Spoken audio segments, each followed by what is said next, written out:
was starting talking, and then I didn't have my microphone in front of my face, which is not ideal for picking up audio from my mouth parts. We're not on my account to start here. We're on we're on Sylveon, Lisa's chair's account. But you know, she has an Apple Watch, which if you don't know what the Apple Watch on Xilonen means, yeah, it's not my account. Again, I'm not doing this. But Sylveon went a little bit hard into her banner, to say the least. The reason we're starting with this though is because I briefly want to show her C2, the Electro thing. We'll talk about it in a second. I gotta take a drink of water, to be honest. I didn't realize I was late because I was busy yapping to people about things. So anyways, hello. Let's see, is my stream functioning? It is. I should check that beforehand, but it is. It's nice. So, oh, my chat is not functioning though. That's not ideal. Thanks, YouTube. Everyone say thanks, YouTube. Sylveon, you have more weapons than me. So here's an account where someone has more problems than I do. Like, at least when I make mistakes, I do it for like content purposes, usually. So, anyways, please make a Chiori video. I mean, yes, that is why I got Chiori. I also got Chiori because I just might use her in general sometimes as a decent low investment option. So, anyways, we're not. Oh, you got R5 too? Why? Why did you get R5, Sylveon? You didn't. Okay, Sylveon did not have R5 last night when I initially logged on. I think you had R2, and you only had R2 because you went for Chiori's weapon, which I get because, you know, I'm pretty sure Chiori's weapon might be a better DPS weapon for Xilonen herself. At C6, to be clear. Non-C6, it doesn't really matter. So, content the most copium excuse? My dude, I literally make money by spending money in this game, within reason. It's not like, if I was going to decide to spend for C6, I would not make money, to be clear. Like, that would be a copium excuse. Saying that I got C6 for content is a copium excuse, because I would not be making money. But the way that I do my wishing videos and the way that I make content, yes, the money I spend makes me money, okay? Like, I probably would not have gone for Chiori if it wasn't for content purposes of wanting to have more diversity of team options with, like, Geo and whatever. So, anyways, you're just talking about constellations. Yes, that's fair. But even early constellations I can potentially justify, right? On a cost level, but like I have to draw the line, and like the line basically stops at C2. And it really only stops at C2 if I get lucky, right? If I got unlucky with my Xilonen pulls, then I would have lost money. I definitely would have lost money. So I'm glad I won the 50-50s. Oh, by the way, I need to talk about my brother's pulls because I put this in a comment. It wasn't pinned, but I put it in a comment on the video, my wishing video. Because, like, if you think I got lucky, like, I got lucky, but it was, like, the most boring kind of luck, right? And, like, Sylveon got kind of lucky. But no, my brother, yeah, no Primogems. My brother, though, like, oh my. Okay. So, anyways, yep, we're on Sylveon's account. Let's, the thing I want to show real quick is Xilonen C2. We'll do cookies. This is what I used yesterday night when I verified this. So, Xilonen C2, this is why we're starting with this quick. We're not going to mess in depth with this. I'm probably going to make a full video about messing with Xilonen C2, her electro component specifically. The other components are just like stats, and that's cool, it's whatever. Obviously that makes it strong. Keep in mind, by the way, this is stats only to the specific, like the Geo bonus is to the Geo teammates, right? The Pyro attack percent is to the Pyro teammates. It does not have Pyro on team, get attack percent for whole team. It is have Pyro on team, get attack percent only for Pyro units, right? So, like, some aspects of the C2 are actually not that significant in many contexts. Some aspects to it are, right? Like, the rarity of HP buffs makes the HP buff have more value than the attack percent buff does for Pyro units, right? But the notable thing I care about, and this is why I wanted C2 if you didn't watch my video, I wanted C2 because of the Electro buff. And one of the notable things with C2, with these Electro buff, is like, if you read how this triggers, right? Additionally, when her source samples activate, right? This is the trigger condition for her C2 buff, is her source samples activating. And that is the same exact phrasing as how her skill works at a baseline for her Res Shred, right? So her Res Shred at level 10, this is level 13 of course, at level 10 she does 36% Res Shred. And if you read through her kit, right, she activates the source samples when you have two pyro, hydro, cryo, or electro teammates, or more. You can have 3, and you do her skill, and then you do 2 normal attacks, and that activates her samples, right? That's basically what it is. But she has a 7-second skill cooldown. Like the samples activate for 15 seconds, so the buff lasts 15 seconds after doing her 2 normal attacks. But it has a 7-second cooldown, right? So 7-second cooldown, 25 energy refund, burst cooldown reduction of 6 seconds. Like I think most people would be like, no, that can't possibly be. You can't possibly be able to get 6 seconds of cooldown reduction and energy refunding every 7 seconds. And you are right, it is not every 7 seconds because of the fact that there's some animation times that you got to factor in. So it's more like every 9 seconds is, I think, realistic. But let me show you. It works as it should, as it describes. It is not a buff that happens once per rotation. It is a buff that you can get once per 9 seconds, which is extreme. I don't know why I'm running away. Wait, I don't have energy on her currently, do I? No. So that's fine. So what we're gonna do is we're just going to use Xilonen. We're gonna then we'll get an energy refund. We will use Cookie Burst, and then we will do whatever with other characters. Switch back to Xilonen, do her skill again after it's off cooldown after 7 seconds. By the way, C6, funnily enough, technically makes this slightly worse because C6 makes her stay in Night Soul state even after you do 2 normal attacks, which means the cooldown doesn't start until you actually swap off field. So C6 technically makes this very slightly worse, but we're talking like half a second to a second worse. It's not that significant. You can still do this stuff at C6, so Sylveon can still like abuse this to like do things with Lisa or whatever. But anyways, so we do this. That's fine. Do that. That activates. You can see we got our burst back, and then we'll just wait for the cooldown and whatever, you know. And we have the cooldown back. Do 2 more, and you can see that refunded energy, right? So, yeah, there is the only limit for her C2 Electro refund is her like skill cooldown, right? No, I did not see this. This is not my account. You just joined in recently. This is not my account. The reason I'm doing this on my mod Sylveon's account because I wanted to test this C6 very briefly. Or not C6, sorry. I don't care about C6, sorry. It just makes her do some damages, whatever. Well, no, actually, okay. This constellation does a mix of, makes her an actual compelling carry, but it's like a C6. Like, C6 is something you do just because you love a character, not because there's an actual reason to do it, right? I want to emphasize that.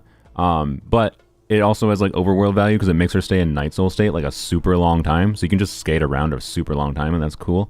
And it makes her team-wide healer, so technically has supportive value too. So this is actually like a more interesting C6, I would say, than the typical one for like a supportive unit.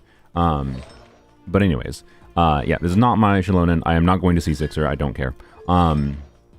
It is not something I care about. It's not worth it to me. So, anyways, point is, right, her C2 though is why we're here. The limitation on this is using her skill. Now, Sac Sword does not work, by the way. And the reason Sac Sword doesn't work in hindsight was obvious. I was hoping it would, but then I realized after I tested it, I was like, oh yeah, that's obvious in hindsight. Because Sac Sword procs on damaging an opponent with an elemental skill and then has a chance to reset the cooldown, right? So you'd be like, if Sac Sword did work, you could theoretically do skill to normal attacks, skill to normal attacks, and get 50 energy refund and 12-second burst cooldown reduction immediately. It doesn't work because, like most Natlan units, she goes into the Night Soul state after using her skill, and her skill cooldown doesn't start until after you like do 2 normal attacks, right? So because of that, but the only instance of damage that can actually cause the Sac Sword to reset is her initial instance of skill damage. But her initial instance of damage, right, when that happens, the skill is not on cooldown. So Sac Sword has nothing to reset, right? Because the skill hasn't gone on cooldown. So Sac Sword does not work, unfortunately, but that's fine. Like the basic baseline is if you factor in animation time, you can get this Electro energy refund of 25 energy and cooldown reduction for 6 seconds, burst cooldown reduction of 6 seconds, every 9 seconds. Like, you have to be using her in a team that like offers you the flexibility to do that. So it's not like every single team will make that C2 nonsense, but basically this is why I wanted it, right? It's because you look at the electro units in the game and you can be like, okay, that lets, at a baseline on a simple level, it lets characters like Lisa have shorter, like permanent uptime burst, for example, is basically what it lets Lisa do. That's pretty significant. Permanent uptime death shred, meaningful damage burst when you invest in it, particularly if you have constellations on Lisa. Notably C4 is her most notable one, I think. And like obviously, yes, ER requirements is weird. This changes ER requirements in a weird way. It's going to be different on an individual character basis. Like when we're talking something like I'm going to plan on doing with Kuki, I'm going to be planning on doing 2 bursts with Kuki, which means I need to be able to get 60 energy in total every 10 seconds, basically, is what it comes out to. Now, 25 energy comes from Xilonen, so it's actually 35 energy every 10 seconds. But it's not 0 energy still, right? Like, it's not like the energy refund just makes you have to do 0 burst cost characters. It potentially can, right? It can make it so you just run 0 ER on Lisa, even though she generates no energy and has a really expensive burst. Normally you don't do that, right? So, you know, what it lets you do, though, is like Lisa can now have permanent uptime burst with shorter rotation potential. And shorter rotations can be very, very significant increases in overall damage output. That also could result in extremely faster clear times in many contexts. So, you know, it being restricted to electro units is the main balancing aspect to it, right? Like the fact that nice, the fact that you can't use her C2 to make things. You reduce your burst cooldown on, well, Farina's not relevant for reducing burst cooldown because she has basically indefinite uptime on it anyways, with enough energy. So I don't know. The point is, you can find context of non-electro characters where like burst cooldown would be like, oh, Xiangling, like burst cooldown on Xiangling could be interesting. But you can't get burst cooldown. Like that's what balances this C2 its electro aspect. It could be incredibly broken in some contexts, but ultimately those contexts are going to be relatively niche.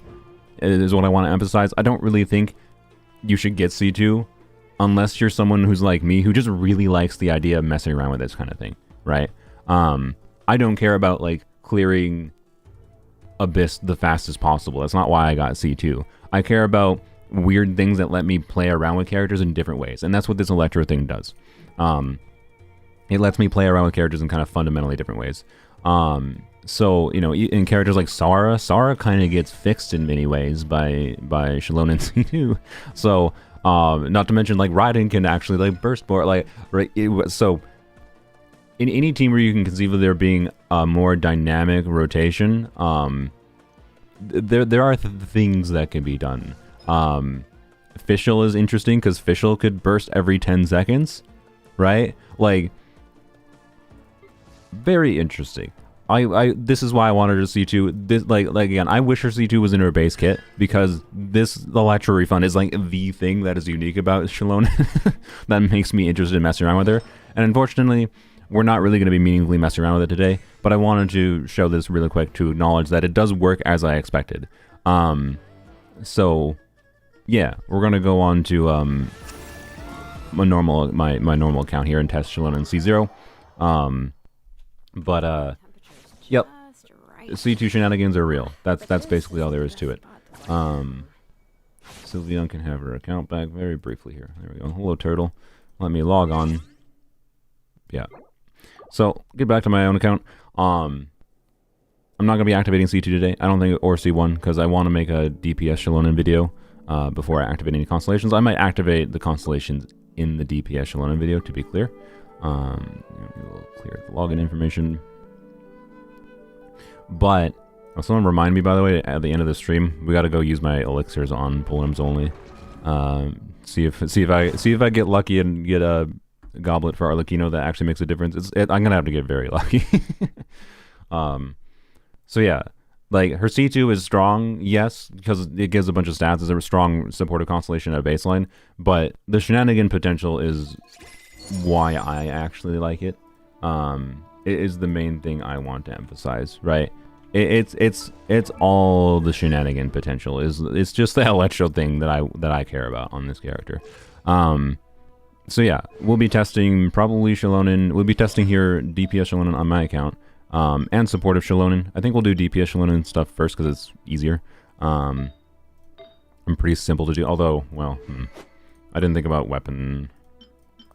Oh, I should explain this. I didn't get this. So I had a lot of star glitter, and I was like, you know what? I want the stupid sword that gives stamina reduction for climbing. Is that a dumb reason to go for weapon banner? Yes, but I had a lot of star glitter, and I didn't need that much star glitter. Now I spent more star glitter than I intended. Annoyingly, look what weapon I don't have in my inventory. I do not have the frickin' 4-star sword. I do not have the freaking 4-star sword that gives stamina reduction. You want to know what I did get, though? You want to know what I got? You know, I got her signature, which is cool. It's a nice supportive weapon. Like, I'll probably use it fairly often, but I also will probably just leave her on fab for like most of my videos because energy good. But and also just like at least slightly more realistic levels of investment.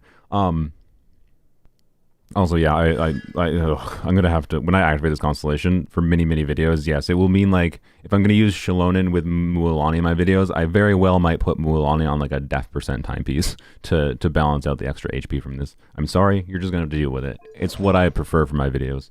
Can you run her on any other set? I mean, you shouldn't run her on any other set for supportive utility. No, just use this set. You don't even need that much investment for her to be functional in the set. You can just force the 4-piece bonus with the most garbage artifacts and she'll still be functional. To be clear, there are contexts, I guess, where it might be very clunky to get this set bonus, like on the element that makes a meaningful buff. So in that context, I guess, yes, there is like value to doing, heck, even Song of Days Past,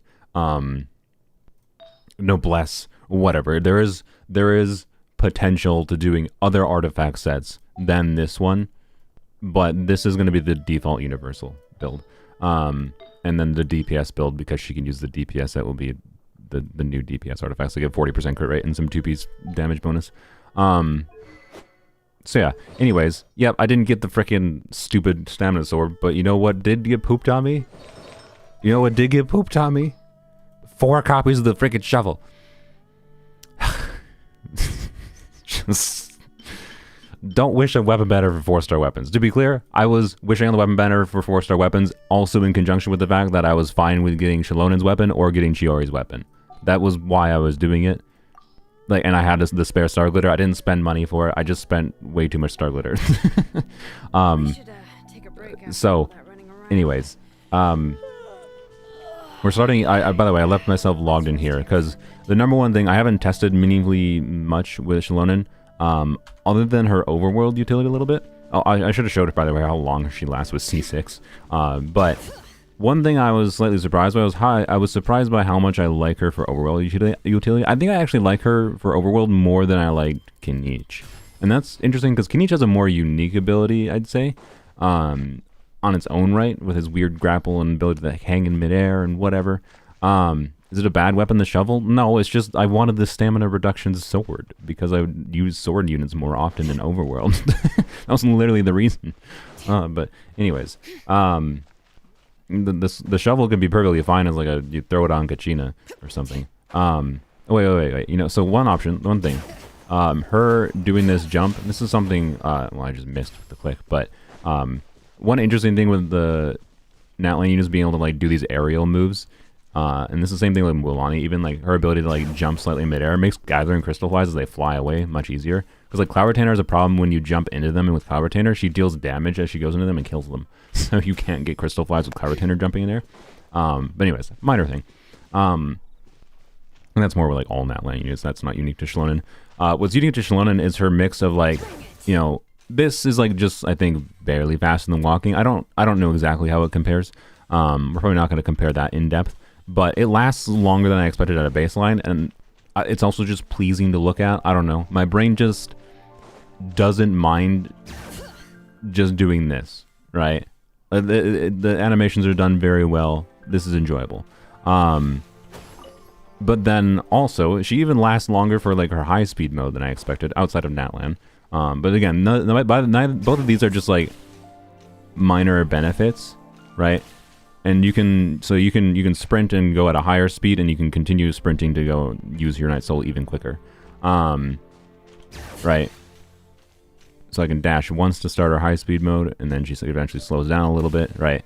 But even like going fast, like lasts a meaningful while. Like I think there's a very valuable, just generic overworld ability just at a baseline for that reason. But then her wall climbing, like I'm on the record of saying I don't really like Kachina's and Kirara's wall climbing. It just feels too slow. Like its extra maneuverability is not worth like having to like I don't know. But this character being a healer and very like universal supportive buffer, makes her, and then having a relevant, more meaningful overworld utility ability in this on ground and normal context. And then the wall context, right? So we'll start. Actually, no, we'll go over here, right? Because I think this is like a good example. Is these two walls here? So, right, she can get up here no problem, right? And also she has her little like flip ability that means she can. I think she can get a little bit higher heights than you might expect with like the last little bit of Night Soul that she has. Right, she does that little flip up, and that's very good. But there's more, of course. She is very, very, very maneuverable on the wall in a fast enough way that's much more compelling, right? You can do this, much more compelling than the likes of, and you just suction cup to the wall after you run out, than the likes of Kachina and Kirara, right? It's the balance of like, Kirara and Kachina can technically maneuver in similar ways, but I can tell you, like, Kachina frustrated me because, like, Kachina all the freaking time would get stuck on, like, little lips. And I think Xilonen can do her little flip up that will help her a little bit with that. I'm not 100% sure on that, though. But notably, she can just get a lot higher, a lot faster, and, like, feels like she has much more meaningful maneuverability that I very much like doing this. And, oh yeah, one little, like, minor animation touch thing is... if you stop, this is like doesn't really matter that much, but you can do something like this and you can stop. I don't know, this is just kind of like nice aesthetic thing that you can do. Well, okay, the animation there where she just like magically flips and suction cups the wall is funny, but you know, I think that's a nice little touch. And then let's go over, well, yeah, we'll start from down here. Let's see this wall, right? Because this is much higher than that wall, right? I don't think we'll quite get up this one, but let's see. No, not quite, right? But very close. So I don't know. Like this is a character that's probably gonna stay in my overworld. Like she might actually replace Cloud Retainer. Or not necessarily replace, but I almost think like my ideal overworld team might probably include Cloud Retainer now and Xilonen, right? For mix of like different aerial control. And quick traversal with Cloud Retainer's ability, like because Cloud Retainer can just jump straight from here to that cliff easily. And then Xilonen would be more like ground and wall control when I need that, because like Cloud Retainer cannot go from this to up there very fast, right? So yep, I think she's like tied with Cloud Retainer for like having extremely relevant overworld utility, but in slightly different ways. And like the ideal like overworld exploration team I think now to me is Cloud Retainer and Xilonen. So, yep, that's it. That is the notable thing. I think I said in my stream yesterday that she wasn't, that I learned that, non-combat things, right? That I learned that, quite frankly, I think I was wrong about, right? I said that I didn't think her overworld utility was going to be very high, because I thought, like, from the footage I saw and the description of her kit, that this would last much less time than it does last. So it feels far more relevant than I thought it was, right? I do think that is a very significant, meaningful value add for her, right? And that's kind of where it's at. Wow, 2 Primo Gems from a freaking exquisite chest, exciting. Anyways, let's go claim my garbage here. Oh, we need to... I leveled her to 90, by the way. She's my first level 90 Geo unit. Crazy. I was going to leave her level 87, but I was just like, screw it. I was in a I don't want to have to think about whether to level 90 her or not later. And I was just like I don't think it was actually worth it because like I gain I think from level 87 to 90. Like normally 87 has been where I stop for like defense scaling units. Because like for Xilonen I gained like I think 20 base defense from level 87 to 90, but at the cost of like 300,000 more Mora and 70 more Heroes Wits. And I kind of potentially could have used those. I want to level up Rosaria still. Rosaria and Gaming are like my priority 4 stars. I want to make a new Amber video soon before the month is over because Amber's in the Paimon shop. For C4 Amber, and I want to level her to 80. If Shenhe ever comes back, there's Cryo units I want to level up that aren't just Shenhe. I want to level up Chiori. Like, point is, I need my freaking resources. So, like, I maybe should not have leveled her to 90, technically, on like a resource efficiency level, but I figured I'm going to use her enough that, like, I just wanted to have her level 90. I don't want to deal with people being like, why did she level 87? So, anyways. I put this, I think, in the video, if you didn't see this little text note. From the Ascension wishes from Xilonen, I got C6 Gorou on standard banner, and that was funny. So, I have C6 Gorou now, which is nice. That might be actually relevant for, Xilonen's, the personal damage dealing teams. Oh yeah, as far as DPS Xilonen, that's actually the main thing I messed with last night that wasn't checking the C2 things I talked about already. I think Plunge Xilonen is worse than I thought. So notably, this is another thing I guess I got wrong. Again, I could have sworn I saw a clarification that specifically she could plunge without Cloud Retainer. But I think the reason that misinformation happened wasn't because it was something they changed in beta, but was because of people assuming that, oh, she can leap, she can do these leaps, right? Clearly she can plunge, and she can plunge there, but that's only because we're on a sloped height. You go to a level playing field. We'll just go to like the city.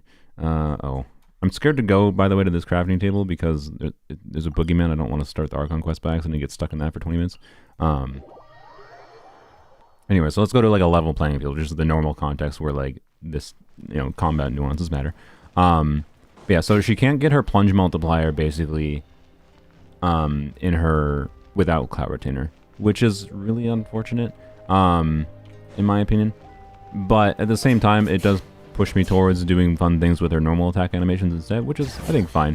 But yeah, so you can see you can do these leaps, and it looks like you jump high enough that you can plunge, but you can't actually plunge. I'm trying to click the plunge input, and it doesn't do anything.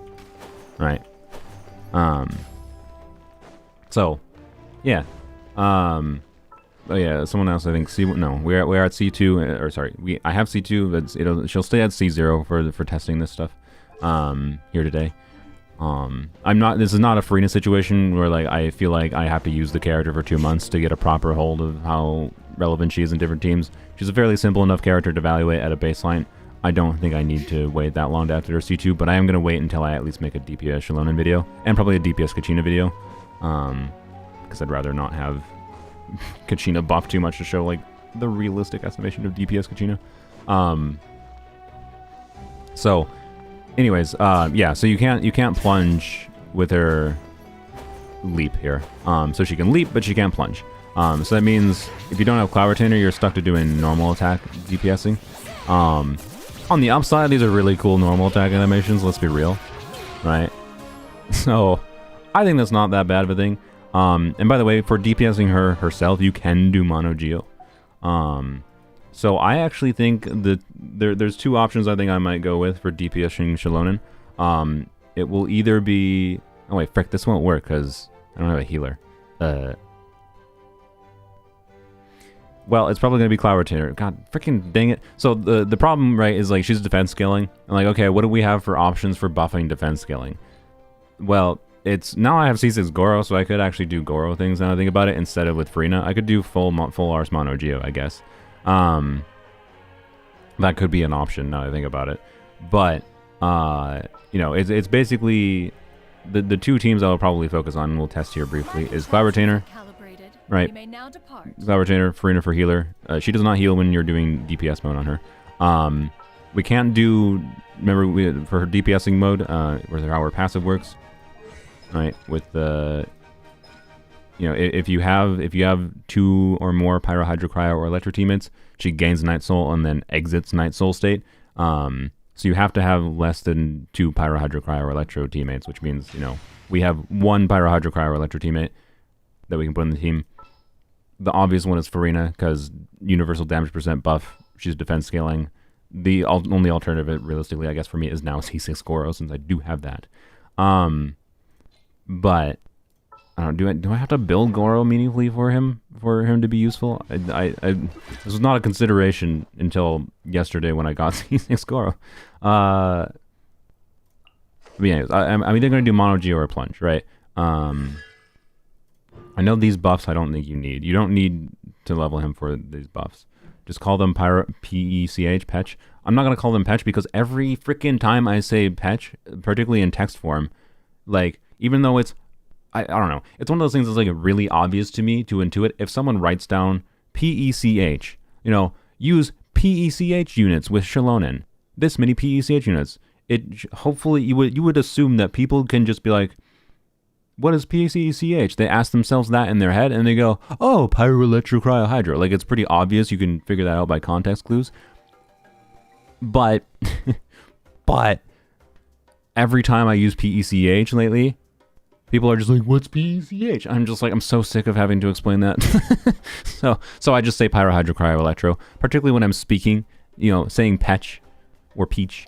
But Peach doesn't make sense. No, I'm just going to say Pyro, Hydro, Electro, Cryo, or whatever combination. It's just easier. Anyways, I think his def scale... No, he has Geo damage bonus that increases with.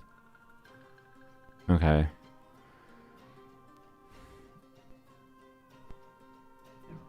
But yeah, unfortunately, too few people, particularly anyone's newer, and it's like, it's fine that people don't understand what it is, right? It's just...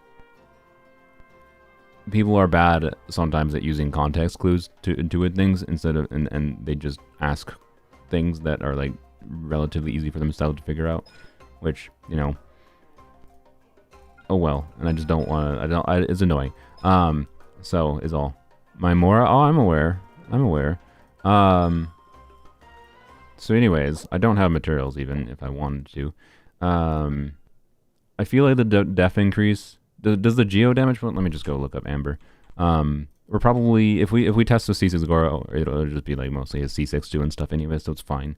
I don't think it's of the utmost necessity to level Gorou meaningfully for Mono-Geo things. But yeah, I hadn't considered it until I just got a C6 yesterday. No, the Geo damage bonus does not increase. It's just the def increase. God, okay. Wow, his kid is garbage. I'm sorry. All right, so that's a good thing though for me, because it means like there's basically no meaningful need for me to level Gorou's talents, right? Like he goes from what is it, a baseline? He has 258. Yeah, he goes from 258 at level 10. He buffs defense by 370. Like it's a flat buff. At level 6, it's 280. Like ooh, 80 flat def. It's not nothing. But like, he does all the relevant buffing he needs without meaningful investment. So I think like the only thing I need to do... Oh wait, that's just a damage. I don't even need to level him to 70 technically. So I'll probably... Yeah, he doesn't have... The only stats he needs is ER, right? I don't remember what his ascension is. But like I will be able to test... At the very least, I'll be able to test him, I guess, today. Which is good. Also, by the way, I have no Geo Crystals. Which is so god-awful annoying. Does this dude drop Geo Crystals? Yeah, it does. Thank God, at least something does. But yeah, I need to level Chiori. I want to level Gorou a little bit. I think the only relevant scaling he'll have then is healing. But like, eh. 50% of his defense healing is not very much, so... Oh well. Yeah, I'm aware Exile is his signature set, so, you know... I don't know, we can check that quick, but yeah. Anyways, we'll test with Gorou, I guess, and then we'll test with Cloud Retainer, I think. So I'm interested in doing Mono-Geo, full Mono-Geo with her, so it'll be interesting, particularly because I'd be doing like Chiori, Kachina. Oh wait, frick, Kachina needs to react with something. Dang it.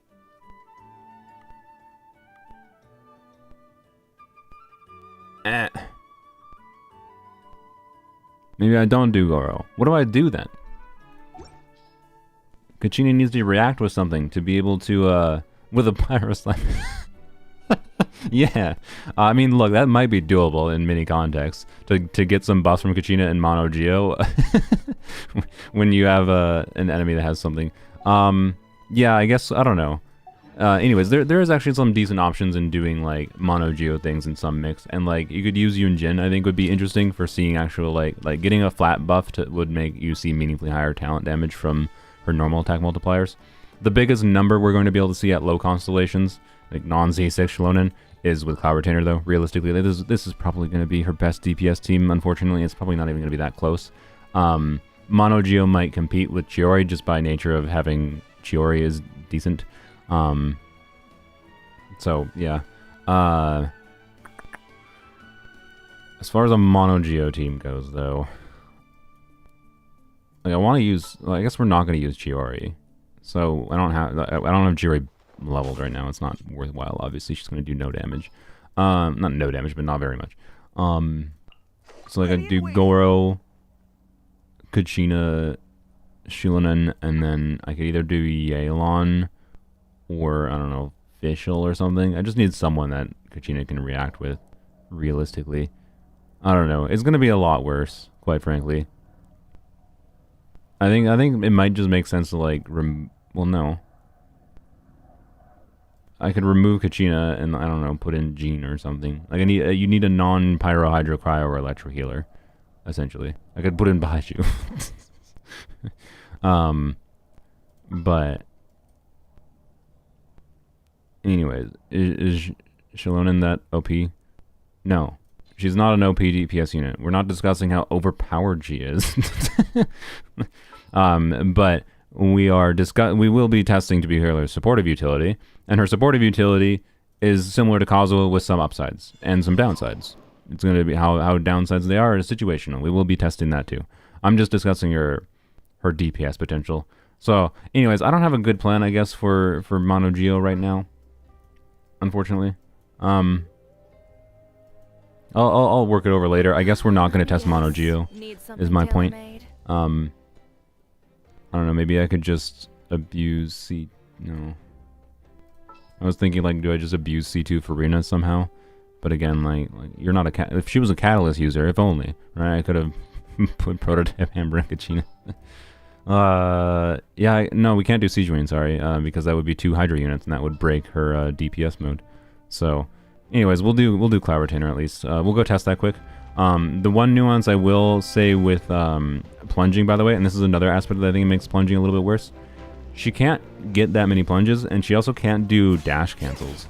Well, she can do dash cancels, but here, so watch her Night Soul, right? You can see it drains at a set rate. And then, you know, you can jump, and so if we're jumping with Cloud Retainer, right, we'll be able to just do plunges. But remember how our Overworld utility, she can use extra Night Soul to be able to, you know, move fast. This means if you do a dash cancel, which is, in my opinion, usually the best way of doing plunge DPSing, she will use extra Night Soul, which means you're losing damage on her. So you have to do normal attack cancels, which I find worse. I think it'll still be fine, to be clear. Like, you'll still be able to plunge, and it'll still probably be her best DPS playstyle at C0, C1. What was that person spamming? I have no idea. Thank you, Sylveon. Please test her with Sino. I don't have Sino. Sorry. Sorry, Quinn. Yeah. Oh, well. I don't have Sino on my normal account.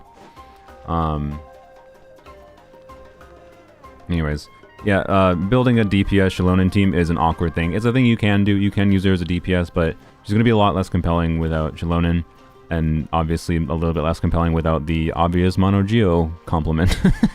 like, I don't know, what's the theoretical ideal Mono-Geo Xilonen team is what? Chiori, Zhongli, Farina with Zhongli C6. So Zhongli can heal? No, I guess Farina C6 is the smarter choice technically, but either way, like, there's a healer problem if you want to include Farina, and you would really like to include Farina, but if you like including Farina, it kind of like pushes you towards Cloud Retainer because of the restriction of not having another Pyro, Hydro, Cryo, or Electro teammate. Oh, that's really weird. So yeah, DPSing her is kind of restrictive, to say the least.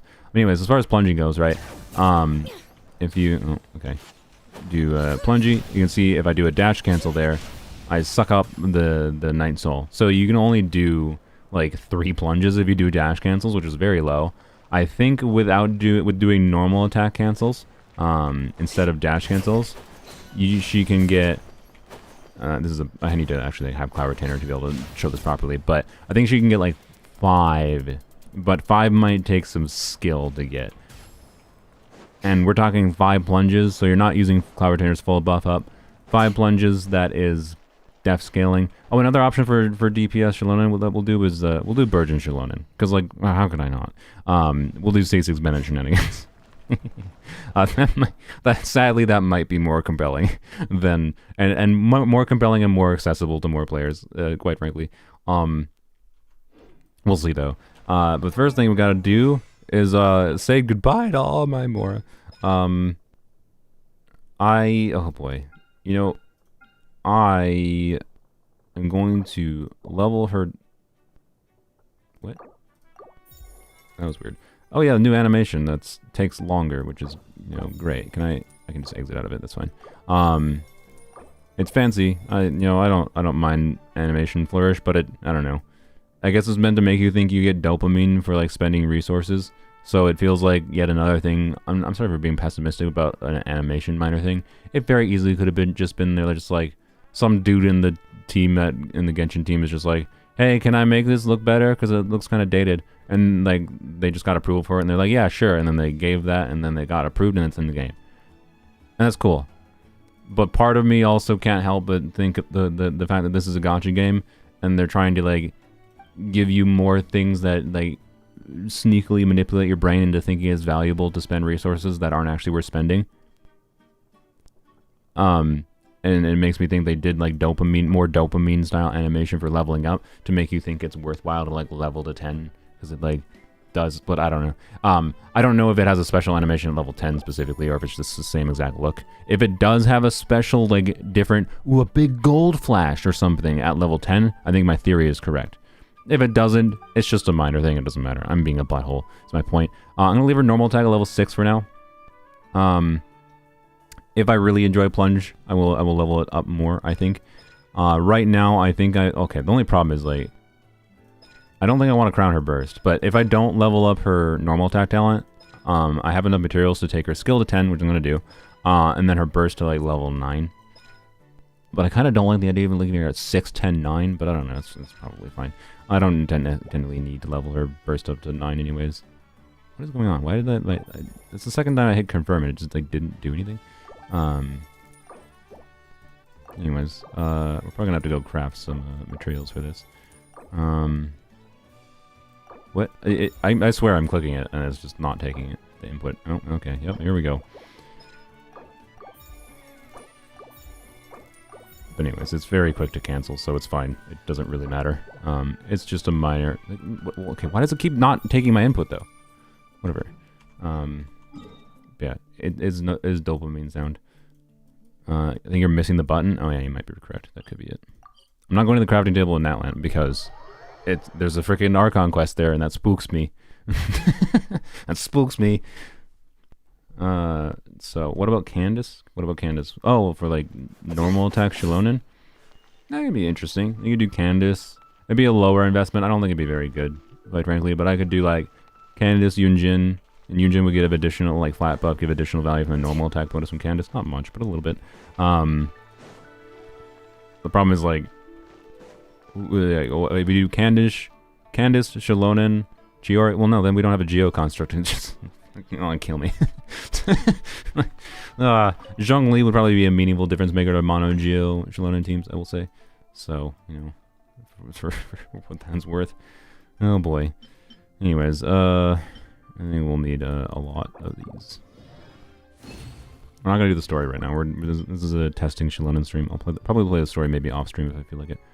I think something like that should be good.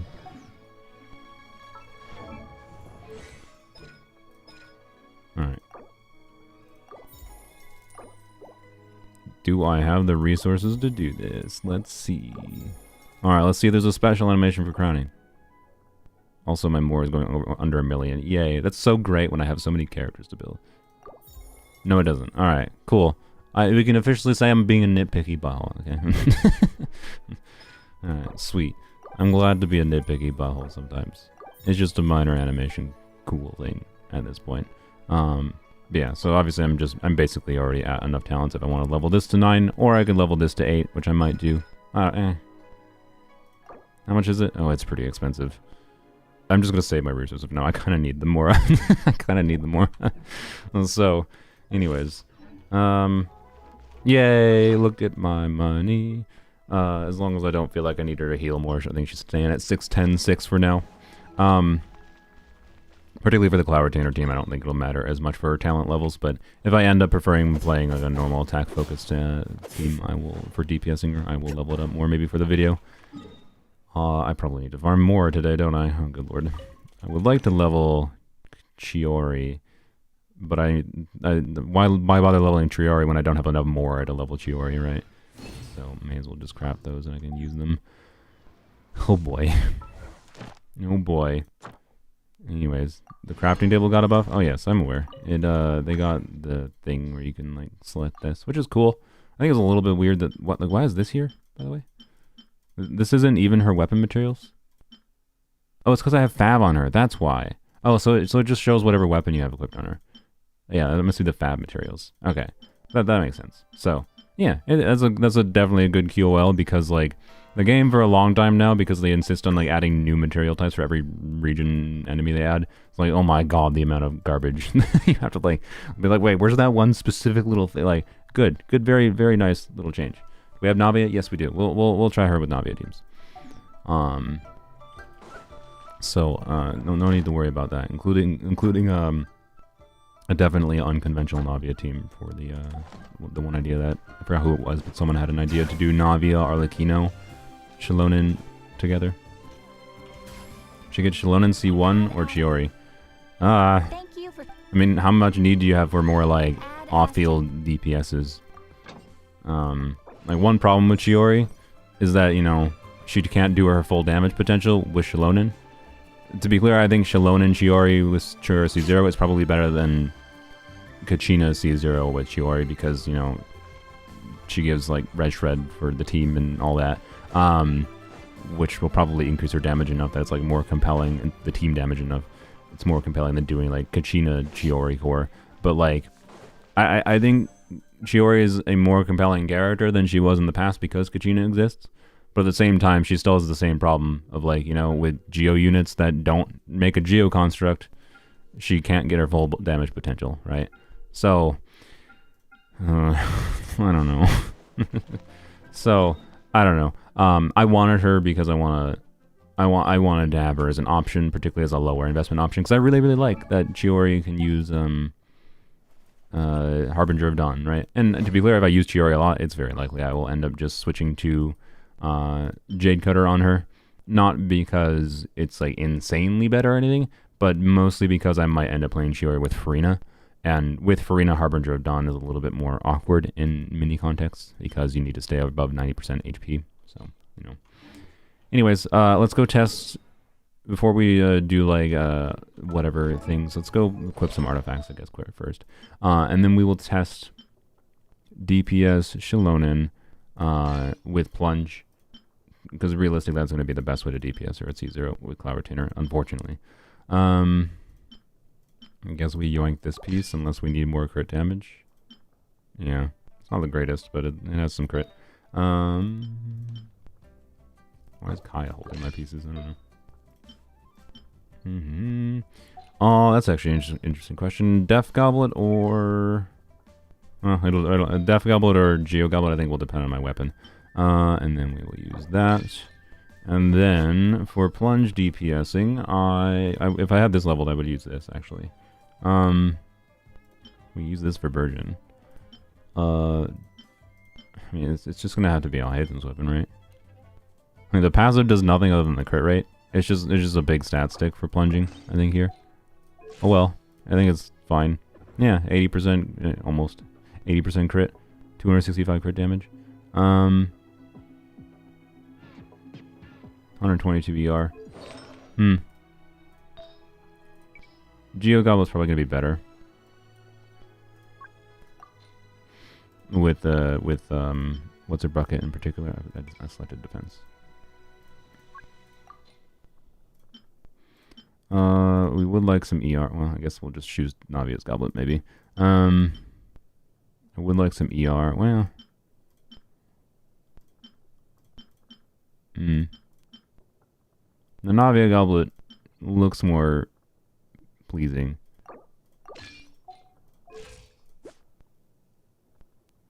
But I think this results in a better build. It would be really nice to be able to burst consistently for DPS Xilonen, because it is going to be a not insignificant amount of her damage contribution for her DPS playstyle. So, yeah, we will do Navia Xilonen. I will do Navia Xilonen. We're testing DPS Xilonen first because this should be pretty easy to test. It's a one and done thing. Hold your horses. We got a million different things to test for her supportive utility. Just hold on. You'll survive. Yeah, I think this is what we'll do. I think it'll be a good enough approximation. To be clear, the crit rate set enables her to use non-crit weapons pretty easily. I did calcs with her in my Cloud Retainer team with the artifacts I have, and I believe I saw... What was I seeing? I think I saw somewhere around the neighborhood of 100k plunges with R5 of the craftable weapon when I did calcs. So we'll see what we get for plunge damage with, this weapon with a big crit damage stat stick instead. That has a useless passive, mostly useless. So, anyways. I feel you view me as a pesky child.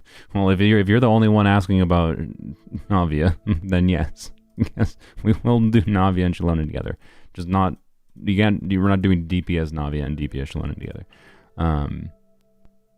Anyways. I mean, okay, technically we could, to be clear.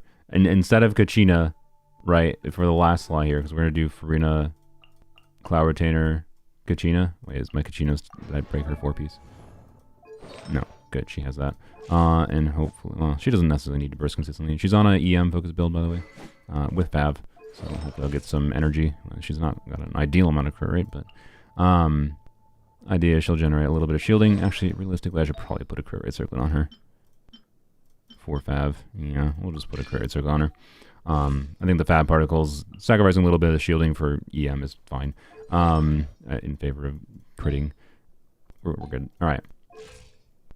We'll still have a meaningful amount of shielding from the crystallizers she generates. So buff Farina, she will buff Xilonen, and then she will generate some energy and generate some shields, right? That's the idea of using Kachina there.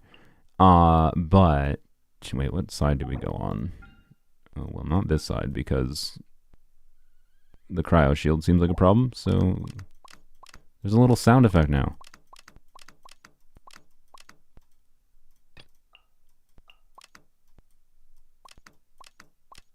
Yeah, sorry.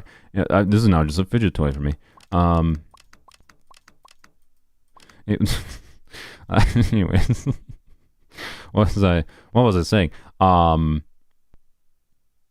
Oh, we could technically swap out Kachina there for Navia if we wanted to. It might actually work, particularly because Xilonen is not going to get that much field time, so it might be better, meaningfully. You might not be wrong, I guess, if that's the idea you're going with. But we're gonna do Kachina first because of the idea of buffing Xilonen more. Right? We want to see big number from Xilonen. That's the goal. That's the goal here, and this is the way I think we can see the biggest number from Xilonen. So, yep. I'll do more DPS Xilonen stuff in a DPS Xilonen video probably this weekend. I might even record it today or tomorrow. So, anyways. Just got out of accounting. Did we Burgeon yet? No, not yet. We will do that, though. Also, did I miss something earlier? I think I did. I think I'd missed some other message earlier. I think it might have been Sylveon being a member for 21 months or something, if I recall. Thank you, Sylveon. Let's just do Arlecchino, whatever team. Isn't it best to have 3 Geo characters for DPS Xilonen? No, not if, maybe, to be clear, for overall team DPS, maybe there's a better Mono-Geo team that I don't have available on my account, quite frankly. I could not figure out what looked like an ideal mix of, a Mono-Geo team that could use Farina. So I'd be using Mono-Geo that isn't using, you know, the new artifact set. And like, I couldn't figure out a very obvious way for the characters I have leveled right now to be able to do a Mono-Geo on my account. But for the goal of seeing the biggest number possible from Xilonen, Plunge is definitely the best. Quite frankly. If you don't have C6. Which probably you don't. Unless you're someone named Lisa's Chair. Will you not be over there, sir? Thank you. Of course, I didn't put Hydro on this 1v, but whatever. I don't worry about it. I'm gonna optimize this team middle. Oh, I should have waited. Well, maybe I can stun him.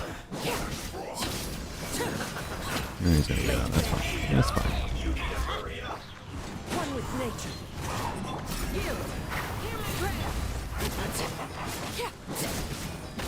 Oh, I didn't. Okay. No, I'm gonna restart that because like I thought I didn't realize I had Bond of Life still, and I was trying to do Hydra application with her normal attacks.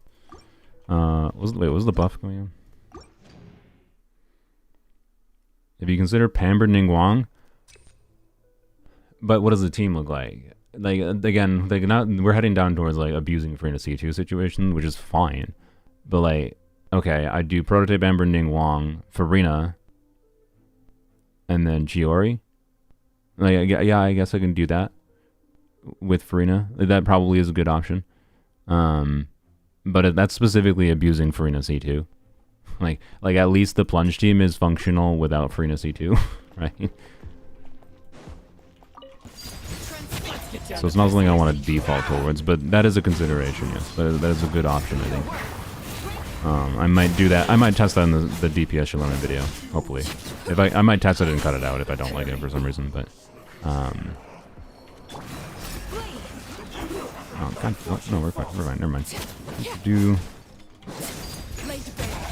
I did not mean to do that. Just wasted all that Bond of Life. Good job. No, why? Okay, it's fine. Oh, no, I didn't have to do that. They already had Hydro. Alright. But yeah, I want to use... I mean, the whole point was to use Kachina, not with Xilonen. The whole point of me getting Chiori was to use Kachina and Chiori together, yes. Not specifically for Xilonen DPSing, though.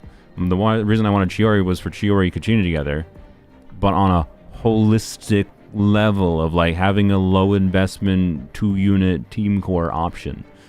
Right? That's why I wanted Chiori. I didn't want Chiori specifically for DPS Xilonen.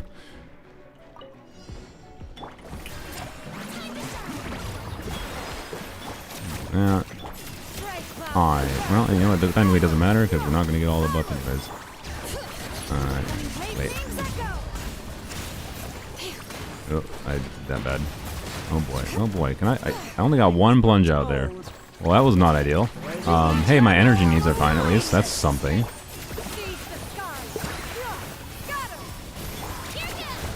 Now, freaking dang it, Kachina. Let's try doing this to start instead.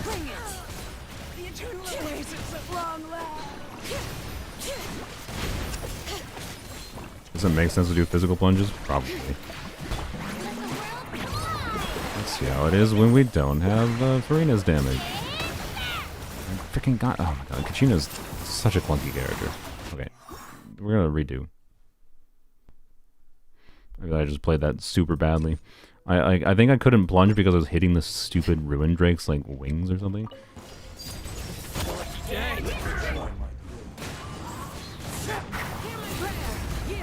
Really? Sir? Can you not run away? Do you think?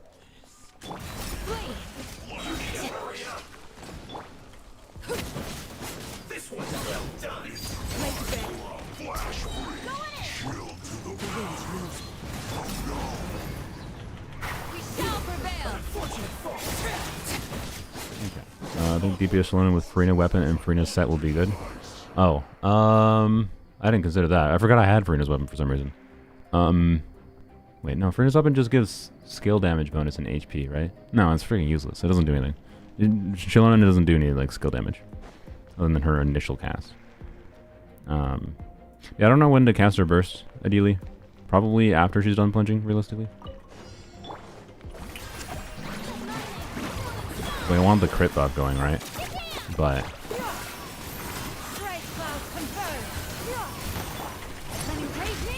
so like doing that there didn't have the crit buff. See, I'm not even getting a punch of this. God. Coming was foretold. For the eternal oasis. The Katrina. Fire Retainer should probably be on BB here, by the way, but I mean, things are dying. I don't remember if I powered down my Farina that much here, by the way. Well, finish. Yeah.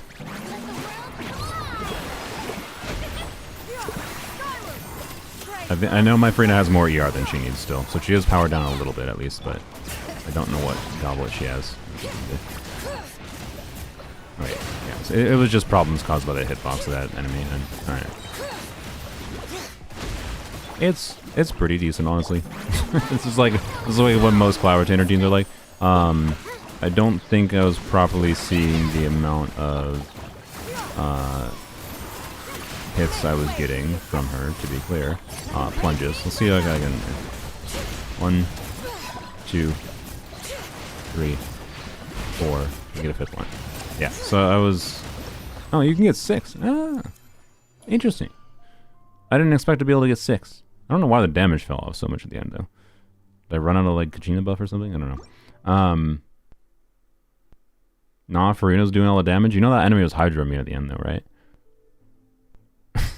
right, just to make sure. You know that the enemy was Hydro immune, right? Like, to be clear, a big part of why Cloud Retainer teams with Farina function as well as they do is because of the Farina does a meaningful amount of damage. So, but I'm pretty sure against the Hydro immune enemy, there was one unit doing most of the damage there. So, yeah, before that it took 10 rotations. Yeah, I am not saying that she's a good DPS. I said yesterday that Xilonen is not a very good DPS unit, but it's a cool thing you can do with her. I am not disagreeing with you. This is how team building works in this game. When you're using non-compelling units in the game, you do need to deal damage. If your on-field DPS does not do enough damage, you do a damage with something else. Yes, her core utility is her supportive utility. We're playing around with having fun with her because this is something Mono-Geo did that you can do that's fun with her. That's why we're having fun. It do be a video game.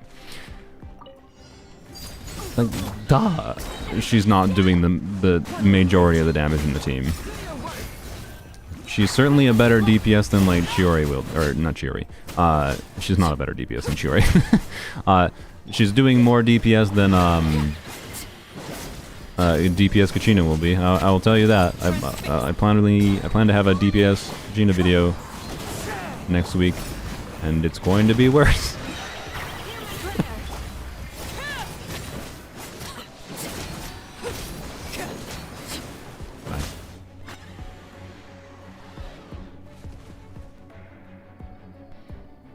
I am not trying to imply that, oh my god, Omega broken DPS. That's not what we're doing. We're just doing the simple DPS things to test first before we test the things that she was actually made to be strong with.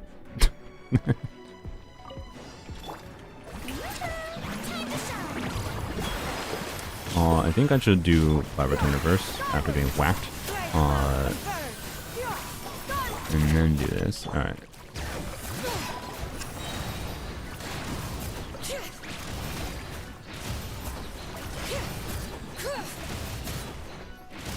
I didn't expect to be able to get 6 attacks out. I will say that. I expected to only be able to get 5 attacks out. So the fact that I can get 6 plunges out is a very good thing, I will say. With normal attack cancels. Yeah. Well, we'll probably do her burst after. And this damage is very much doable with the craftable weapon at R5. So, you know. For what that's worth. Oh, you absolute butthole.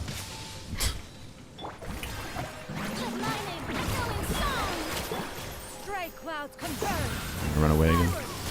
Waiting for him to run away. You gonna run away? You're gonna run away, aren't you? I'm not gonna I'm not gonna... Oh, God.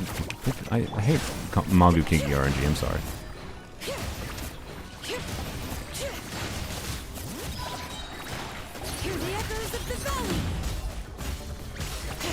Her burst does about 150k there at level 8. Yeah. I should not have done that. Oh well. Ah, frick. I think I'm like never triggering Fab, by the way, on Kachina. So that's ideal. But, yeah.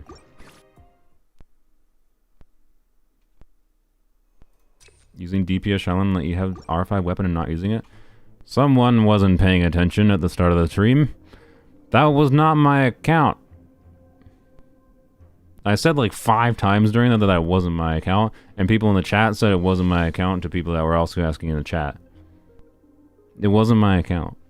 And you were watching then, and also still didn't realize that it was not my account. I don't have R5 over weapon. I don't have her C6. She is C0 right now.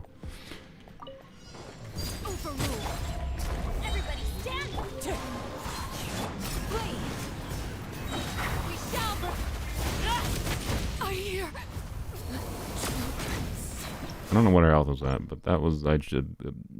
oops. I see, she was at half health. We'll do this then. Yeah, I do have R1, but it's not leveled up. I'm not going to bother using a level 50 weapon. Ow.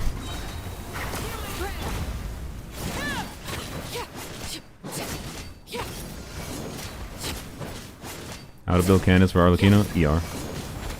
If you want to do high investment, you know, you can do,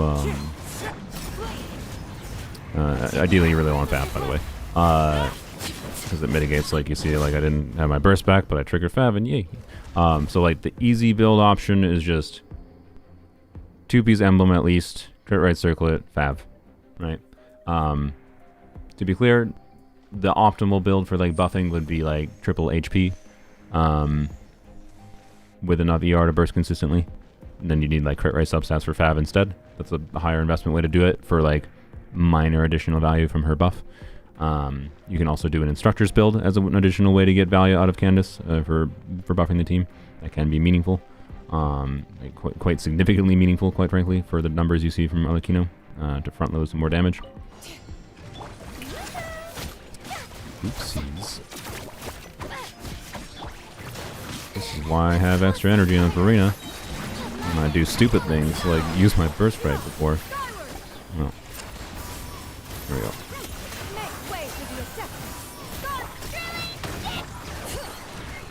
This thing's geo resistant, isn't it? No, it's not. Oh, good. Why did I think it was geo resistant?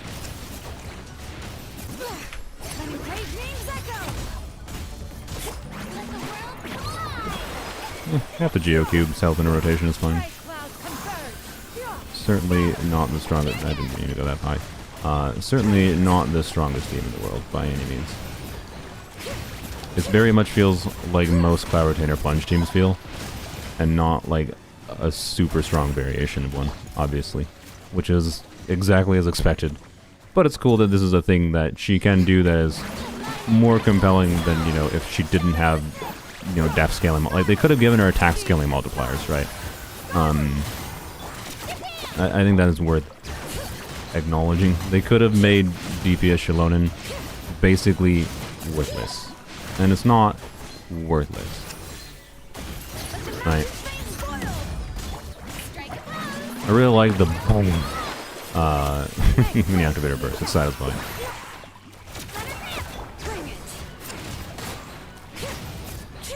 Wham. Yep. It's perfectly okay. It's a fun thing you can do with her. I am more interested in testing out Mono-Geo things with her. But I don't know. You're going to have to tune in for a DPS Xilonen video. It should be out this weekend, I think. It's going to be fairly simple. So, yep. You're stuck at C5 Candace. Yeah, you get a free Candace in the event, which is nice. Yeah, so I don't know. Yeah, we could test against like whatever dudes, but I don't think we need to. I think one full run through is fine. The only other weird thing I want to do, which I actually don't know if I quite have the artifacts for this. Do I have an EM timepiece at all? I don't think I do. I do. Oh, okay. Well, hold please.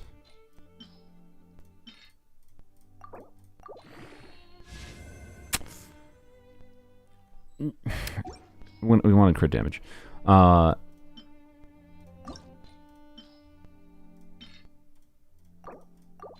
Crit damage? Yes. Okay. So what we want to do is we want to be sillies, okay? We are going to try. This is the last DPS Xilonen team I'm going to test. Mono-Geo test and whatever. I'm probably not going to do this. I'm probably not going to test this in the DPS Xilonen video. I might mention it as a silly thing. Bennett. You want me on your team? Farina, yes, probably. And I don't know, let's just There's still Nahida so many it. places for us to explore. Let's do Burgeon Xilonen. We might just not use her skill in this team. We're just gonna do normal attacks. Maybe Navia. Yeah, I hadn't considered that. Yup. We'll see. We're gonna do C6 Bennett infusion, and this means that like she might be able to get some vaporizes on her normal attacks and whatever. Does this actually make sense? No, not really. The Burgeon meme things is something you can do with C6 Bennett, it's just shenanigans, and I like Burgeon shenanigans. I think it's funny to show quick. I don't want to crazily change her build for this or anything though. I don't really want to level. You know what? Here, bam, fixed. Now she has EM. Wait, she needs maybe different artifacts. We'll give her. You know what? Screw it. Let's give her an EM goblet. What? Where's my EM goblets? Did I not sort by EM? Oh, I had Geo selected still. Let's give her. Yeah, sure. We'll give her my. we'll give her this one. Yeah. All right. And then we're just gonna give her. I don't feel like leveling that. Well, actually, okay. I don't know what does her stats look like? 460 EM. She'll have 78 crit rate with some crit damage. Yeah. It's meme enough to work. Sweet. Let's go. Although I'm gonna switch this back to the Mono-Geo thing so I don't forget. Let's get out and find some inspiration. That's the team I actually want to work on a little bit. Let's leave that there, even though I know it's not functional like that. We need Navia. We'll do more Navia. Don't worry about it. Does Navia have a free-to-play weapon? Or does Xilonen have a free-to-play weapon? Yes, it's called a craftable. It's in the Natlan craftable. It's the Def % sword. It's perfectly cromulent for increasing her healing for generic supportive use. And other than that, it doesn't do much. But like, she does a lot in her base kit. And it can be usable for doing plunge DPSing, not for Burgeon memes. But, you know. Anyways. Let's do some memes. I don't think we have to go past the first chamber for this, quite frankly. Please, Navia. We will do Navia. But not in a Burgeon team. Okay. Let's do this. Let's do that. Do this. Do that.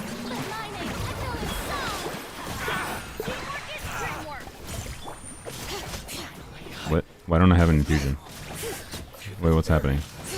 Oh, I had an infusion. Okay. It just took a long time to trigger. Well, we're sure not generate. I haven't... Oh, wait. I remembered. I remember. So... Farina has a weird problem with Burgeon in that her weird Ars variable Hydra application just means you have very high downtime in just not generating any Burgeon cores. I forgot about that. Let's get down to business. Oops. I should switch to like Yelan, realistically. I don't know. What happens if we just do this anyways? Because... Wait, what? Oh, no, we just ran. Oh, duh. No, that's, oh, it's fine. Yeah, it's fine to use her skill and whatever still. Because technically, oh, I forgot. That's an interesting upside of this team. Is, Xilonen is the healer. she's still doing a healing mode, so I can still do E. And like, oh, that's kind of funny. Let's get down to business. She can still heal. And do Burgeon things after. And she doesn't get stuck with Geo, right? Yeah.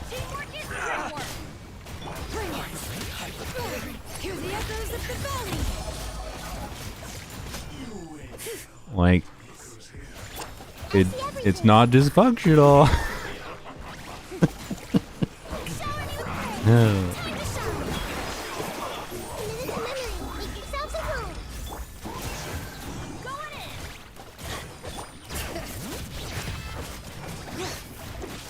And 24k Burgeons? I need to trigger that Burgeon. Oh, he ran away.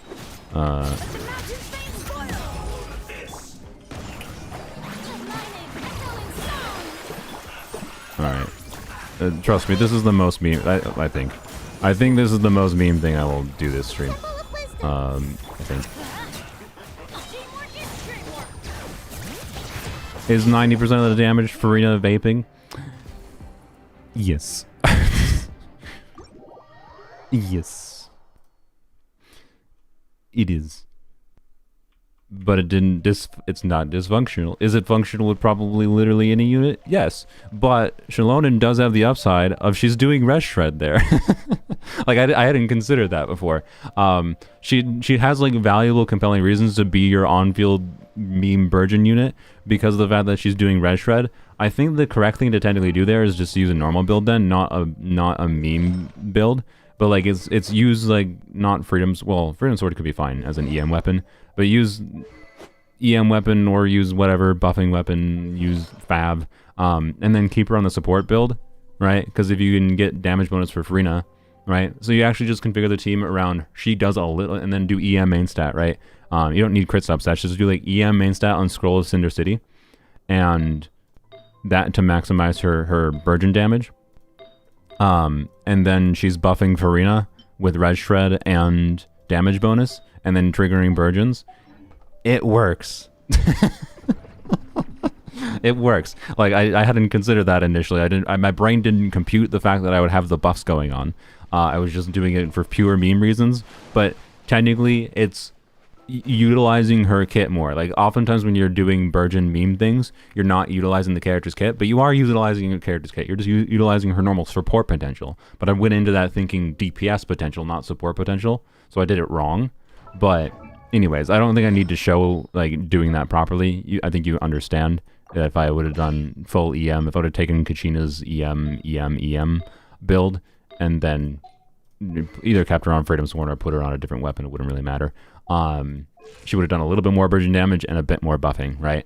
And I don't know, I think that's really funny. But yeah, that's probably the most meme thing we'll do. So yeah.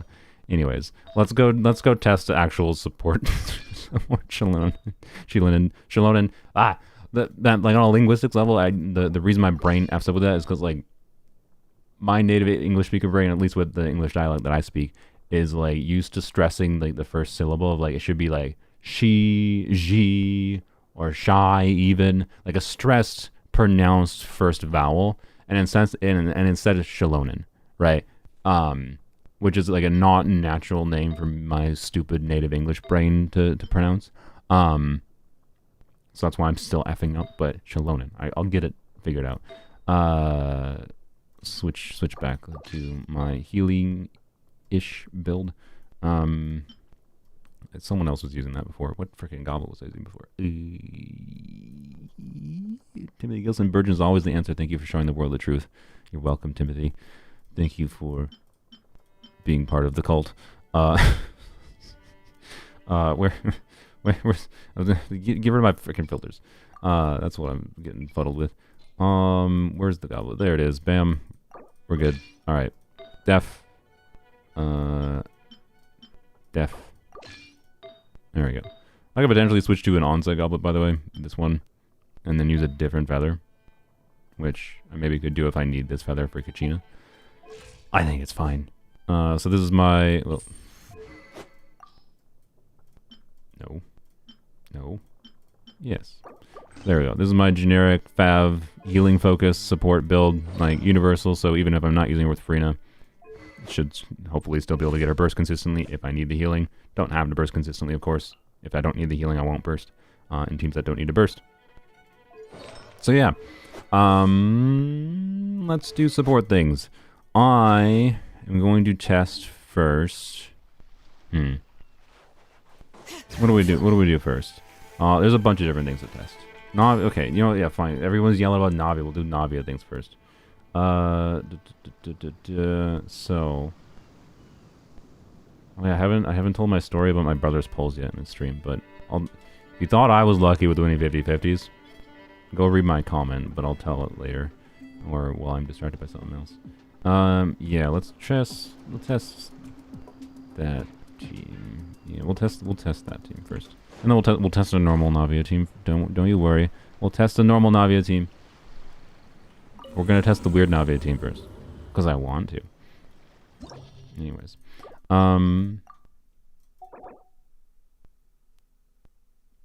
we might be able to ping pong this dude with the team that we're gonna do, but I think the answer is we just don't. So we'll do this second half. Xilonen. No, not you. Arlecchino. Navia. Benny Blay. Make sure Navia is not fuddled. Benny's adventure team. Where Navia? She is. Yep, she's fine. Sweet. Alright. And then I don't know, we'll just I need a pyro and things. You know what we can do? Bam.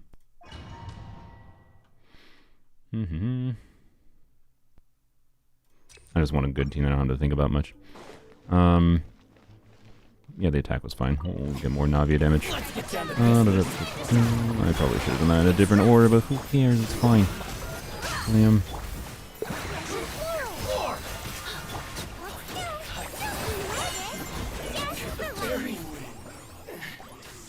Okay, wait, this team does. Yeah, we do have the right elements. Okay, good.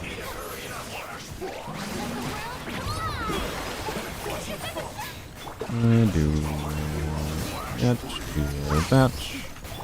that. This will brighten up the place. He might feel a little sick.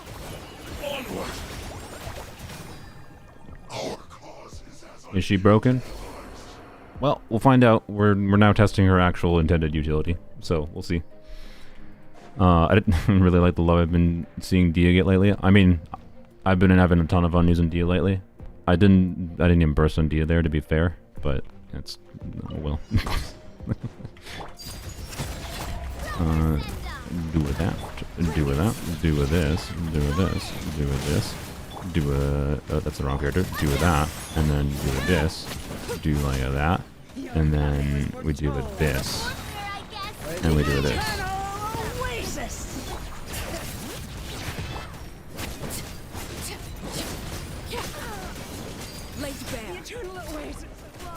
I love that this works as well as it is. I don't know why I didn't even do that.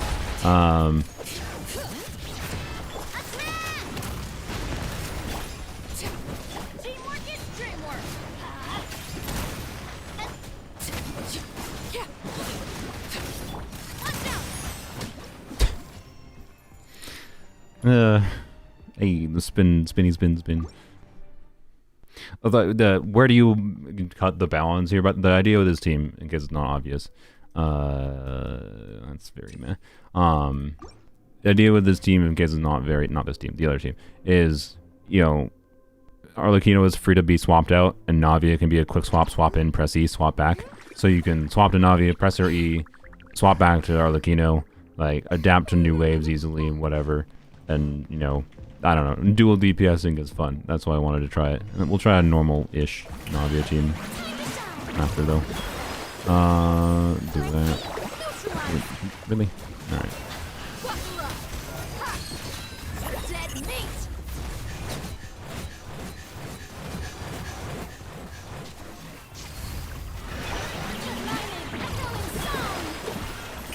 Navia's big hot numbers. Don't say that. That's obscene. This is a joke, by the way. it's actually a problem to say that. Of course. You asked for it.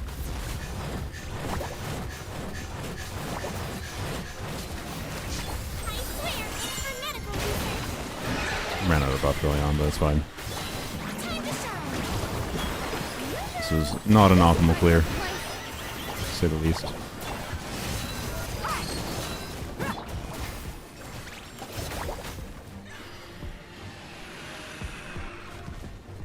Is healing bonus circular recommended? I mean, if you want to maximize her healing, yes.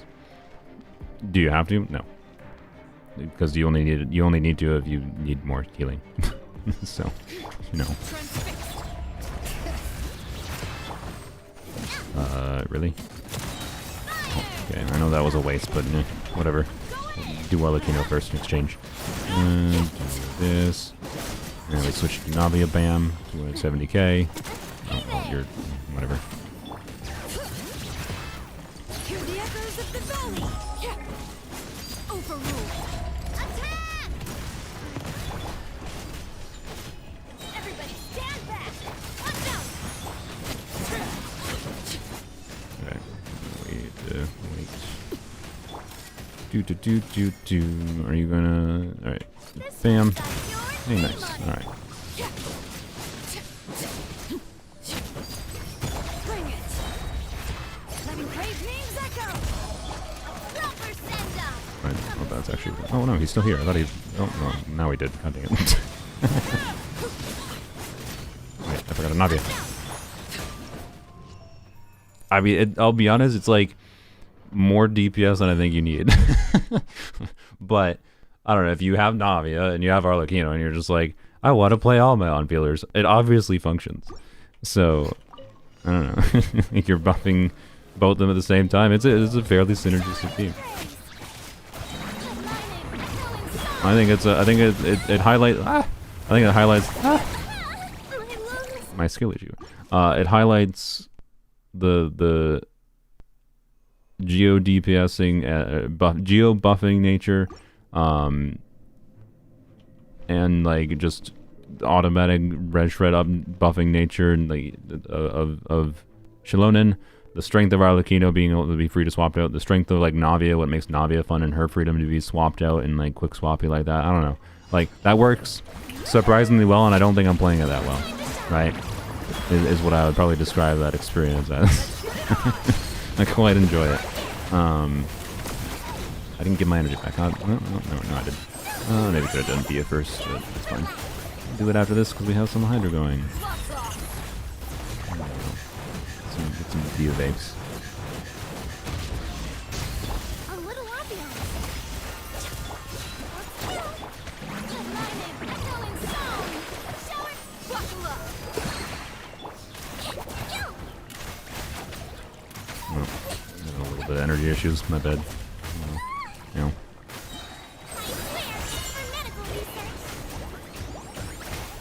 Dang it.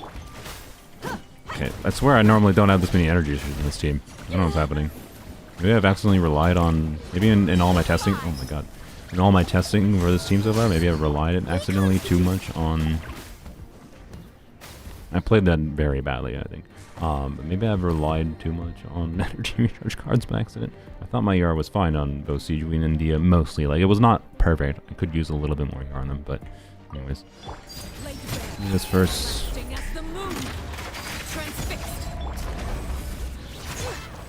Alright, let's just do that. I guess we'll do with that. Now.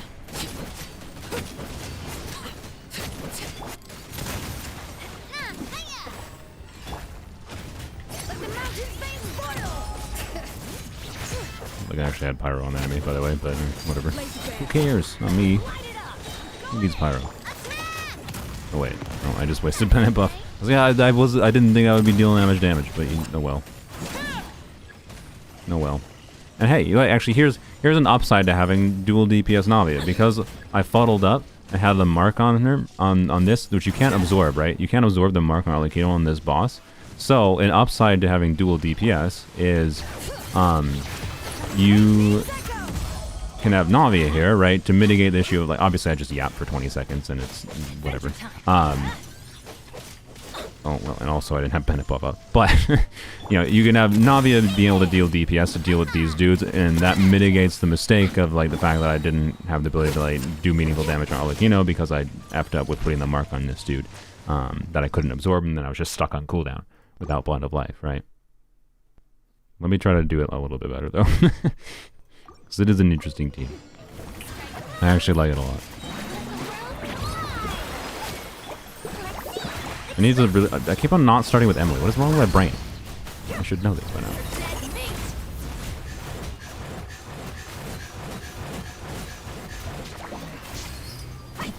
Oops, I just didn't crit on the important hits there. Classic. Oh, why did I aim over there?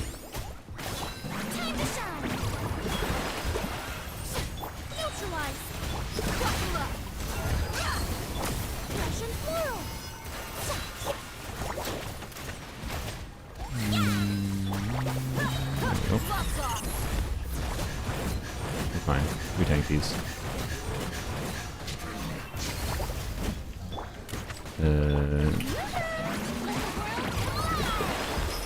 No. Can you not? Oh my god.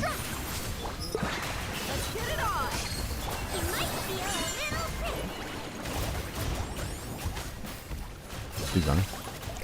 Please go away. Thank you. Reason Hydra is the favorite child is because you had to spend hours farming Oceanid. What? What does that mean?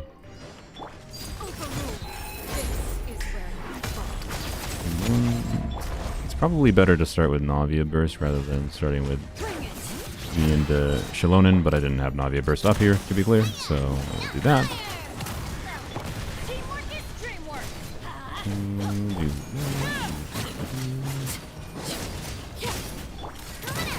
Nice.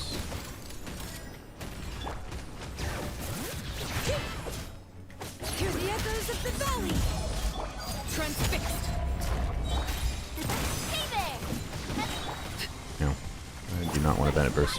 We'll do that. We'll go with this. There we go. Okay, there we go. I did it correctly. Go to the next phase, please. So yeah, I don't know. There's weird nuance to like the way that this team can adjust to different things going on, right? That I find quite fun.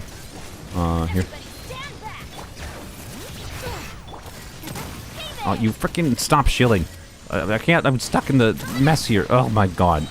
Okay, that's not this dude's fault. That's just this boss being annoying as shit. Oh my god, okay, no, I refuse. I refuse to have that cringe enemy. I know I could probably just Arlecchino it to death because her AoE would, I think, hit it. There's Navia struggles on that specific dude that does the stupid shielding ability. Ugh. The RNG element of that boss is so annoying. As far as like trying to like, if you're someone who enjoys like trying to optimize clears, and that kind of thing can affect your ability to clear. If you're only like doing one run through more than other aspects, like having constellations or whatever.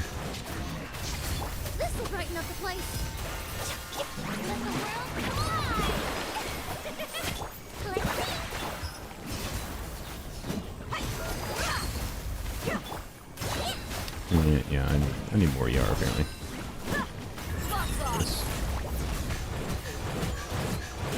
And get the kill, Dia. Nice. Good job, Dia.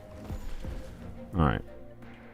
We'll do Mualani and oh wait, time to test if it works with Navia and Mualani. Oh, that'd be interesting. The problem with Mualani is like she wants to like do her full sequence out. Like she wants to do her full, you can't swap out of her. Swapping out of her would be ending her Night Soul. But you might be able to do balance of like, rather than having to work, because a lot of times you just can't get the third hit on Mualani anyways, right? So you could try something goofy, like 2 hits on Mualani and then switch to Navia kind of thing. Alright, please don't do a cringe enemy for your second phase. That's all I ask of you, sir. Alright, let me do that because I want burst. Alright, there we go.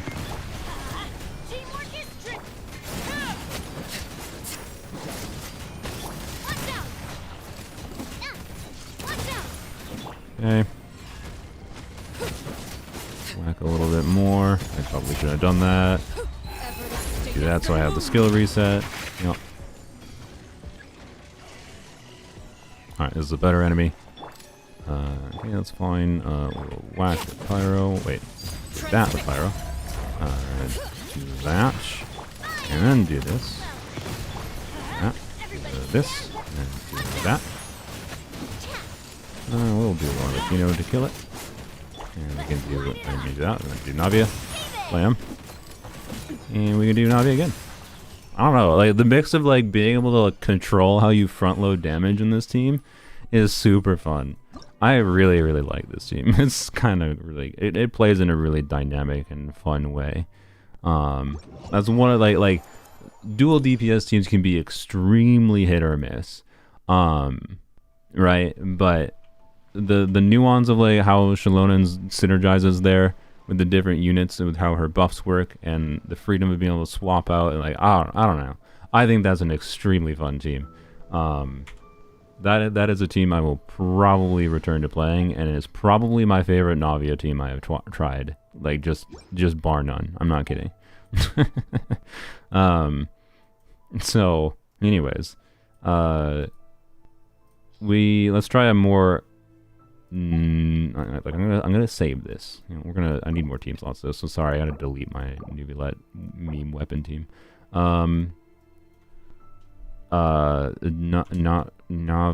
Navakino. There we go. There we go. Let's do a normal Navia team, I guess. Normal. Furious Wet Rock, indeed. It's because it's Farina, Fury, and then it's Wet Rock. I thought it was an appropriate name. Well, by the way, we will test that, because I do think actually Noel is one of the units that will, on my account, because I like lack in Geo options, although again, now that I have C6 Gorou, maybe a little bit more compelling. Well, no, C6 Gorou is only compelling in triple Geo. So, no, I think I will actually like playing Noel quite a bit more. I think it will be a meaningfully stronger team, right, doing this than I have been doing before with like Xilonen, or with Kachina, or with Yunjin I like as well. So we'll try that. We'll try that after, I think, Navia. This last Navia team. Let's do a Navia team that can handle the first side of this abyss. So we'll do Bennett and Farina Xilonen. That it's probably going to be pretty strong, to say the least. I don't love using Bennett and Farina and Xilonen all together. Like, what do I do on the second side? Well, I mean, I do what I just did. I don't know. Not even level 90 Noel. I know where she is though now, because she's right after the level 90 units. It makes her easy to find. This. Oh wait, do I? It's probably not gonna be that hard to get Hydro, right? Or maybe it is. Okay. I think I have to. Yeah, we have to be a little bit smart, I think. Oh, that's some damage. Well.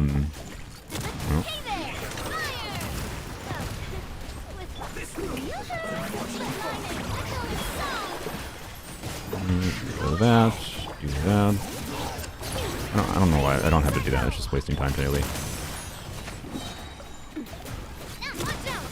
Aw, what? Didn't crit. Didn't even kill the one dude that was near me, and the other dude jumped away. That makes me annoyed. I should have been able to clear that.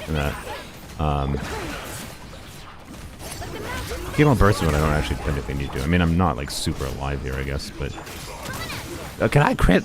God dang it!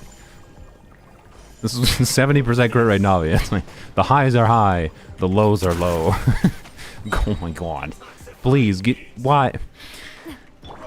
Bruh, just bad luck caused me to get like 25-second worse clear time than I otherwise could have. Jesus. I did the wrong team here. Wait, because Farina's in the other team. Well, we'll see how it goes. I definitely did the wrong team here. But I don't know, I've never played this team before, I don't think. So we gonna find out. Do this first.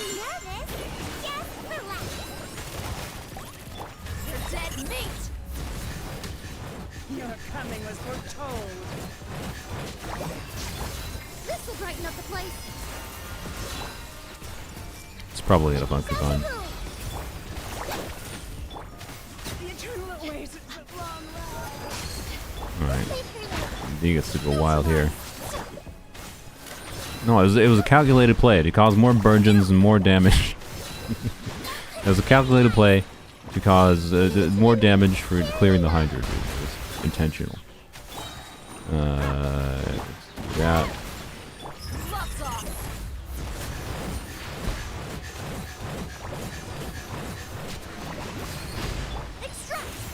I shouldn't have done that. That was bad. Well, the Burgeon clothes that were not triggering because I didn't have Dia skill up. Go, Dia. Go. Bam.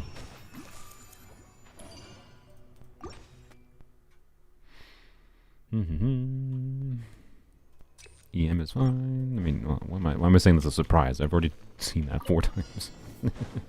Yeah, okay, whatever. I was gonna try to like get them to come a certain direction. I think that's relatively pointless. I didn't Navia burst. Ah, kill me. No.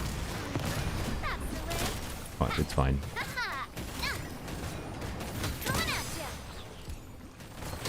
There we go. Alright.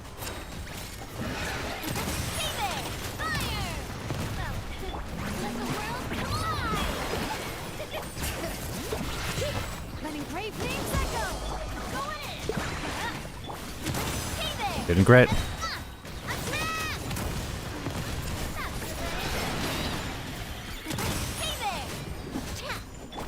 Would be dead if I crit.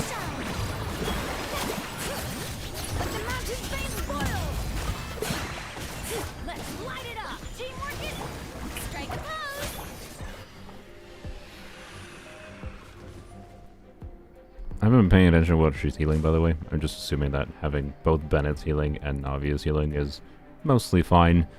I think, particularly, like, yeah, I think it's fine. I don't think the experience there would be meaningfully different without C2 Frina, but obviously C2 Frina does make my experience there more consistent, right? And it's worth acknowledging.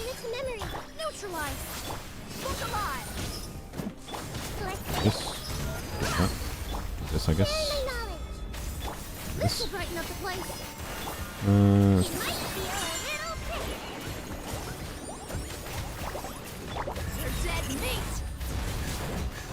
Got trolled by YouTube after Navia said, "Shoot, I got an ad." That was actually on purpose. No, it was not. Congrats. At least it made the ad more memorable, right? Alright. Do this.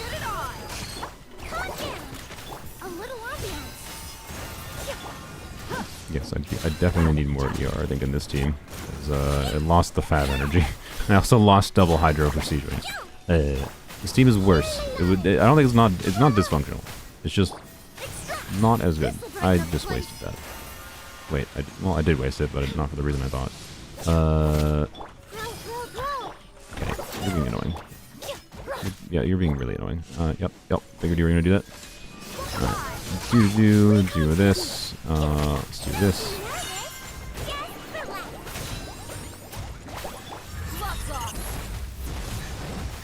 We aren't quite getting the same damage on Dia without Farina. And we aren't quite getting, you know, I don't know, it's not dysfunctional, but this is also an easy Abyss cycle. This is not a team I think I'm going to return to play.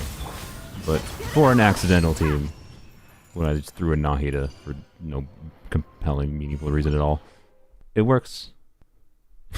it's good enough. Alright, let's... Okay, well... we're fine.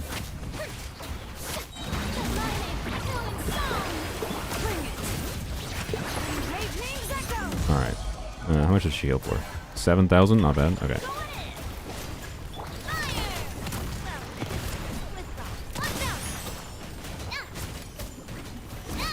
I'm not properly doing cancels or whatever on Navi. It's fine. We'll survive. Probably. Unless that happens.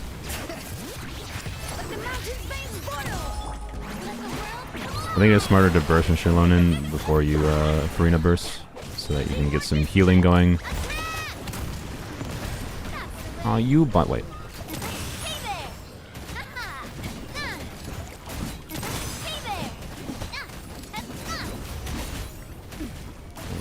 There we go. Ah, I thought that would be fine. Just die, sir. I don't. There we go. Alright. Hey, look, free crystallized shield.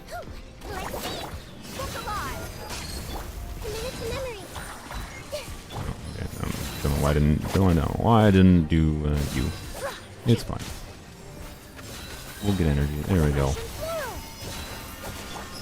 Yeah, I guess we'll wait to do Dia Burst here. You asked for it.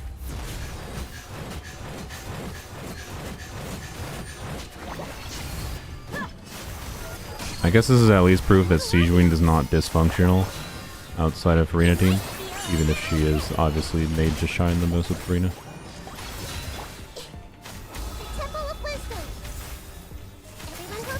Ah, yeah, that doesn't matter. We'll be fine. Do you want to spawn here? Yeah, there we go.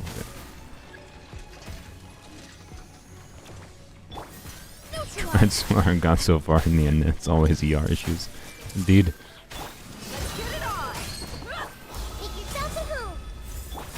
Let's just use this. Do that. And that'll probably kill this dude. Please kill that dude. Please. There we go. Okay. And then we can do this.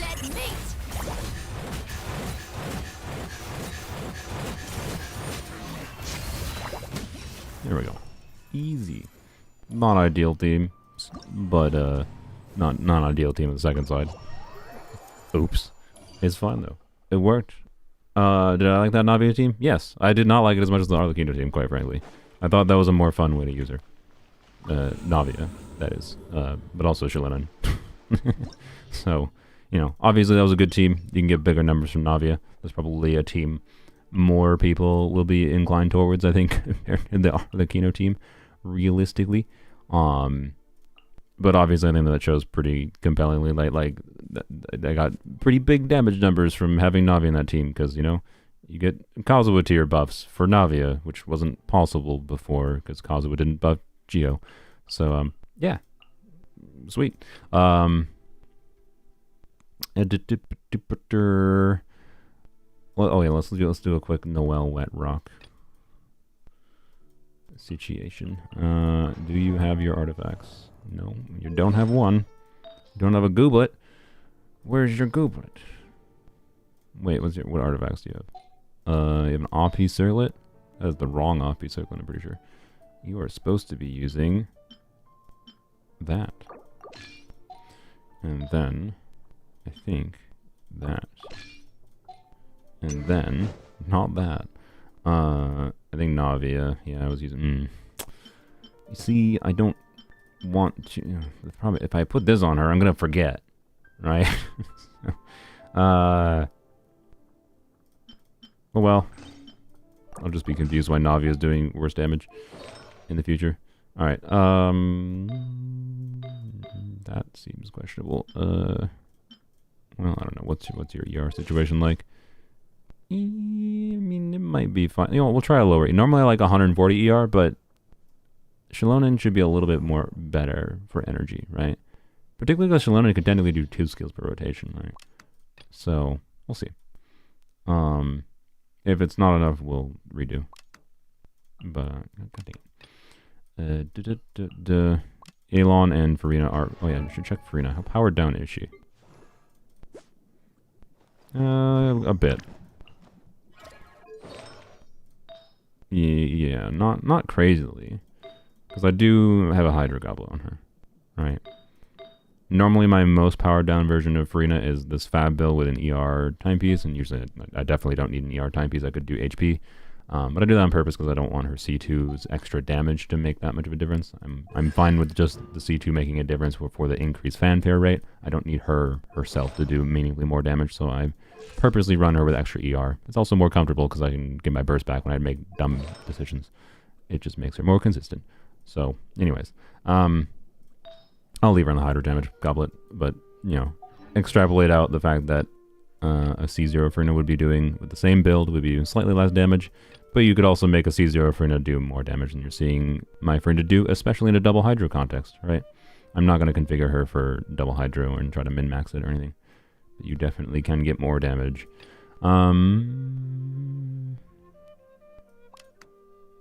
The team rotation here is probably Furina, Yelan, Xilonen. Yeah. Alright, and then we'll just Arlecchino things to death on the first side. You get through it quickly. I'm gonna try normal attack skill damage Xilonen. I mean, not skill damage, but I will try normal attack Xilonen in some form in the DPS Xilonen video. Yes. Lucky day. We shall prevail. You power down your C0 5 stars. Honestly, I respect it.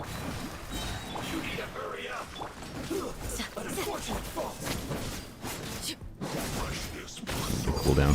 I probably would have been better to burst there in hindsight, but oh well.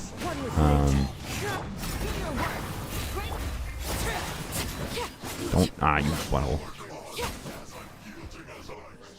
Just pull Xilonen, she's so cool. Love her. Nice. Congrats. Alright. That one. Yelan is powered down too, as normal.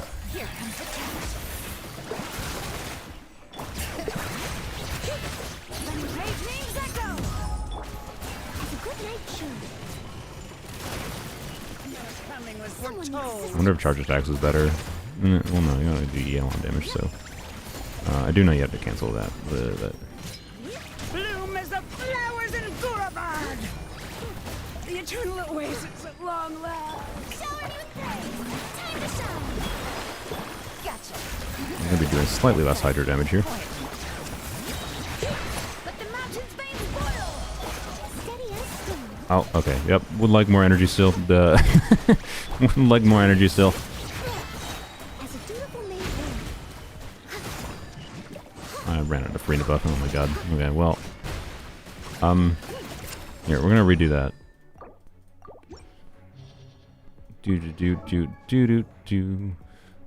That's whatever. Fire Noel. That's fine. We can't really change much of that. So I can change that if I need to sacrifice a bit of crit damage. What's our crit looking at? We have 92-13 right now. Okay.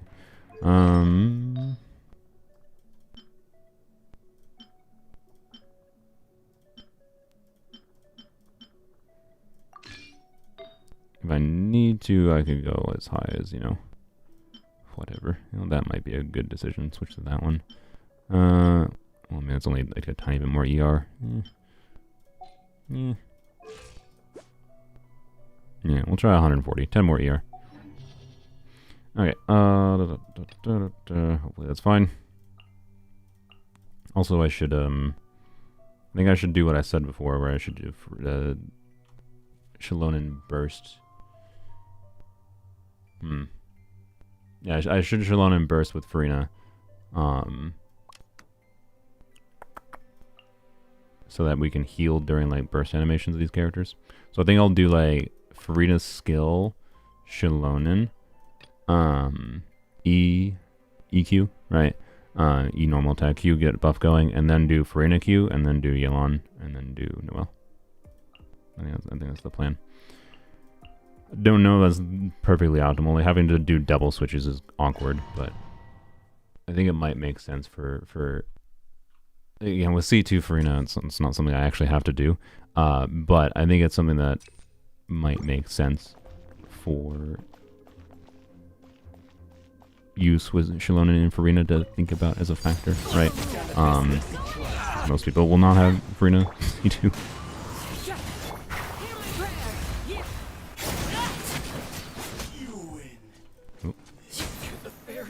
What? That was interesting.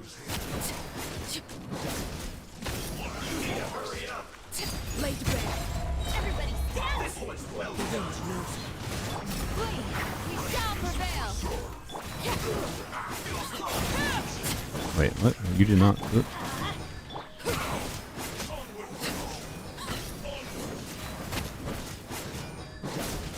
Oh yeah, if you're in the hurricane area, hopefully you can get to a safe area. I do not envy your position having to deal with multiple hurricanes in short order. Okay, whatever. I literally just didn't do what I said I wanted to do. Busted. Here comes the test. Gotcha. I must leave no stone unturned. Time to clean up. Nothing was foretold. The eternal awaits. Nice.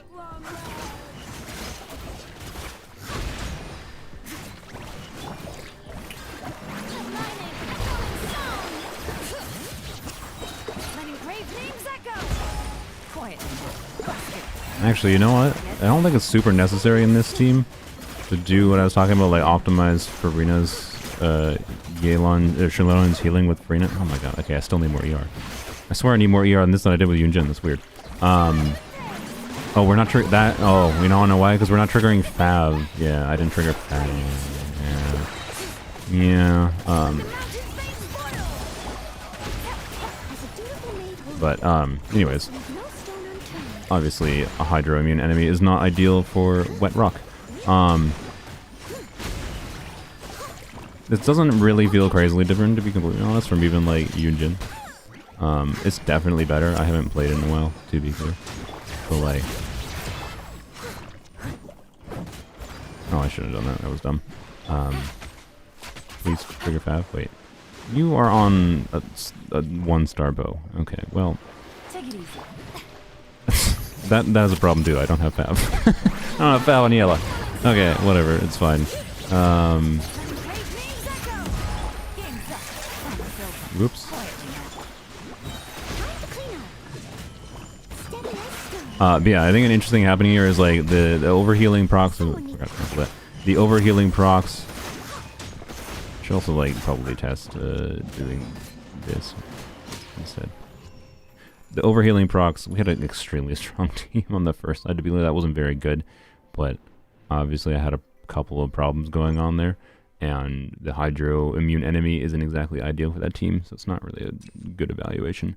But we have like Farina's passive procs in any instance of overhealing, and you have healing that's happening every single time Noel is healing or doing normal attacks.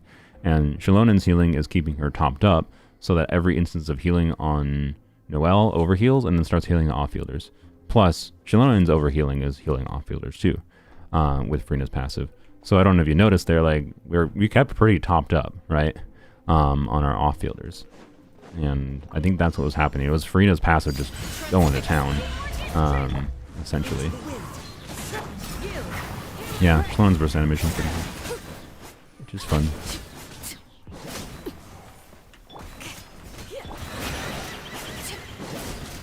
You're all looking on Whimsy? No, she's on Gladiator.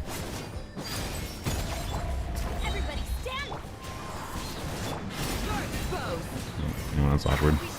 Oops.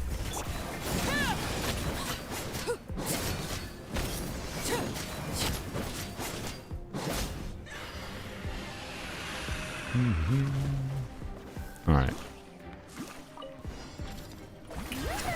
Hey, now we should be able to get actual damage.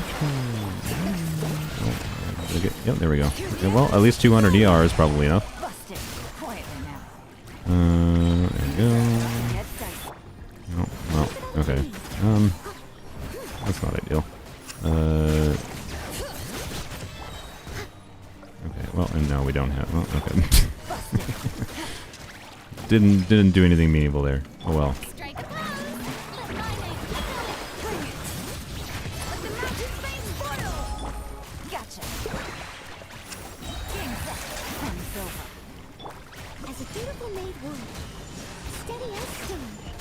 Oh, come on. I'm just not able to do anything with Noel because I wasn't even paying attention. I would have saved it first.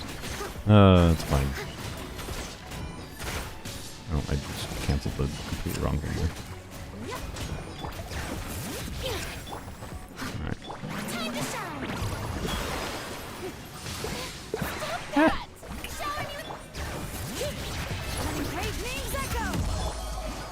Oh, God, frick you! Bruh, Mugakiki! I hate you so much.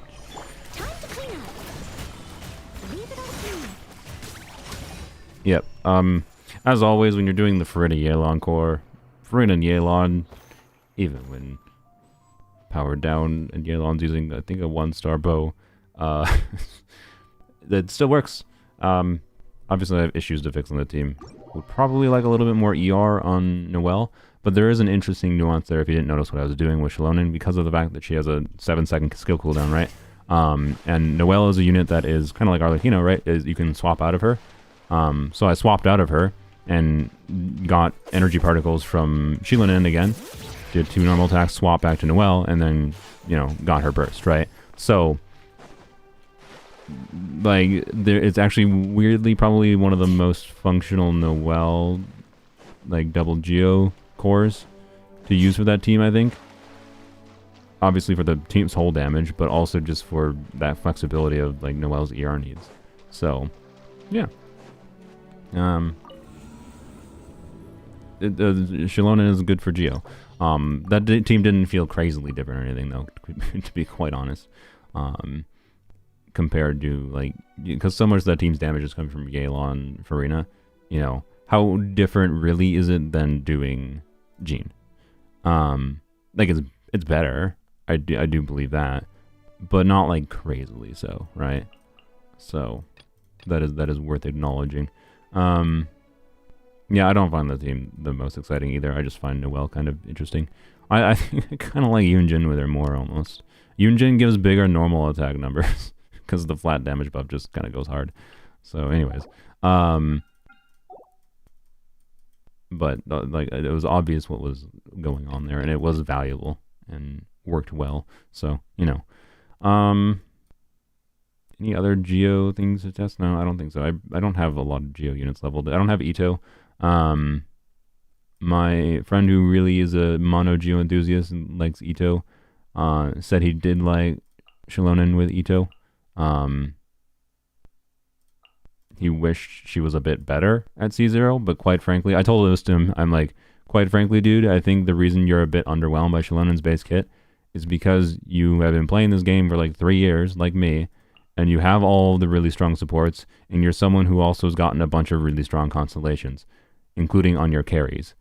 And you're having a whale problem here, where like you're not seeing the value in Xilonen C2 because you have invested too heavily in every other way.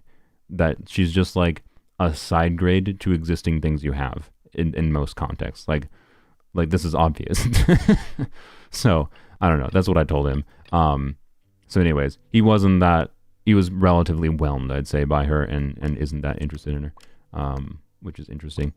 I think still, like, Ito, like, if I played Ito, and with how I know I enjoy the team, and I like having different team options for characters I like playing, I would appreciate that she's, like, a strong enough Geo buffer on her own, that you can do Geo, like with her C0, you do Xilonen, Ito, and then, you know, whatever other combo, Farina, Fischl or something. Or I think he did the combo he liked actually was Farina Rosaria Ito, because Rosaria does crit rate buff and does some freezing and her own off-field damage of her own. So yeah, he liked that over Fischl, and that's cool, right? So, but I think that's all I got with the Geo units. I will do DPS Conchina with her in a video, but it'll probably be a week-ish from now.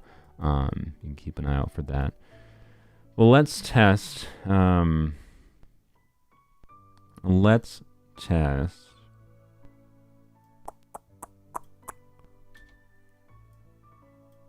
There's really only 2 actual main things I think I want to test. She's not that hard of a character to evaluate, man.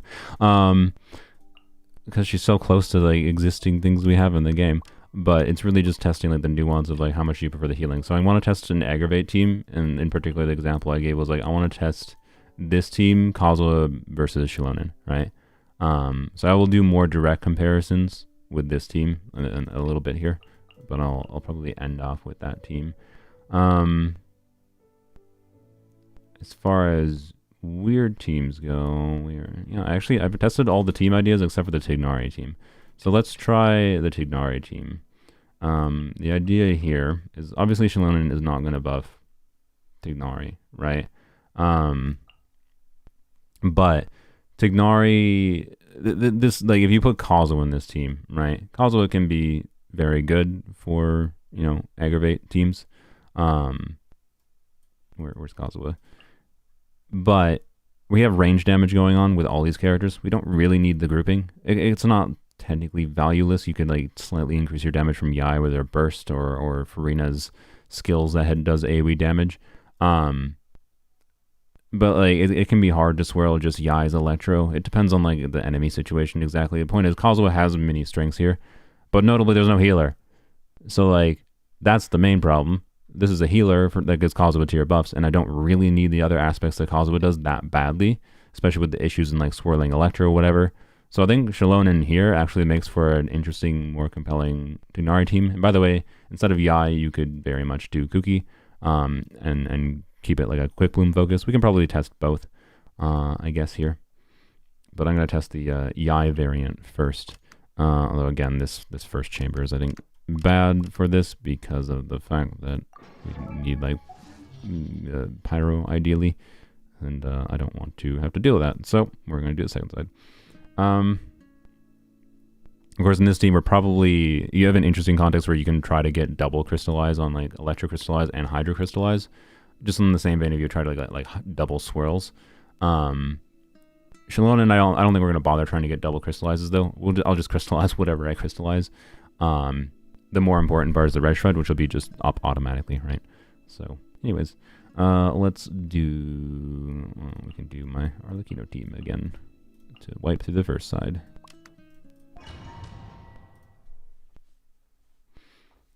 Xilonen best in slot for Navia.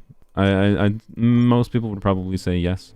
But there is like alternative value. Like keep in mind, like instead of like doing Xilonen, you could have another. Like if you're doing Bennett, Farina, Navia, you could throw in Chiori to that team, and even without Chiori C1 being factored in,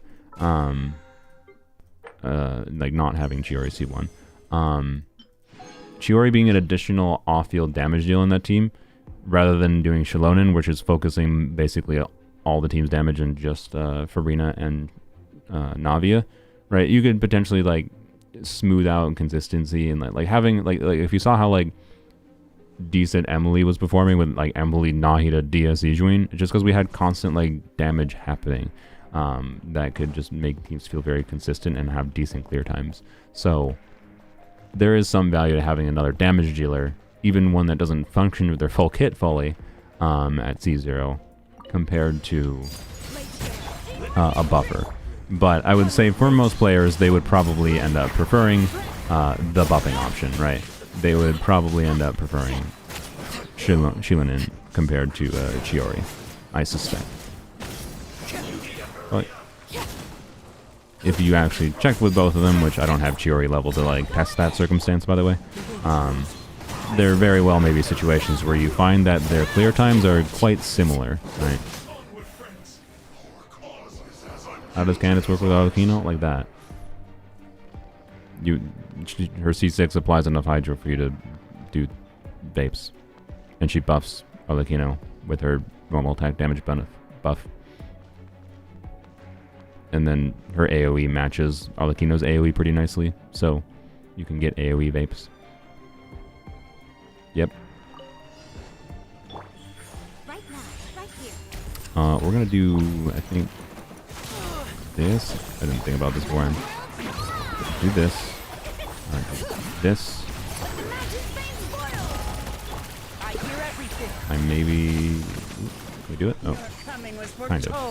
The idea was, yeah, do this, and then do 3 more, right? I don't think I had Yai going still. I think Yai I need to do after Farina. That's what I screwed up there, but that's fine. Let's nip that in the bud. Keep up. And trap. We can do some Yai quick bloom things if we want.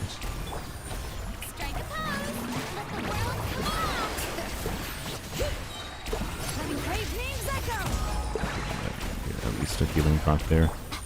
Do that. So we're not really going to trigger a spread here.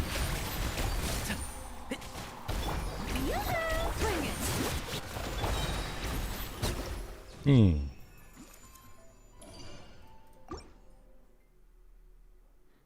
You test Shiloh with Sino? I could. It's going to be good because like Kazuha doesn't do anything with how short his buffs are for him.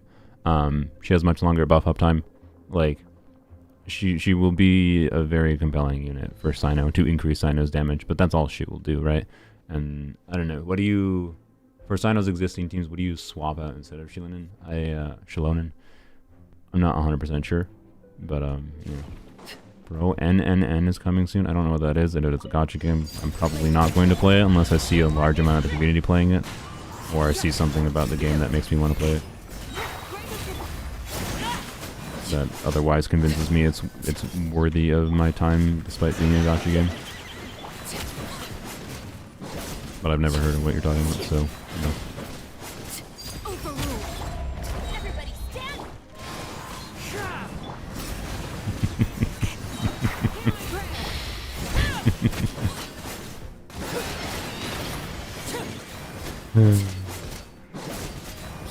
Yes, I know it wasn't vaping there.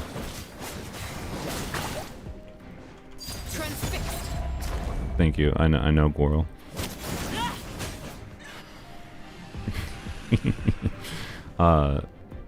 No, I don't care. I don't know. It's just like I don't get what No Nut November is, quite frankly. Is it just people memeing, sexualization memeing? That's all I've gotten. Oops, I'm not pressing. Wait, I don't think I pressed E on. Oops. It's fine. I don't technically need to. Do that. I think I had Quicken going for most of that. Gooner meme? Yeah, No Nut but November has been a thing forever though. Like before, like point of being before Xilonen, people started to be like, "Oh, everyone's a Gooner." Oh, well, good job, me. I don't know why. There's something weird about how this team feels, by the way. Like, I can't get a feel for it right now. Whereas normally, Yai Tighnari teams feel pretty natural. Right here, right now, right here.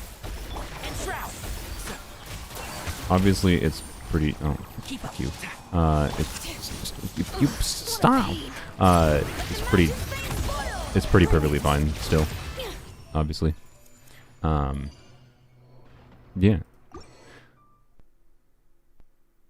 Who could go in Farina's place there? Well, you need a Hydra application. If you want to do, like, the idea is do a Bloomy Tighnari. To be clear, the most replaceable unit there, I think, is Yai. And normally Yai Tighnari feels really good together. I think Yai Tighnari just doesn't make that much sense there. Quite frankly, though, how do you do Blooms with Tighnari? How do you do, like, a Bloom-focused Tighnari team with other Hydra units? Well, you need Hydra application that happens not based on normal attacks. And the list of that in this game is extremely small. And they're all nowhere near as good as Farina. So,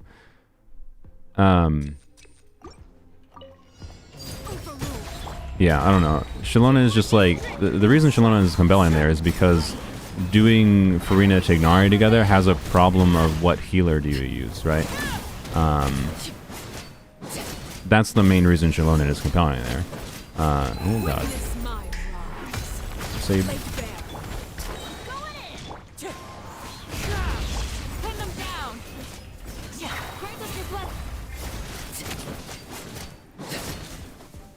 that is a difference. That is the difference maker there, right? Because if you do like Bloom Tighnari team where you're doing Tighnari, Farina, Kuki, right? You can do that, but who do you put as the healer? You can do Jean.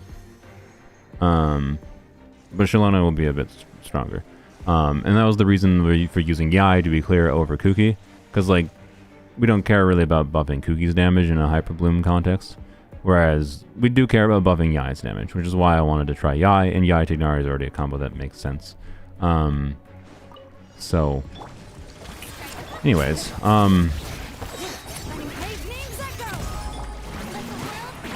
I think it's interesting. I think I just have to like gain a better feel for it, right?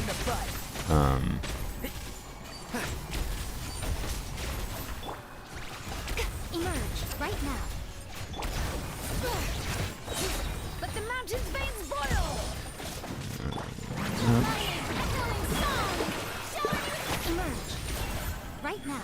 Which I think the feel is burst on Xilonen. Like, do Furina's skill, do Xilonen, so you can get her buff going, whatever. And then, you know, burst on Furina, because you can heal while you're in burst animations here, right? I should have done Yai 3Es there, then did Tighnari. So I don't know, there's interesting nuance here. There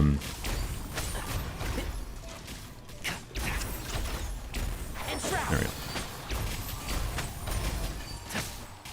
And the damage can be very good.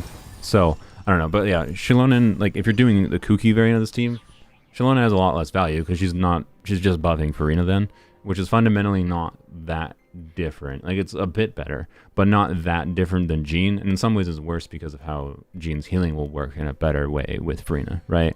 So, like, if you're doing the kooky variant of this team, I don't know. But if you're doing official or Yai variant of this team, where you can take advantage of Shilonen's Red Shred buff for multiple units, not just one unit, then I think it's much more compelling. That's one of the strongest Tighnari teams I have played. It just felt a little weird, is what I would say. But I think I got more of a feel for it towards the end, doing Xilonen, like having some Hydro going, which because of like Furina's 30-second uptime on her skill, this is just happening, right?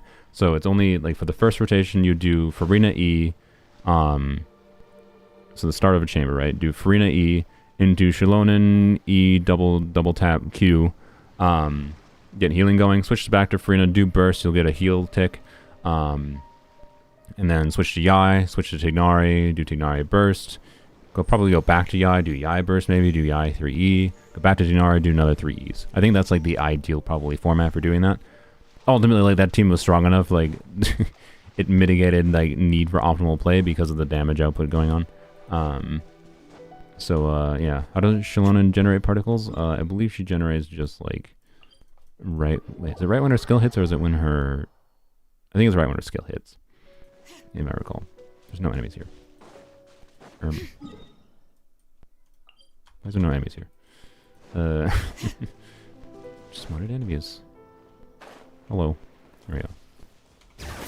Yes, right when her skill hits. And then, of course, Fav can trigger on an initial skill hit. You have to crit, of course, and then trigger the Fav proc. So, in my case, you know,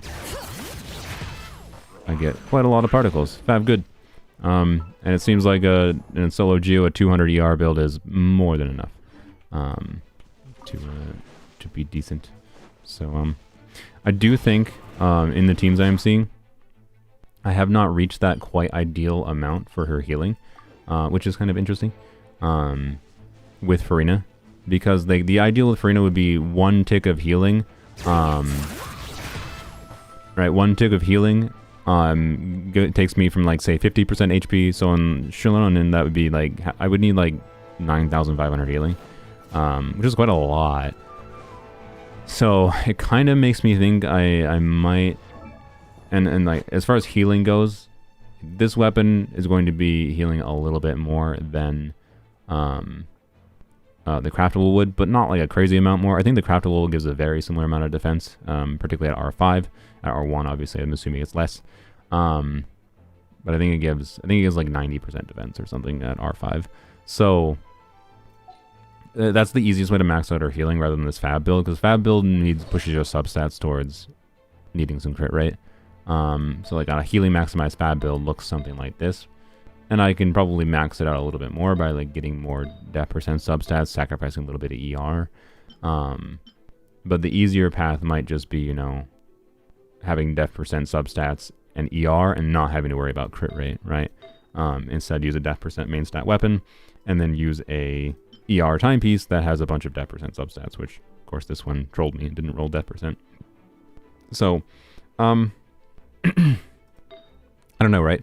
I might mess around with trying to min-max her healing for reaching that perfect middle ground of making it so in most team combinations, she's healing enough with one instance of healing to proc Furina's overhealing passive. I think that can make a significant difference maker. To be clear, for me, it doesn't really matter because I have C2 Furina, but I'm just mentioning this, I guess, on the principle of it. If you don't have C2 Furina especially, reaching that threshold of her healing enough to overheal and proc this passive consistently with one instance of healing rather than like one, going to 95% health and not proccing this passive means you're missing out on damage bonus that you could have gotten, and you're missing out on like turning Xilonen into a team-wide healer thanks to Freena's passive if you're not overhealing.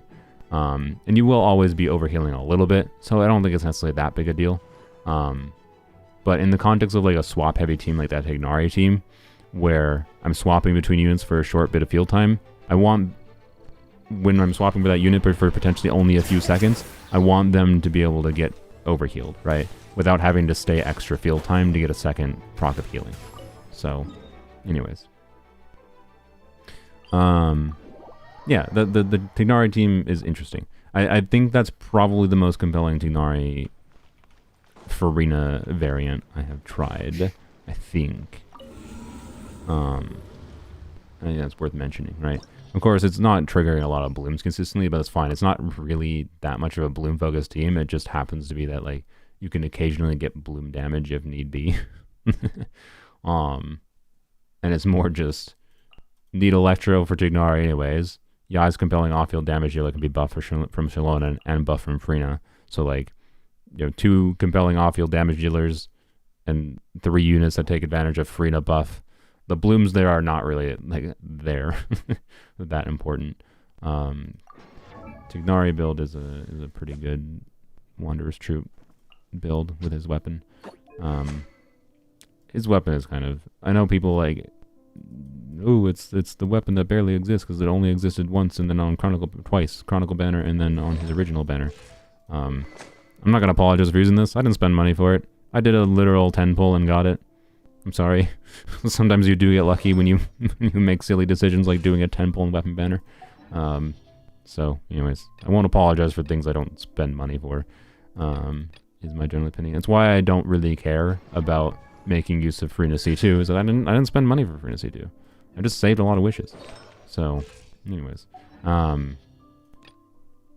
But like I will probably power down Xilonen C2 because like I don't like the I don't when I have too many constellations going on all together, it causes problems, right? One on their own isn't problematic, usually. But I want my videos usually to have some amount of like, I think I know my stuff enough to be clear that the things I'm saying I can extrapolate out to lower investment players, but I want also people to see results that are at least approachable enough, right? From my account that they could simulate it without having to get all the constellations and whatever. Hence why I power down things. No, Tighnari is mostly EM scaling, but he technically is attack scaling. You can use attack on him. It's fine. So yeah, I think we're good with testing the Tighnari teams. I could test the Kuki variant. It's just going to be like, it'll be good because it'll like, instead of Yai's damage, it'll have bloom damage, right? But I just don't care about testing the Kuki variant because like the Kuki variant can just like do Jane and it's like going to be extremely similar to the Xilonen variant. Whereas like the Yai variant gains meaningful value from Xilonen, right? Xilonen, God, brain. So yeah, there you go. What else do we test? I haven't seen a single person ask me to test Neuvillette. I hope I don't have to. I can equip him if you guys want me to test Neuvillette. It should be obvious that like anyone who's played Neuvillette knows that like he does his 3 beams for a while. If you're doing Neuvillette Kazuha together, and you don't really need grouping, right, for Neuvillette because Neuvillette has big AoE and beam that has a super big range.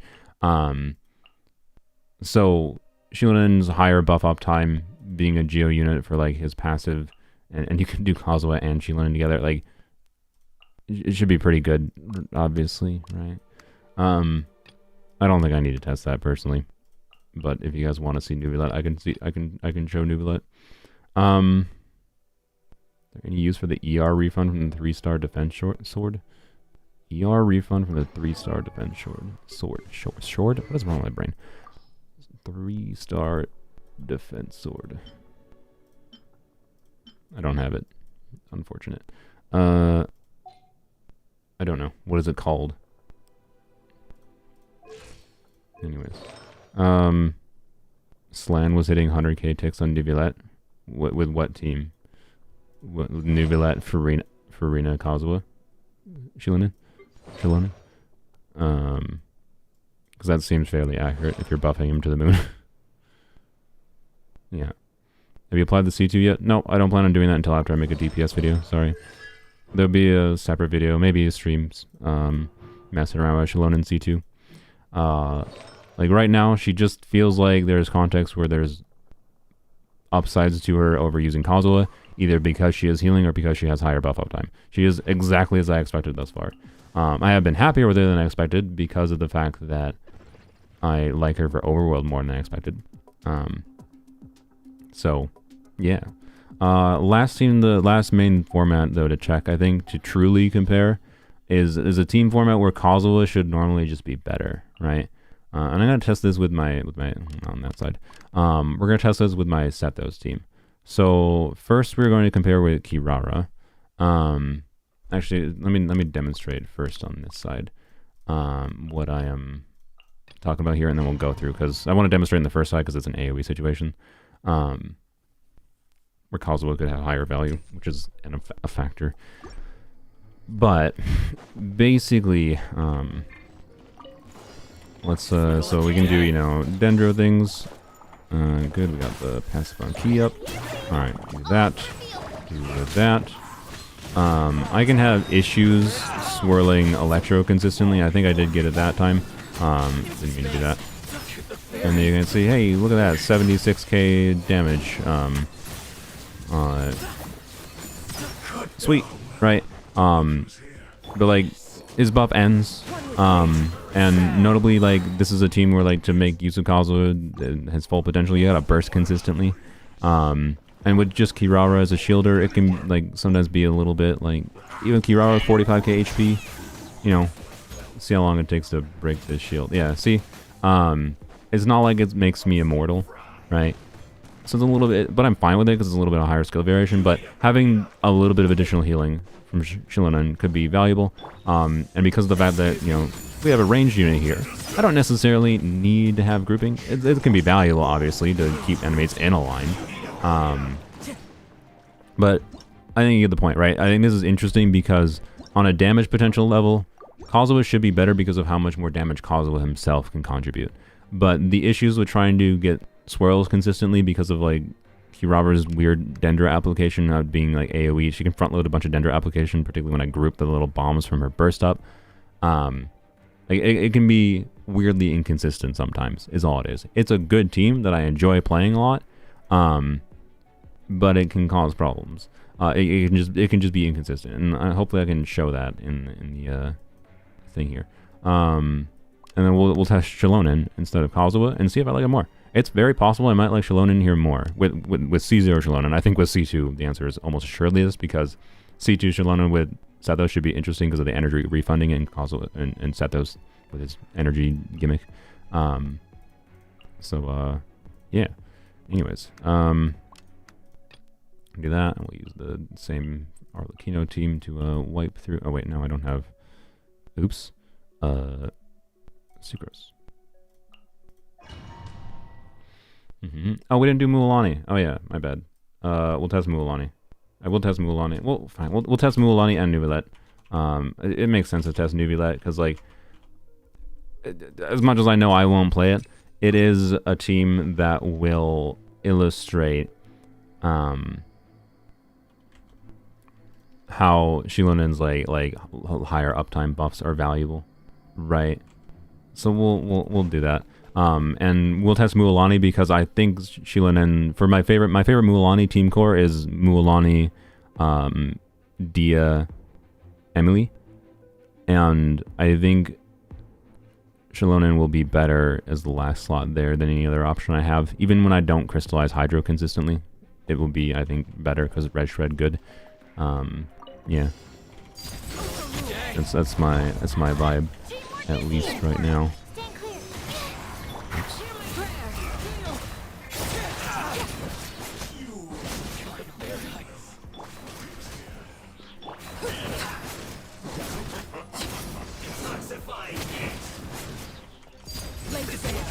gonna back up? Alright, that's fine. Oh, no, frick you, dude. Alright. Grant us your blessings. Yield. Enhanced animal module. Yeah, we managed to group them. Nice. Wasn't perfect. Sucrose is not my preference here, because I like the grouping on Kazuha in that team. Anyways. Xilonen feels less fun than I thought she'd be. I mean, she's a relatively boring character for her strong use case. Right.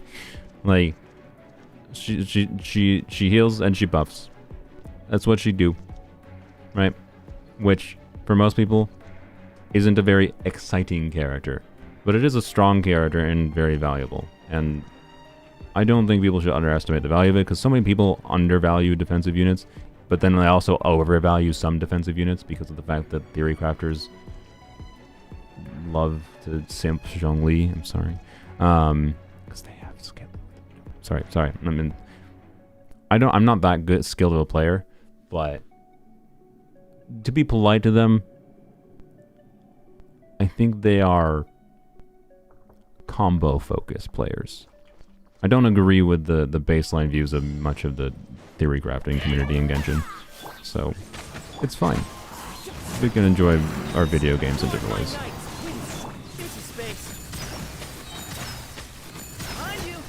Alright. Did I knock Kirara there? Oops. I have no idea if I got Electrocharged there. I don't think I did. Why you have Pyro on you?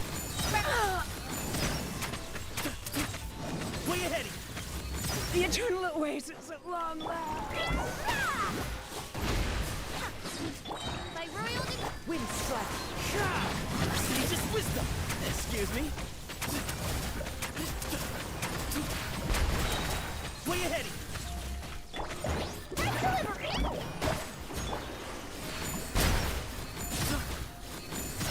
Midnight fantastic.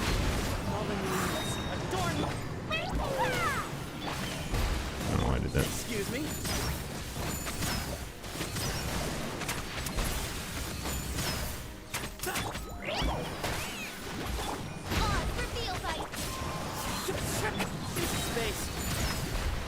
Please. There we go. There we go. There we go. I think my chat broke, by the way. Yeah, I want to get a vibe check for the Sethos team, and then compare it to Xilonen. Teamwork is strict. Animal test 62.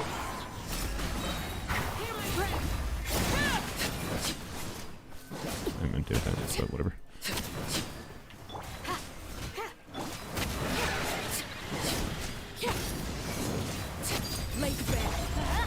Everybody stand. Absorption test. No. Wanted Why am I dead? I'm almost dead. Alright, well, that's fine, I guess. Stand clear. I want to swirl Hydro. God dang it. Teamwork is dreamwork. Let's absorption test. Do your work. We shall prevail. Here we go. There we go. There we go.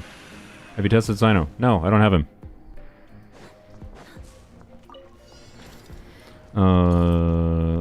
This... Let's start this a little bit differently. Whoop, whoop.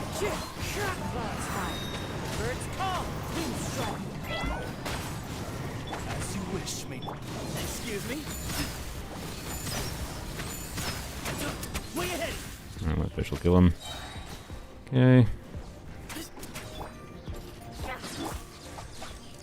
I would test Sino if I had him. Would love to, but I don't. Fortunately, it's the way of gotcha.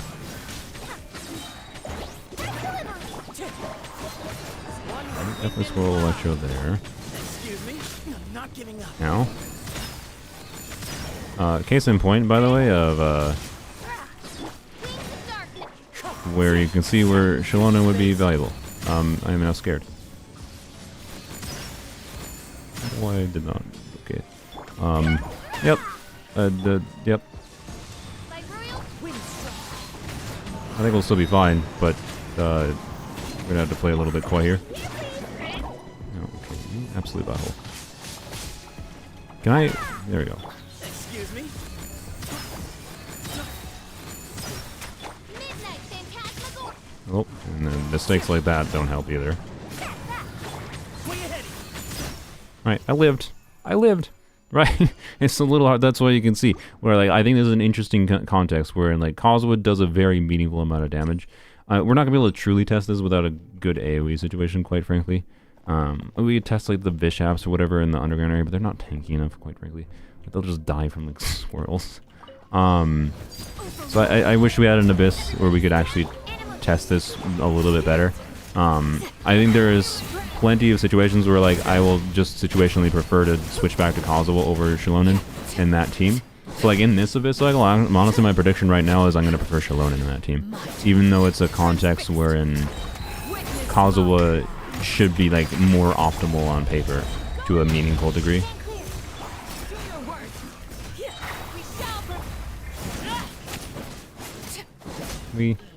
By the way, you can see how like Sucrose is not that much worse than Kazuha as far as damage here. Kazuha's grouping value is pretty high though in that team, in many situations, but matters a bit less in others. So, yeah. Got another stack on that. Oh, okay. Well, no, I bungled up there, but there we go.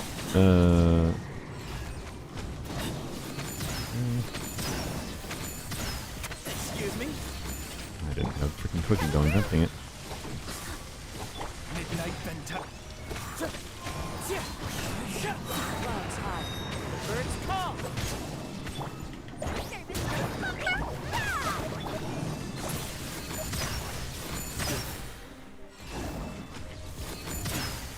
Into space. Oh yeah, I forgot. I have been using Kirara a little bit wrong. That's why I've been having a little bit of clicking issues. That'll happen regardless of Xilonen or Kazuha, but I need to do some normal attacks to proc Kirara C4 sometimes. Which, if I'm doing the what am I doing? If I'm doing the optimal like, Kazuha, or sorry, not Kazuha, Sethos bursty and then do charge attack combo rather than my like charge attack spam that I tend to do because I prefer it. But okay, or we can just do this in this context. Then it technically would trigger without me having to think about it. There we go. But yeah, like you can see, it's fine. I was able to clear. That's cool. I like Sethos. He's fun. It's a Sethos C4, by the way, with a weird energy focus build, so he does a little bit less damage than he could like at max. But I like to have a high energy build so I can constantly do charge attacks or burst and charge attack in one rotation. It's a non C6 Sethos. So, Xilonen or Nahida would be more valuable to a free-to-play player. Depends on the units you have, quite frankly. Xilonen, you'll see more value. Like Xilonen is not gonna like magically make you do damage, right? She amplifies your existing character's damage, right? She will amplify your Mualani's damage. So, you know, the value you get from Xilonen ultimately is going to be dependent on that. I think Xilonen might be more valuable to many players if you're the type of player to focus down on just trying to make the best team possible for like a small subset of characters, right? But if you like playing around with different varieties of teams, if you like, you know, the idea of having a character that enables Dendro teams to be uniquely the strongest they can possibly be, oftentimes Nahida is a bit more relevant. With that said, I can also tell you I played Nahida very little anymore. I still on occasion do, obviously. It's Nahida. But I oftentimes try to make Dendro things work without Nahida as a priority, because I just tend to enjoy it a little bit more. By the way, that's a thing you could do, right? Like I do wish to acknowledge, like, if I'm doing Sethos, Fischl, Nahida,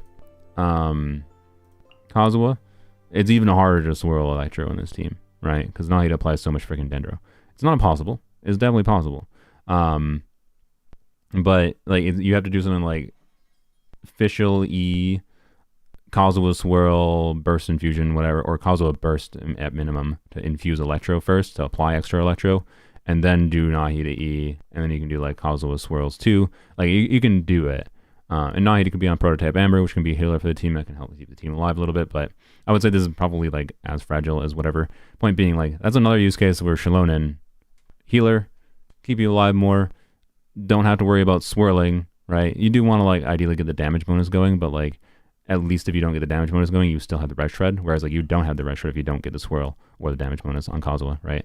So that's a context too. But anyway, sorry. There's plenty of occasions, like you can see, like, we're the Sethos team, where I'm just preferring to use Kirara because I think it's more fun to use Kirara. So, like, yeah, I don't know.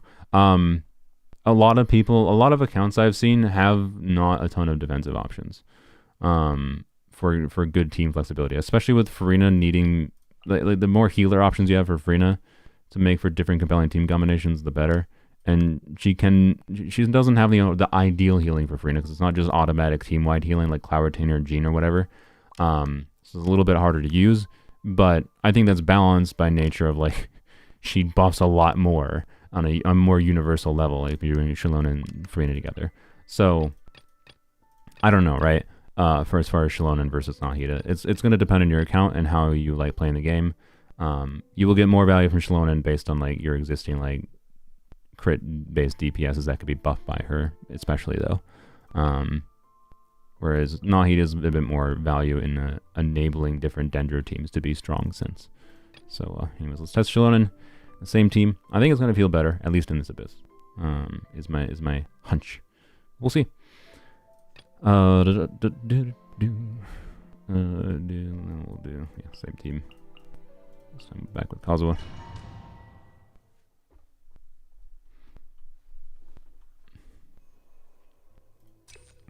You start with Kazuha Swirl, the Kazuha buff will probably run out before you even get to the big PP damage. Yeah, that's the idea. It was like doing potentially like Fischl into Kazuha Burst. So you infuse Electro and then do Nahida, and like all those reactions that you're then causing with Kazuha's Burst aggravating swirls and the Nahida triggering Fischl A4 probably will give you enough Electro where, like, you can, like, there's ways to make double Electro aggravate swirls with Kazuha work. They're just awkward, and, like, I don't like them most of the time. I usually don't like having to worry about mucking about with trying to get freaking swirls with Nahida on the team, right? Like, Nahida kind of prevents the swirls, generally speaking. So, like, that context of Xilonen can give red shred regardless of swirling, like that Kazuha would require, is significant. Is ultimately all I was saying. Let's get down to business. And we are going to see that aspect, I think, here very shortly.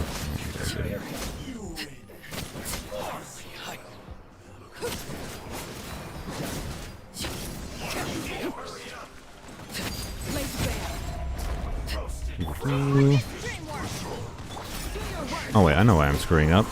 With my brain. Oh, that was not good. Don't do that with Candace. Whatever, it's fine. We will survive. But I definitely bungled it. Oh, well, never mind. We won't survive. We won't survive. Yep. Oops. So that was literally a skill issue. But also my brain was fuddle-ducked because I put Candace in the wrong slot.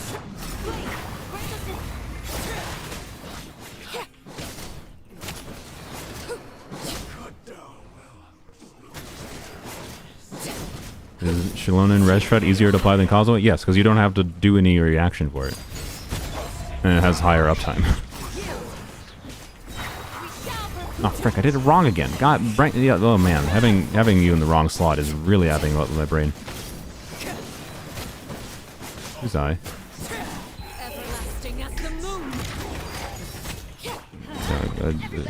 My brain is hard adapted to having Kazuha in third slot. Oh gosh, dang it.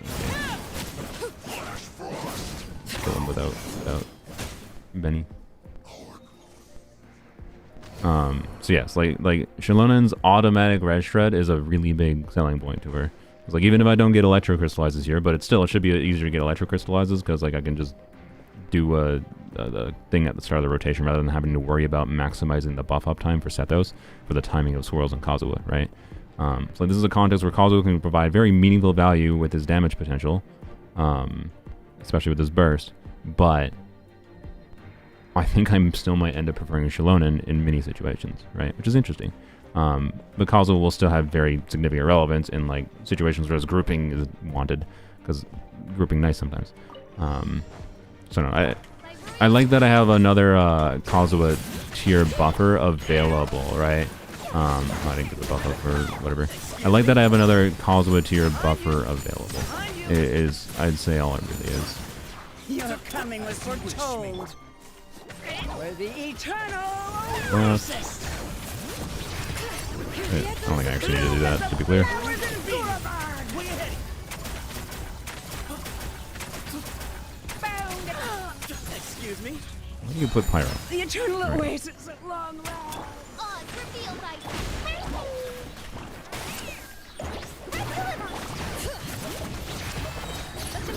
A little bit, because I think this dude's gonna be a butt.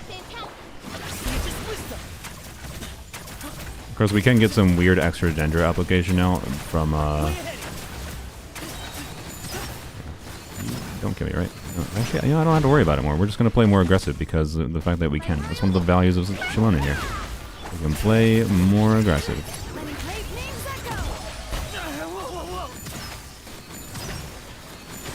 But yeah, we are losing technically a little bit of Dendra application by not being able to like group Kira's little ball things together, right? But I don't know. I think that felt a little bit better in that situation, though. It wasn't crazily different or anything.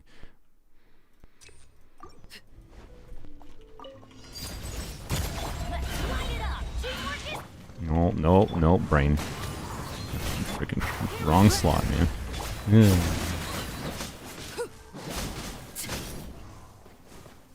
Yes, I did crown her skill.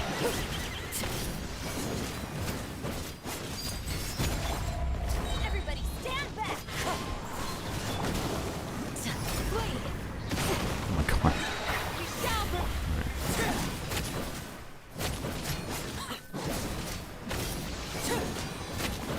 Please. Thank you. Test Mono-Geo with Chiori. I don't have Chiori leveled. It's going to be a while before I get Chiori leveled. Sorry.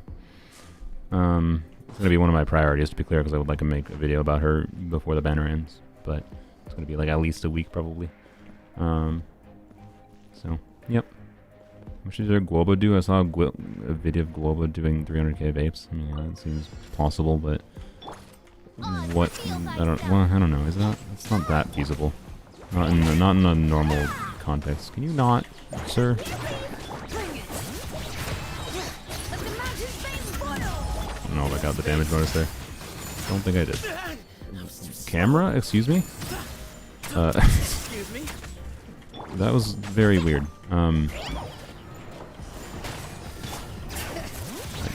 Stop teleporting. Okay, this dude's pissing me off with his teleports. You didn't do that with Kazuha. Okay. I think he didn't do that with Kazuha because Kazuha poise broke him. So that's fair. Like, I didn't consider that. Like, Kazuha does have relevance for his poise breaking, right? With annoying little f***s like that dude. So, yeah. What, brain? This team is dumb? In what way? Why, you think... Why is that team more dumb? Wait. Because you don't like Sethos, or... Like, no, explain yourself. I want to hear the argument for why that team is dumb. Genuinely. What is your argument for why that team is dumb?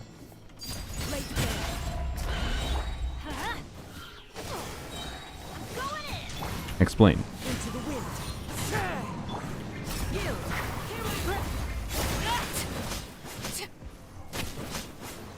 I should have switched to Candace. Or switch to anyone.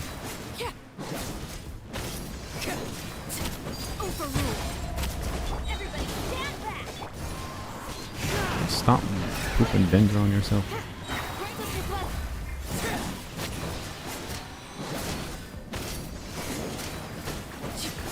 Alright.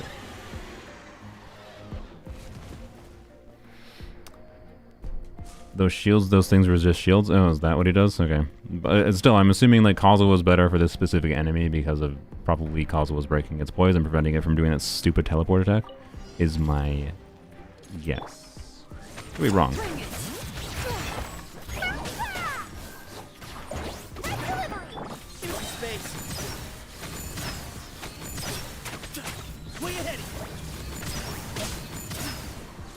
Not, yeah, okay.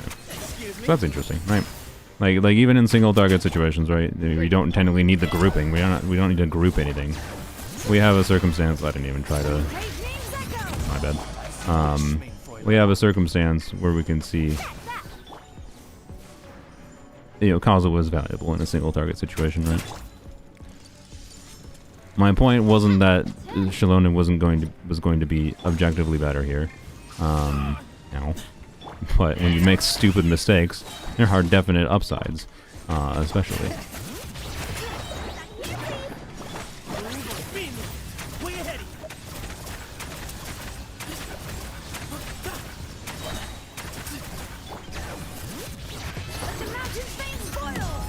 Because you can do things like healing, which I know is a crazy idea. There you go.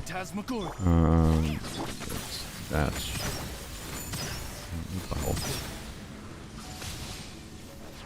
let's just restart here, I think. Yep, I figured you would do that.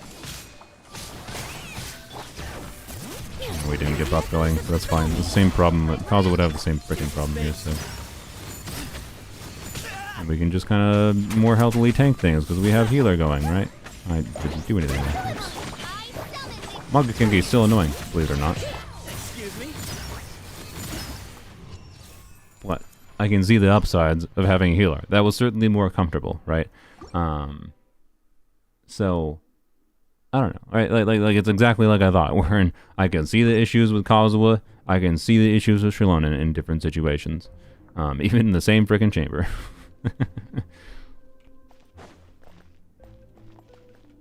Sethos is hitting about 10k less at max damage for his charge shots. So your point being, did that prevent me from clearing?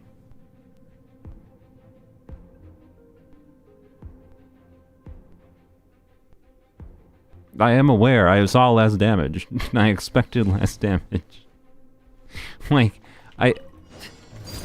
yeah. we sacrifice defensive utility for damage. Notably, by the way, I have C2 Kazuha. Keep that in mind. I forgot to mention that. Like, I very much expected less damage. Like, yes, we sacrificed damage. The whole comparison was sacrificing damage potential for defensive utility. That was the entire comparison. My beef is that people don't seem to understand the point of what I'm testing. Like, yes, we're testing similar buffs,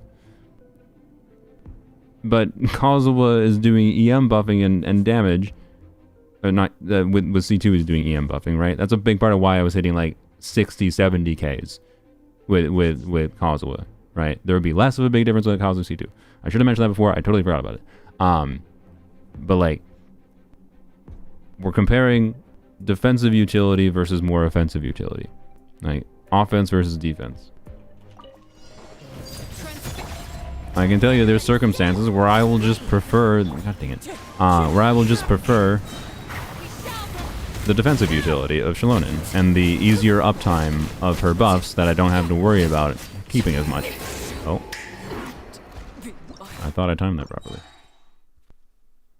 I'm not actually mad, I'm trying to clarify, and I'm fighting with people in the chat because it seems there's a misunderstanding for what the purpose is going on here. The purpose wasn't, let's see the highest damage that those teammates could see. Let's see if there's higher damage. No, we were testing the literal opposite. Let's see how much I mine lower damage.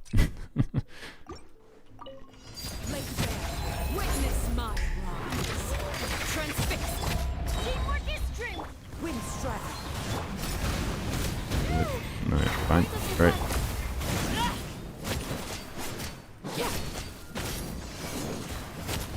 Arlecchino dying in her burst is very funny, yes, I agree.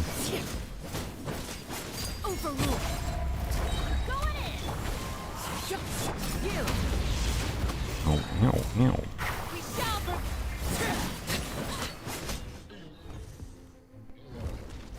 You're gonna get C1 Chiori? No, because my intention, like, a big part of the point of me wanting Chiori is to have a lower investment, like, off-field 2-unit core in the form of Kachina and a C0 Chiori. So, yeah. There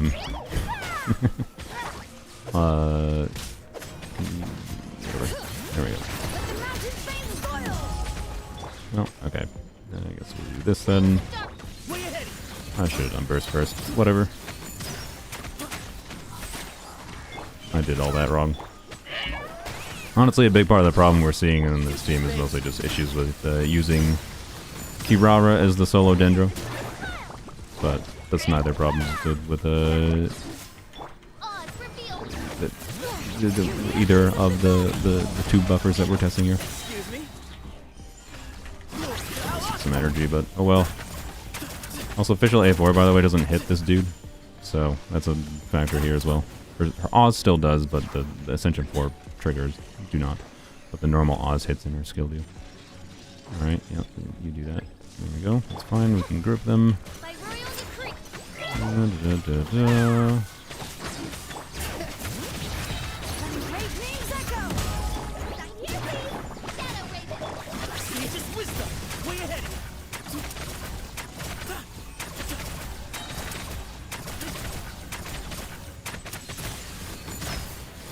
Ultimately, they felt they felt pretty similar.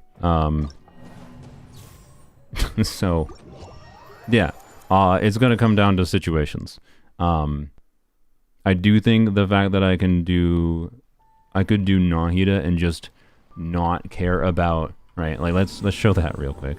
I'm not gonna do a full run, but notably, to be clear, part of the reason I tend to avoid playing Nahida is because I don't like how much of a difference Nahida C2 makes. But I can play Nahida, right, in this team, and just not bother with getting like, just don't even worry about getting the Electro crystallized, right? Is the idea. So do that, do this, do this. Yeah.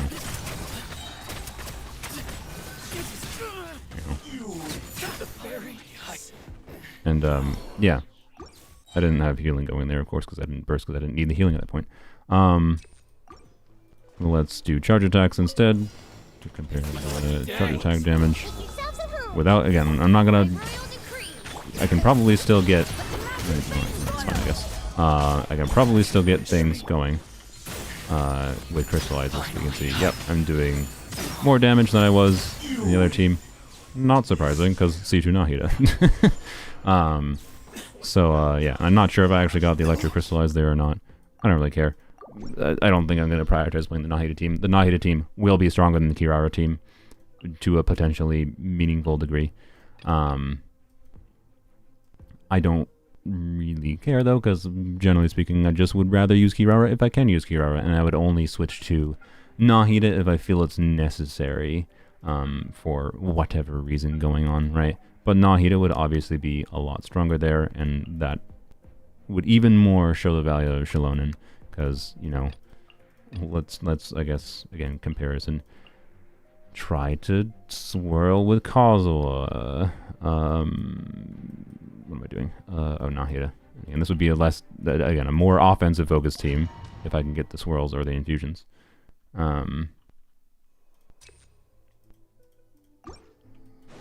Xilonen does 0 damage for support, yes, because she does defensive utility instead. Alright,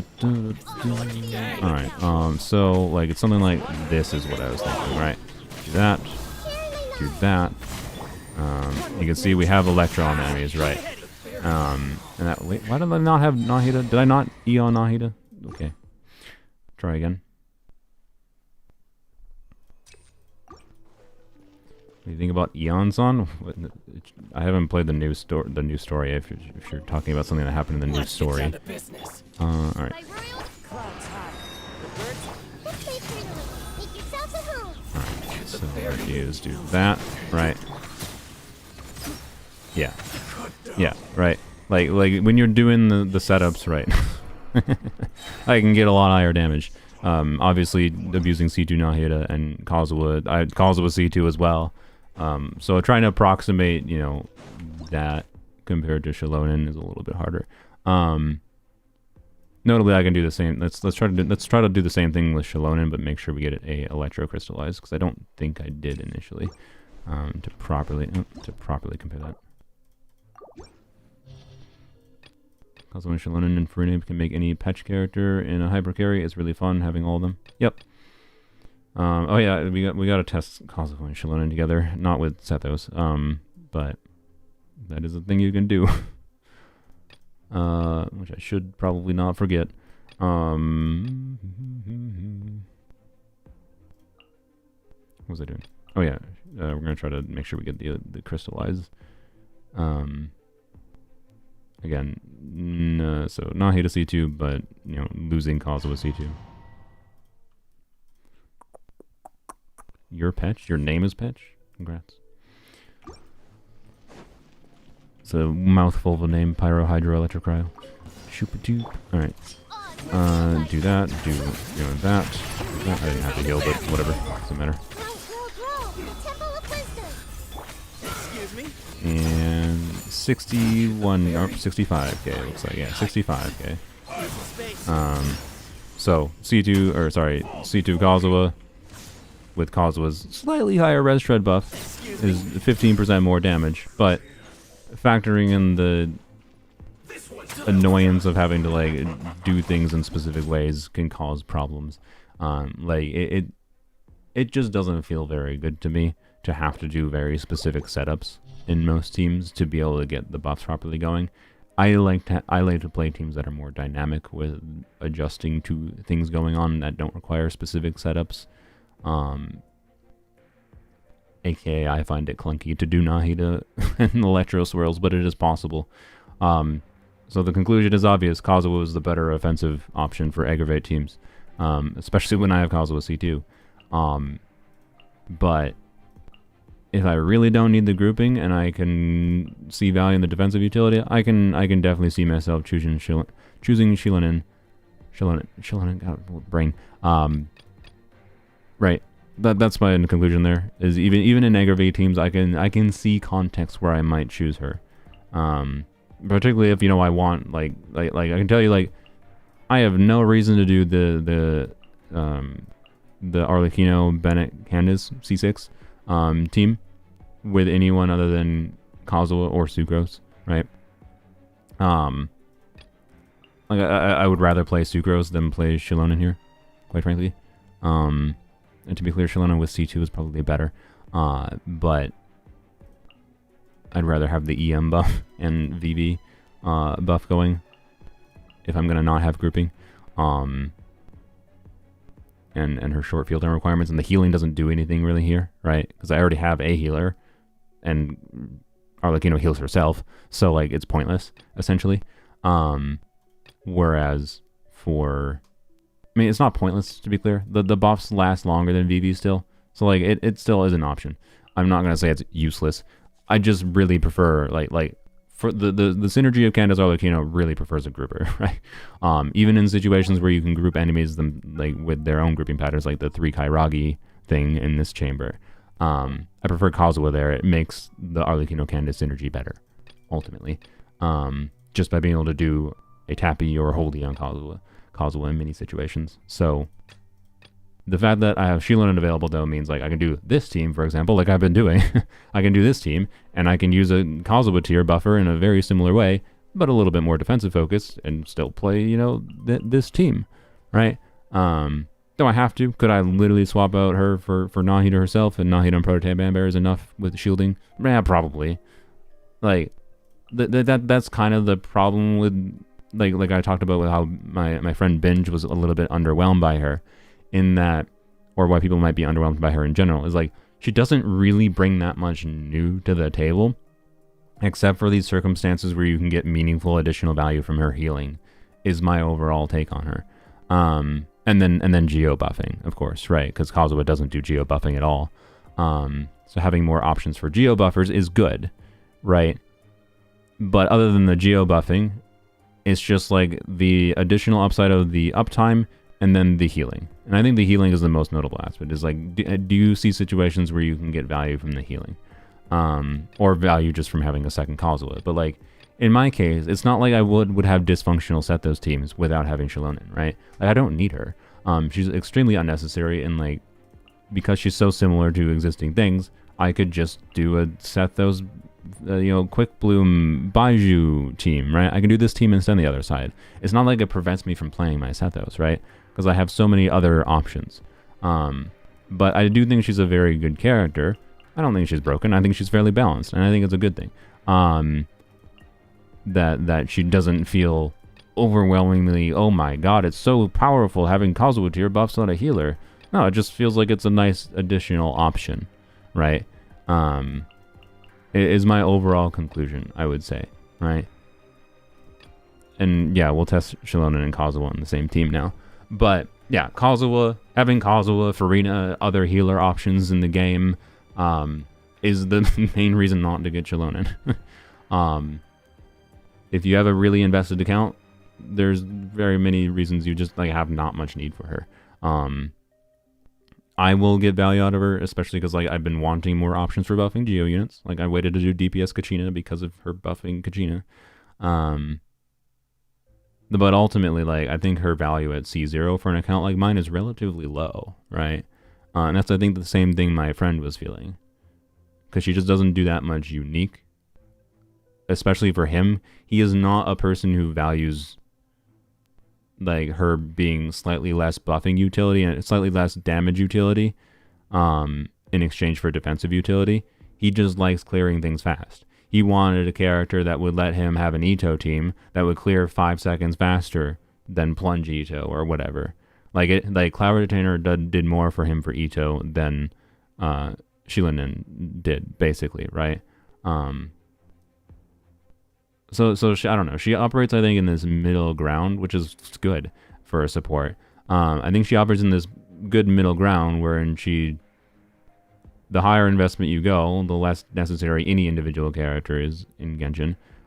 If you're lower investment, she can be a very compelling option because she gives a very healthy amount of buffs.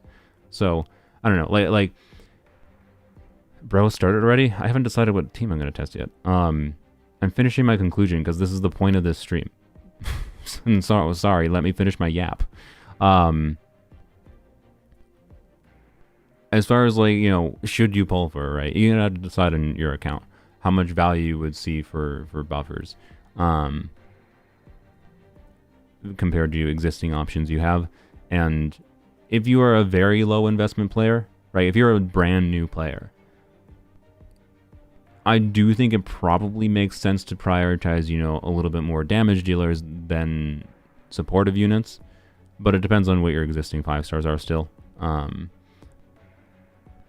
You need to have some mix of supportive off-field buffing units available if you want to have flexibility to be able to deal with different situations that like the game throws at you, or you want to just have different flexible options for making strong teams. And Xilonen can be a very, very viable unit for many teams.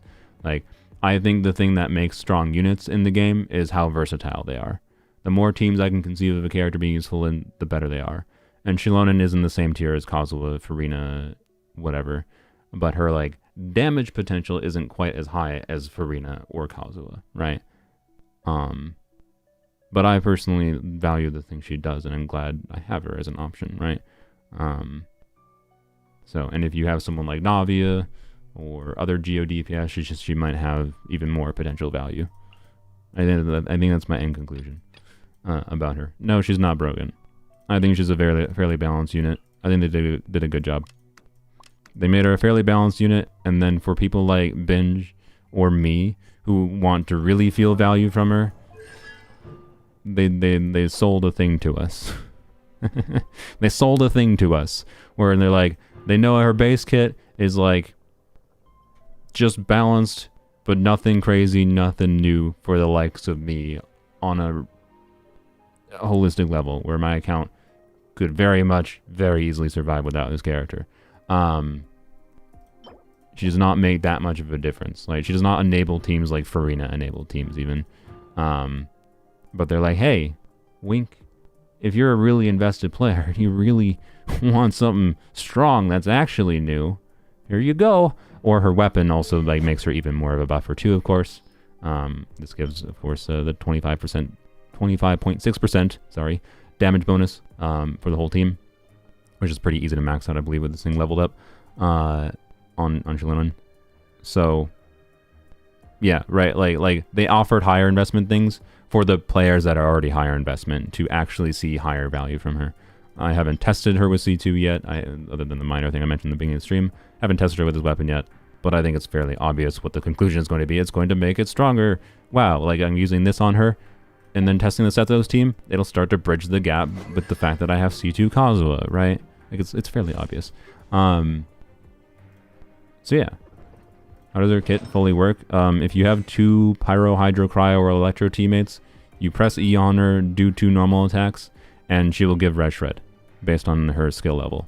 In a pretty wide radius around your character, and it follows your character for 15 seconds. And she has a skill cooldown of 7 seconds, so you can reset that before the duration is done if need be. In flexible teams, we've seen a bit of that. And then if you have less than 1 Pyro Hydro, or less than 2, sorry. Less than 1.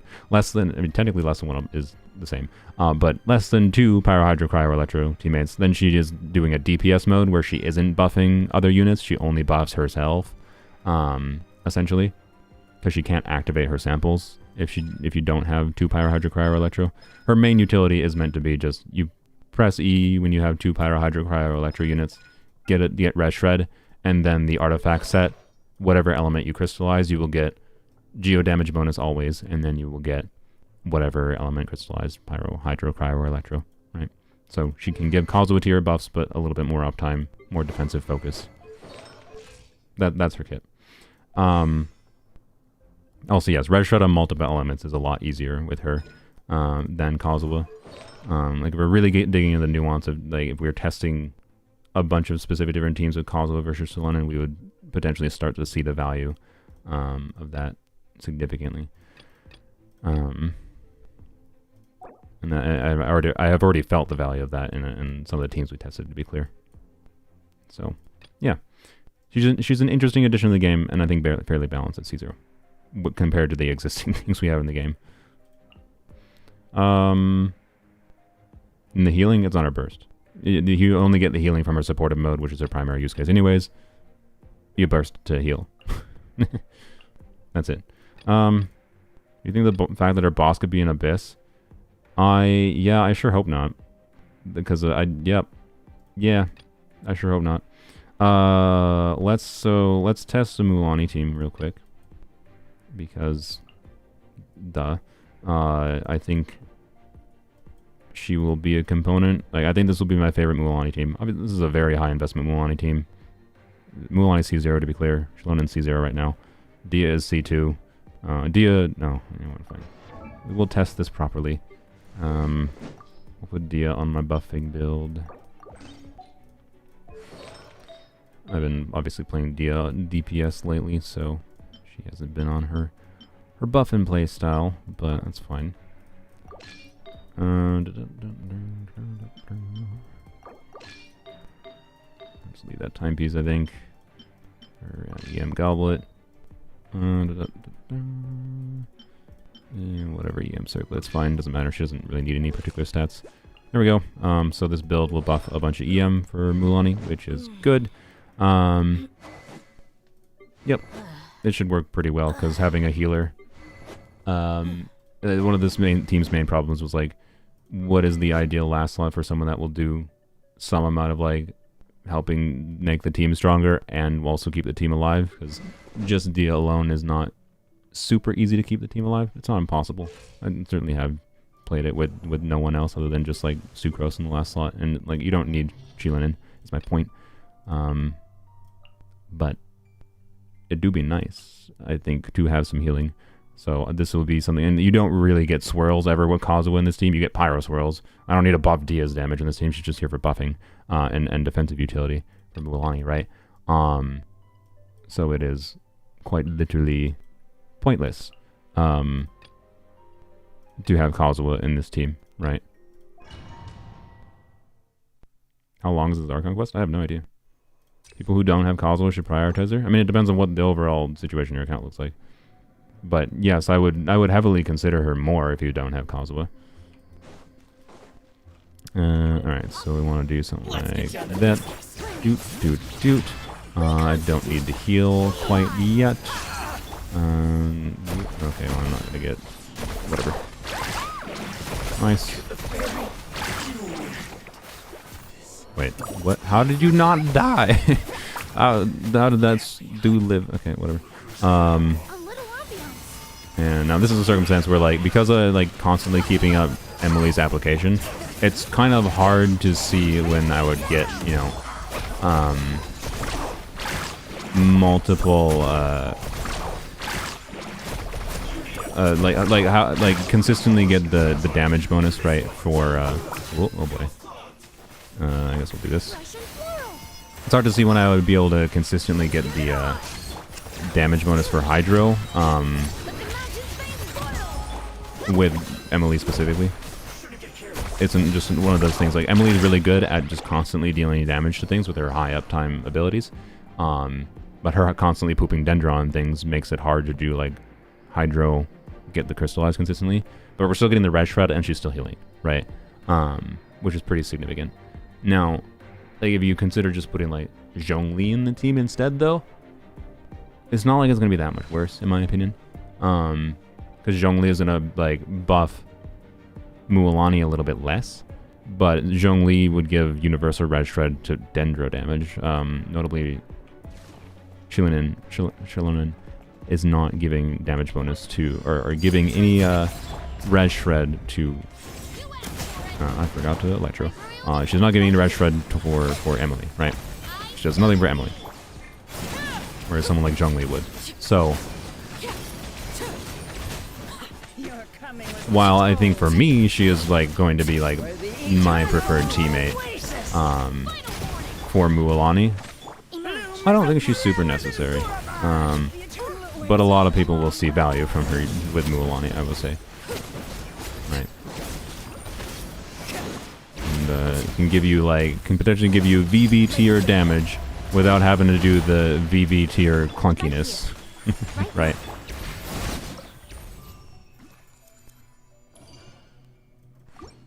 But many people might actually prefer Zhongli. Yeah, it's very possible.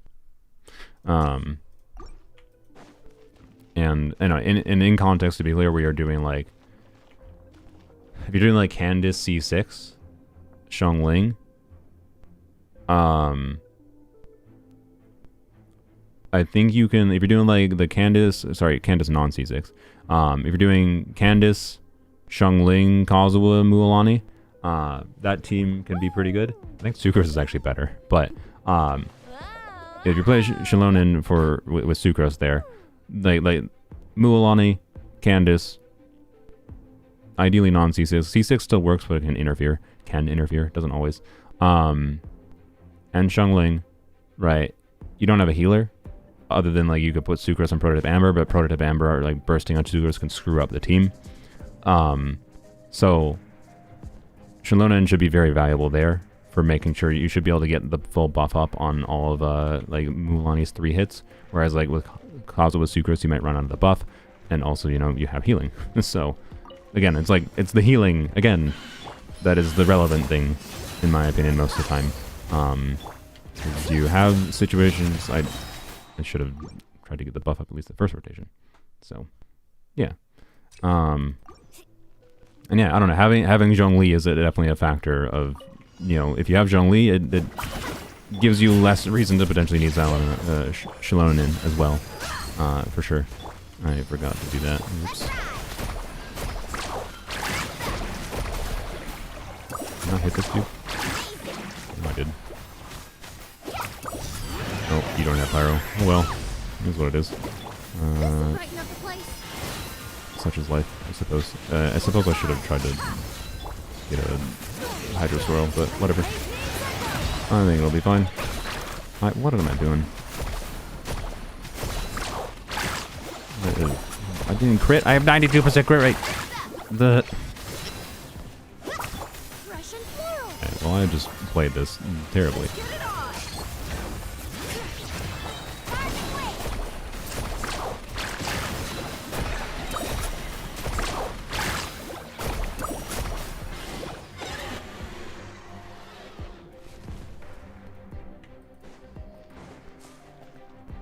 Yeah, she's definitely not a must pull. She feels pretty balanced to me. That's easier. Right here, right now. I'll really start having fun with her when I activate her C2. I will probably activate it by next week. After I record DPS Xilonen and DPS Kachina. Final warning. Right here. Right now. Justice will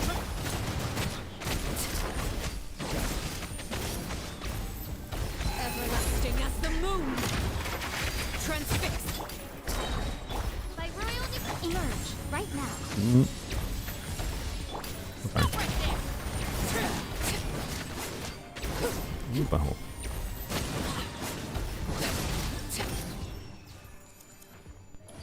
Messing around properly with Lisa and her C2 and it's disgusting. I'm not surprising. I'm assuming. What is the team you're using, Sylvian? Out of curiosity, are you doing like official?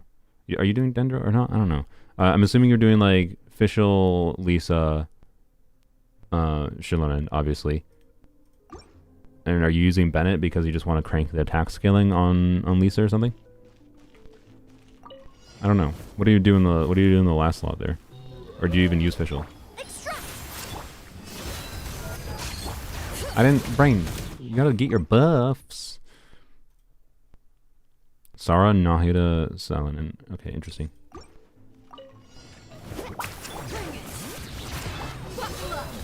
I should have done Emily first, but whatever. I haven't done a single burst, by the way. I think I definitely no. I shouldn't be having to wait a second to do things if Dia was proccing the right timings. Because I'm being bad, it's why.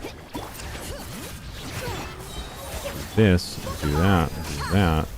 This will brighten up the place.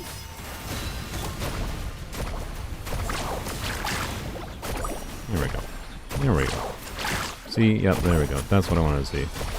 Yep, not having to wait. Yep, there we go. See that? I didn't crit on the burst! Ah! Alright, but anyways, that's exactly what I wanted to see. Did things properly for once. Good job, me. Whoops. And speaking of not doing things properly. Speaking of not doing things properly, I just did it twice in a row. Oh my god. My brain. That dude should have been dead there. I just literally bungled so hard. Okay. It's worth mentioning this dude is quite Dendro resistant. But yeah. I don't mind that, like Mualani has so much front-loaded damage that only getting like the Hydro Crystallize, the 40% Hydro bonus in the first rotation is perfectly fine. Like I still get the Res Shred regardless, right? That team feels meaningfully better to play. Just on the baseline of the Res Shred. So, like to be clear, I played that team with Farina in the last slot before on healer mode. But I have Farina C2. And like it felt pretty similar to as it felt when I was playing Farina C2, right? Something you wish to report? Go. You have my like you realistically can't like do the Farina healer mode and get meaningful damage bonus from Farina when she's not, you know, someone else isn't healing, in a normal context. So, anyways, that obviously it's good. We'll go test Kazuha and Xilonen together next, though. But yeah, not surprised. That was one of the most obvious use cases. I expected to see Xilonen feeling very valuable. I'm trying to burn mount comp? Oh yeah, that's true. I can. I unfortunately cryo units are one of those units I wish I had finished leveling Rosaria. I don't know, maybe we can still use her, but I don't know what I'm gonna do for a burn mount comp, right? But because unfortunately cryo units are just kind of neglected. And I'm working on it. I would have worked on it already. If Mihoyo would have released Shanghai, I would probably already have multiple cryo units ready to go. But Mihoyo doesn't want to rematch him. So I keep on just being like, I don't want to do anything with cryo units right now.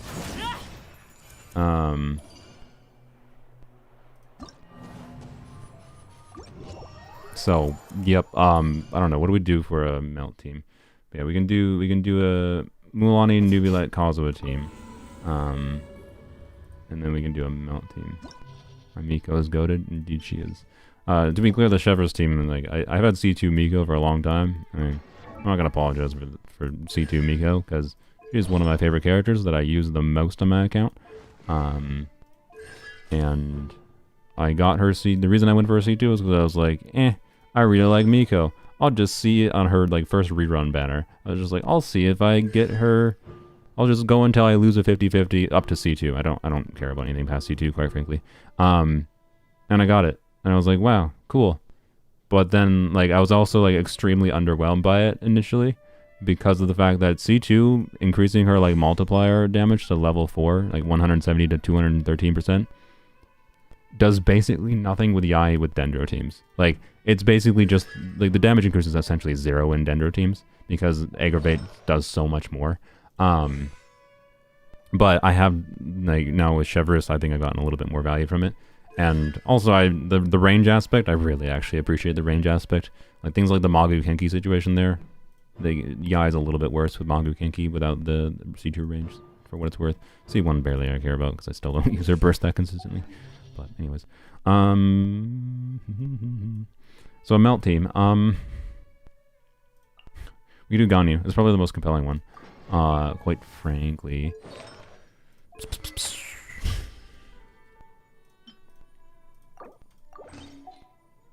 There's the yoink Tighnari's artifacts, probably. I feel like I don't need that, but yeah, I think we'll just yoink Tighnari's artifacts.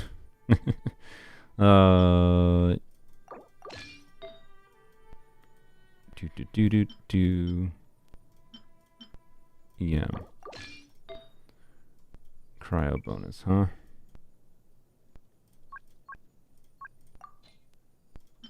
Yoink that from Rosaria. And then a crit damage circlet, which will also be yoinked from Tighnari. Bam. Alright, what's our crit look like? Pretty dang good. I do say so. With Tighnari's weapon, this should be a pretty strong Ganyu. Yep.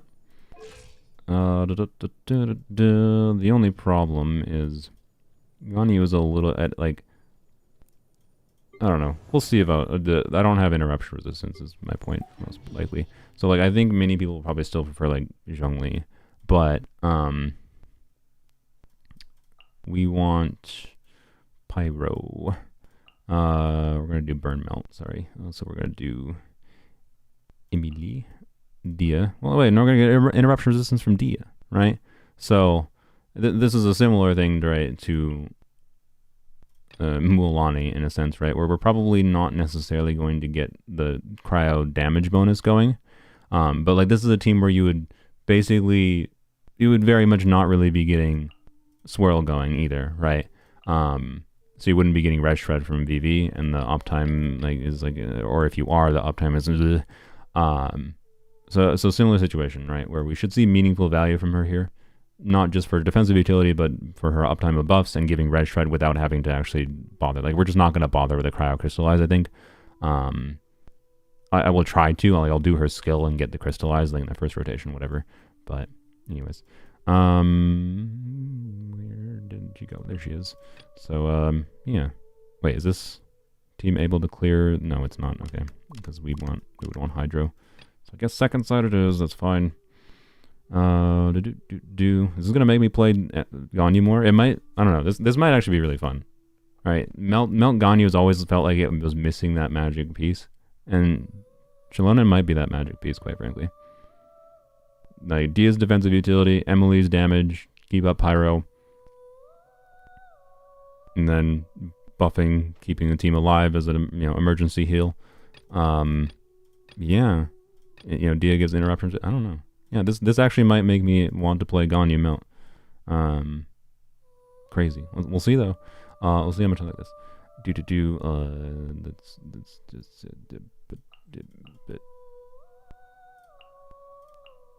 There we go. Want to see you build up Chiori? Me too. But I mean, I need to farm. So, we might do some farming, I guess. Why not? We can do some farming after we're done here with my fragiles, I suppose. I'm really hoping to stun that dude, but well, he didn't die.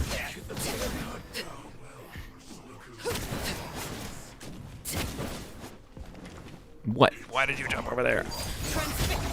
Rude. One with nature. You, bring us your blood. Oh, I didn't get through a shield.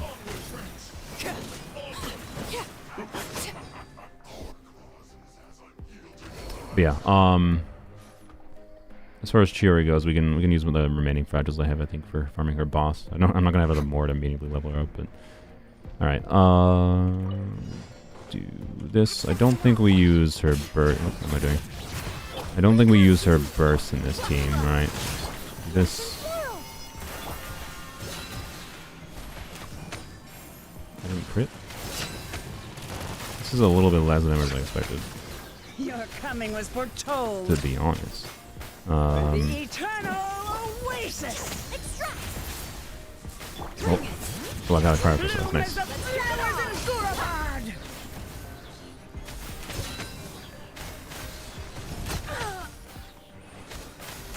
The eternal oasis. Next on the agenda. No touching. May as well use her burst, I think, for this situation. This will brighten up the place. I don't know why I expect. Look alive. Am I wrong to expect more? Access denied. With this tier of build? Not Ganyu. I'm remembering why I stopped playing Ganyu. It was because she wasn't that interesting to play. To be clear, not judging based on this dude here. Obviously, this dude is just a butt. I should just use Dia. But oh wait, no, I don't have my DPS build on Dia. She's on a buffing, but she should be on a buffing build. I should make sure I pick up the thing.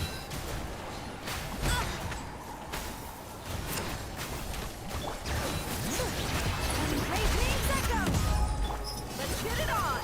Neutralize. Access denied. This is obviously functional.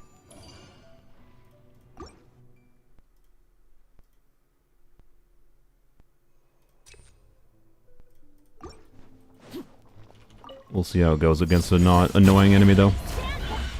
Perma-Hydro, or indeed. That. Nice, that was very fast. I didn't crit. Nice.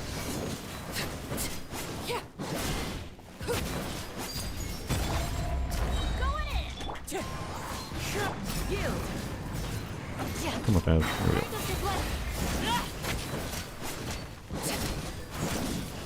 Whoop. I accidentally did a charge attack there. You can see that one accidental charge attack. That's how, like, I don't know. I find it very satisfying how perfectly Candace's Hydro application lines up. But then you have, like, accidental inputs where I held the mouse button to do a charge attack by accident, and that extra pyro application was enough to screw it up. No, that might have been partially in conjunction with the fact that that dude does Dendro Aura things, but I've showed plenty of times that Candace can get through the Dendro Aura still. But anyways, amusing goal. Do that. Do you. Do that. Oh, did I press the right button? 1, 2, bam. God dang it, how? I'm not critting so often. It's not bad, like, we're getting melts. It's just not that great. I don't know, I think I'm just so unfamiliar with Ganyu's performance that, like, for some reason I had higher expectations. Like, my standards are too skewed towards much stronger things, right? I should have really, just done the cryo one. Could have done that. Why did I do that? Whatever. Like, I'm not gonna lie. I think I'd kind of rather do burst DPS Ganyu with a burning team. Like, DPS Dia instead in this team, and then, like, burst DPS Ganyu. Right? I don't know. I'm sorry. I'm sorry to Ganyu fans. I thought it'd be better than it was. It's not like it's bad. It's just, like, not that exciting. I think Ryu I would like a little bit more than Ganyu's shooty stand still playstyle. I just don't like slow charge attackers, to be clear. So think of that what you will, as far as, like, my opinions of how she feels to play.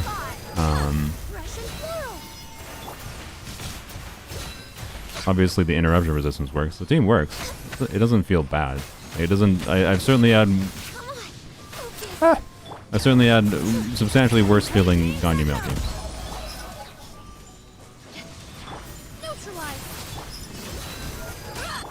But I've certainly played plenty of better feeling teams. So, yeah, I don't know. Slow charge attackers, just kind of not my vibe. Ultimately, it's just not that engaging. But I think things like, you know, Dia on field, plus Emily bursting, plus Ganyu bursting in situations where like there's a bunch of enemies. Like this is not a very AoE focused abyss, so you couldn't really showcase this that well. But you know, being able to get like that quadratic scaling from both Emily and a burst DPS Ganyu, I think that's like a more fun idea, quite frankly.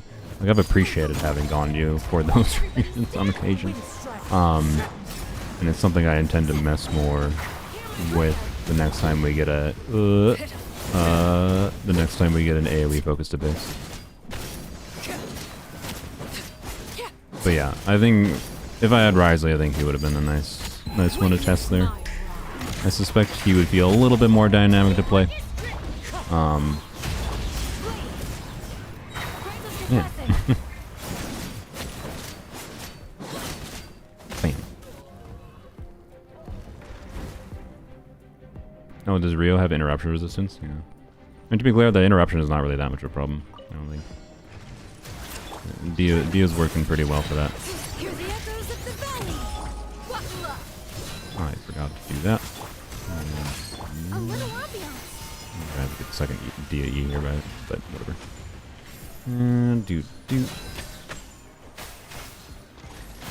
I just accepted for Tighnari weapon. Oh god. Okay, you do get around for it eventually. I just expected for a Tighnari weapon, right? And whatever. We would have seen. Trigger Fab. Okay, whatever. Tighnari weapon and a pretty dang good high stat value build would have seen more. A crowned normal attack too.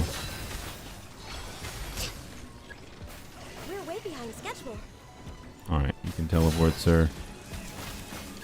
Oh, what? What just happened? I didn't know that could happen to that dude.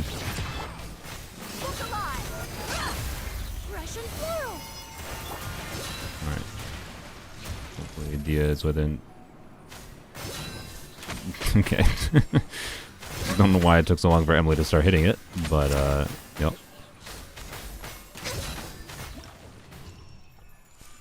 Is okay. I have a Shure SM7B with a Go XLR. I don't use any uplifter, cloud lifters, whatever. What are they called? Boosters. I used to use one on a different audio interface, but I found the Go XLR without any, just its inbuilt amp is much better. But yeah, so anyways, can you test Mono-Geo? I mean, Mono-Geo, she won't buff in Mono-Geo, so there's no reason to test that. I don't really have Mono-Geo to test with her DPSing herself right now. It's something I'm going to work on, a little bit, I think. I might play around with, like, I plan to make a DPS Xilonen video, and I'll show Plunge Xilonen, of course, and I want to figure out something. I'm probably not going to have Chiori ready for the video. But I'll do something just like more all in on buffing Xilonen herself in a Mono-Geo format-ish. Since Gorou in particular that I got C6 from her standard wishes, I do have now. But yeah. How is she in Navia teams? I really like her in Navia teams. Yeah. She definitely feels pretty noticeably an improvement for me. Especially, like, I don't have Zhongli, right? Like, having mixes of, having Zhongli, Kazuha, whatever, plenty of other healer options in the game for your Frida, gives a lot less reason to get this character. At C0, at least. But like not having Zhongli, I would much rather have Xilonen than Zhongli, right? And I don't know, like, if you want to rewind by the way, the video, I played this team. It might seem weird, but man, dual DPS, Navia, Arlecchino, Bennett, Xilonen, this was super fun. That's by far my favorite team that I've used so far. Everything else has just been like very, yep, as expected. Anyways, so yeah, Ganyu, that's unfortunate. That the Ganyu melt didn't feel that Oh, ow. great. Where did that come from? Right, I was using Tighnari weapon. It's a good build. 364 EM. Oh well.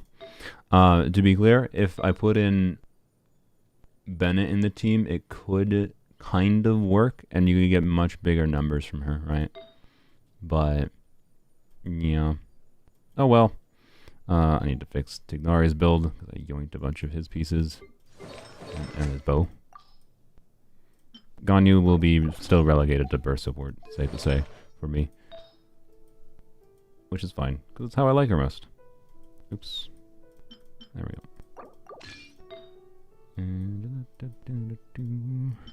Where is my things? Switch my thingies. Gotta fix builds, because this is how the game works. Inventory impact, my apologies. Where... There it is. Okay. Bam. There we go. Back to Tighnari. Okay. So, last main obvious thing to test. Navia, Xilonen, Xiangling Bennett. That's a base sauce. Yep, that will work pretty dang well too. Xilonen work as a replacement for Albedo, Chiori, Kachina, and a Navia team. Yes, for sure. If you have Chiori, I don't think... Chiori is the unit that I think she replaces the least, particularly if you're doing Navia, Farina, Chiori. Like Navia, Farina, Chiori, Bennett, or something. It's like having more ways of doing off-field damage can smooth out teams, like, for consistency, more than just buffing one unit more. Well, she's buffing Farina too, but, you know, I think most people would prefer Xilonen as the second Geo unit for Navia, unless you really, really want, like, interruption resistance. But you still get interruption resistance for all the crystallizes and whatever with Navia, so, like, I don't think that's really relevant. So, yeah, I don't know. I think Xilonen is, like, the ideal second Geo teammate for Navia, ultimately.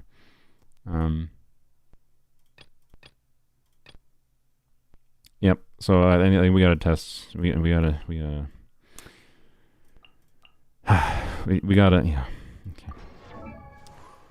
Okay. Okay. It's fine. We'll test. Let's do it.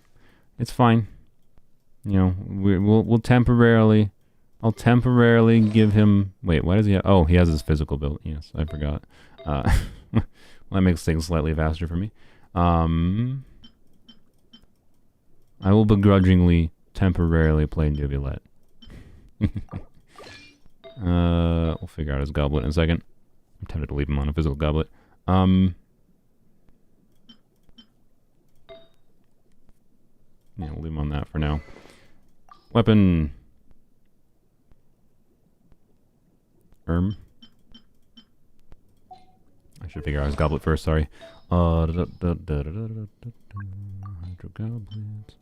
I actually have gotten some new goblets. Oh yeah, I got this. So that probably is now his best goblet option, so I have some ER. Yeah. As far as, like, not that weapon, but you can do, like, a Proto-Ember build. Alright, so C0 Neuvillette. Prototype Ember. I could muck around with this build a little bit more, but I think that's pretty well balanced. And we'll do yeah, we'll do second side. We'll do Farina, Xilonen, Kazuha, newbie. It'll probably get some pretty big damage. Farina is C2. Kazuha we're not gonna is C2, but his C2 doesn't do anything for this team, and we're also not gonna burst on him anyways. So, you know, C0 Xilonen with Fav, C0 functionally a C0 Kazuha, but with 1000 EM. And then Farina is C2, which will give him a little bit of damage bonus faster, but it's not going to be a vastly different damage number, right? It's going to be very similar damage number on screen. So, yep, as you would get with a low constellation Farina. And I haven't configured Farina for double hydro either, so, you know. She's still on her lower damage build than she could be in that team. What am I doing? We're just gonna... I already know what I'm gonna do. Oh, wait, no. Well, yeah, Sucrose. More Sucrose. No, newbie is C0. I could do a different unit instead of Farina, to be clear. Obviously. Let's get down to business. But we're just gonna check the generic hyper buff Neuvillette to the moon. And also still have Farina so the team does some amount of other damage. Alright. There's a Hydra enemy on the second half. Oh yeah.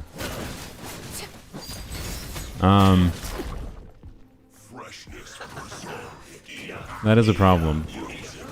I must admit. That is a slight problem.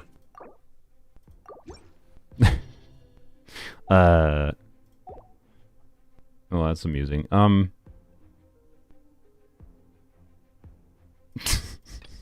The solution I think is to add pyro unit in and then do the first side. Realistically. So I guess fine. I guess we're gonna do not. Well, okay. We'll test the Farina variant quick just to see what the damage is like, and then I'm just gonna throw in a Dia instead.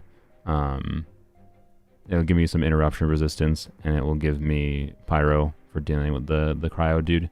So that's what we're gonna do. We'll swap out Farina, but we'll see what the damage is like quick from this team, which is technically is not ideal for either side, which is funny. There's a bit of an element check in this abyss. I should select the HP buff.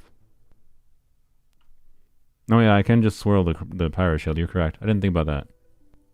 All right, yeah. No, okay, sorry. Reconfigure one more time. We'll do both though. We'll do both because there is value to having Dia for the interruption resistance, and I think it'll be interesting to compare with a C0 Nuvi.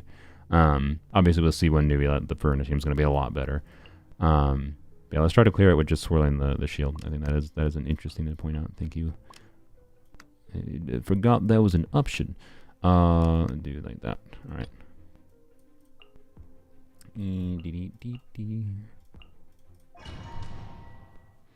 All right. And then we'll try with Dia instead because I think that's interesting. That's all. Okie dokie. Hello, friends.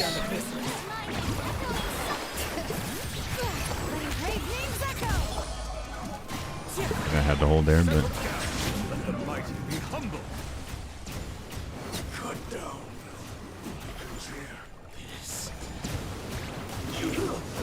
I need to swirl that.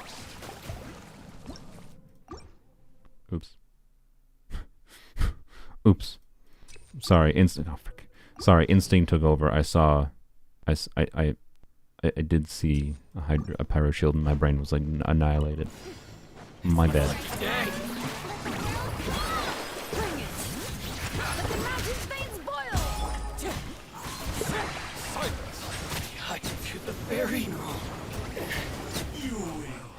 Honestly, I expected more damage. No, Farina, stop. Okay, do your shield, bro. All right, there we go. I thought I switched to Kazuha. I'm fine. I'm fine. We're fine.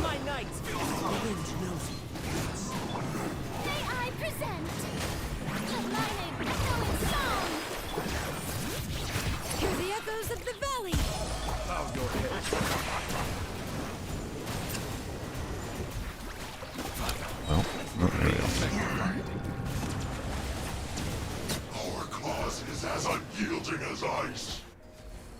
Well, Pyro Traveler is worth the wait, indeed. Me too. I'm hopeful. I'm hopeful. I think they've got something good planned.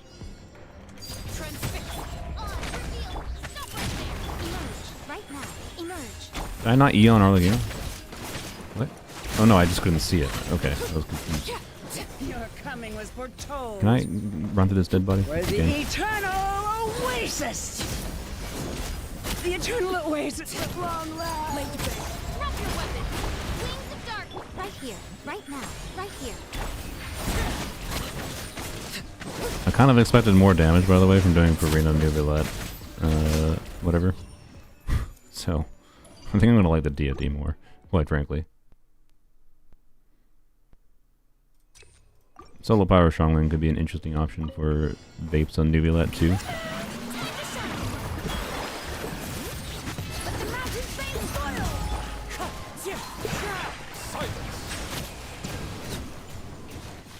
Really? Yep, case in point. It's not really necessary, but hey, it's a little bit of additional damage. it's something.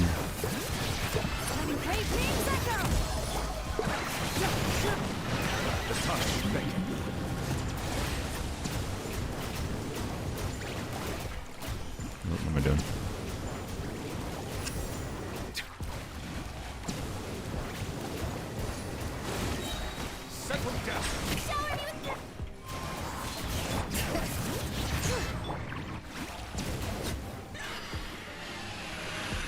Do you have Hydro Goblet and Neuvillette? I'm pretty sure I did. Did I not switch the Goblet? I could have sworn I did.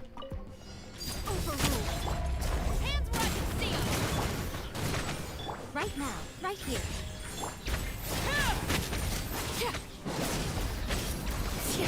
We can get bigger damage numbers from Neuvillette in a different team, obviously, by the way. Just, we're doing a full-on, simple, all Hydro damage. Everlasting as the moon. Transfix. You asked for it. Final warning. As you wish. Emerge. Right here.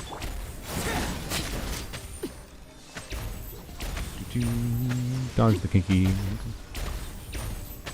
Alright, we're gonna start taking damage again. Right now. Ow. Drop your weapons. I actually have to do that. Justice will prevail. This realm is no home for Okay, I'm just gonna continue with Visual Dead. It'll be fine.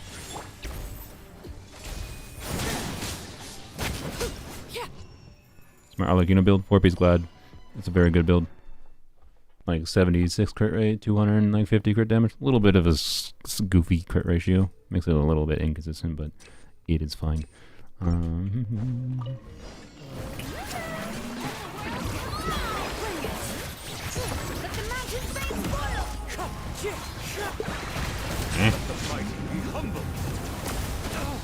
Wait.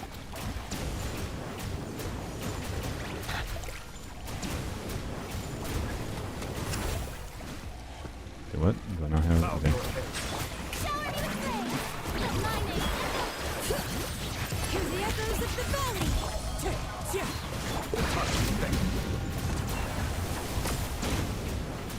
Honestly, what it just reminded me of how like I feel C0 Neuvillette's actually just not terribly balanced. Like he's relatively balanced.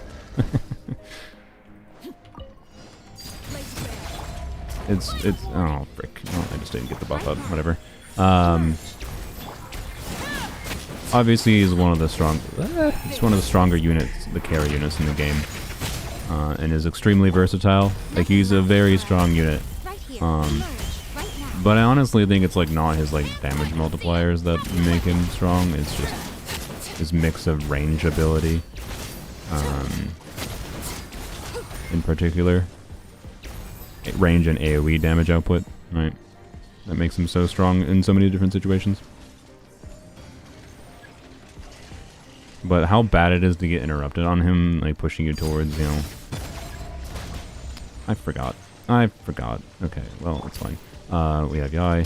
I didn't buff again. My brain. Wait, I don't even need to do this. What am I doing? So yeah, I did have a goblet on him, right? I didn't bungle that up. I'm 90% sure. Yeah, that's a pretty good Hydro Goblet. That's a very good circlet. Pretty good timepiece. Very good, yeah. Like, I'm not saying it's like the best build I possibly could have put on him. It's not like I would have gotten that much more damage out of him.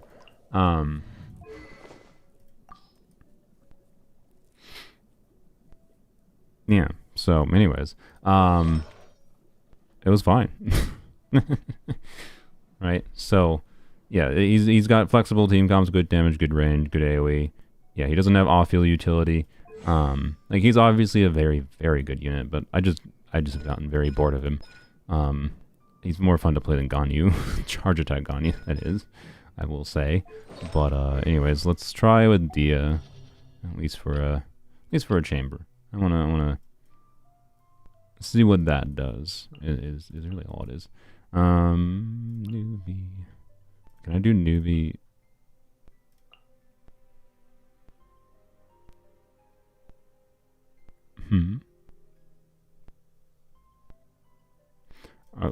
we'll try it in a second. First, we'll try the purpose was to test Kazuha and Xilonen together.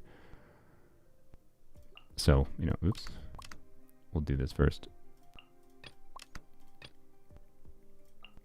I don't even think I need to go through a full chamber. Think Hoyle will release Capitano and Natlan? I think they should. I think it's weird if they don't, but yeah, I don't know. They also haven't rerun Shenhe for 2 years, so he barely vapes even in burning teams. I'm aware. It's still fun to see big number on him. I did some Navia stuff earlier, Kazim.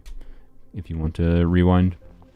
Well, I might switch to Navia again with one of the teams I tried when we go do a little bit of farming for Chiori. Okay, so I do... without Farina here, it's gonna make a little bit goofy, I think. I didn't swirl Hydra there. Yep.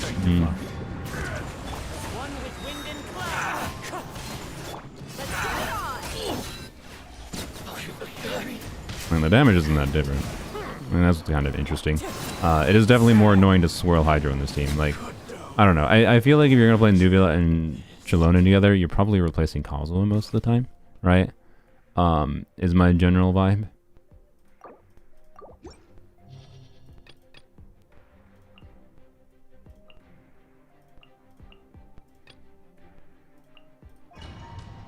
We'll see. Shilonen's burst voice lines sound very odd. What does she even say in her burst? I wasn't even paying attention, to be honest.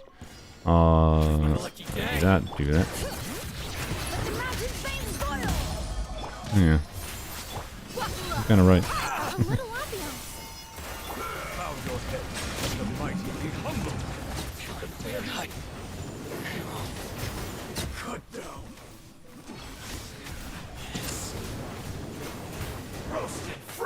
This will brighten up the place. Let's get it on. Oh, the one dude. Oh, yeah, whatever. Ready, set, go.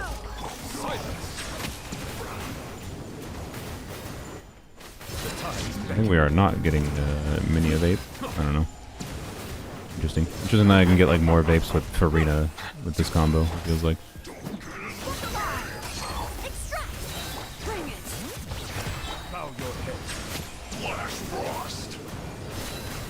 This is a weird Neuvillette Burgeon team or something. Yeah. Neutralize a little ambiance. I can't say I have many variations of Emily Dia teams I enjoy playing, and I have teams of Emily Dia variations of Emily Dia teams with Xilonen that I will enjoy playing and will continue to play. This is not one of them. This is not one of them. Quite frankly. Yeah. Which is more problems with Neuvillette than anything. Like, I don't know. He's just not a very engaging character, believe me. That's all. So he gets what he deserves. And you're gonna give Nahida her weapon back, you thief. Filthy, filthy thief. And then we're gonna do this. This. And this. Perfect. The ideal Neuvillette build. Alright.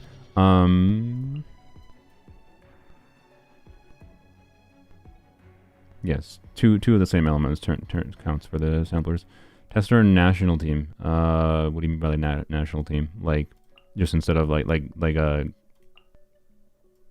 Bennett, Xiangling, Farina. I can do Xingqiu, but my Xingqiu is like I guess basically just all going to be for the Xiangling damage, and I also really hate Xingqiu variants of national. This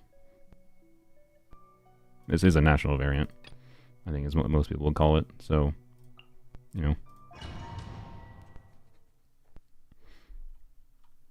I think we tried to get Hydro? Yeah, we'll try to get Hydro.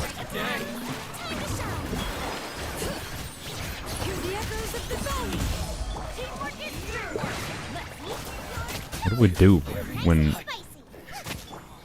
Guess we just normal back with... We don't do anything. You just... I guess no, you can get a second crystallized pretty consistently in this team with doing national things. That's interesting.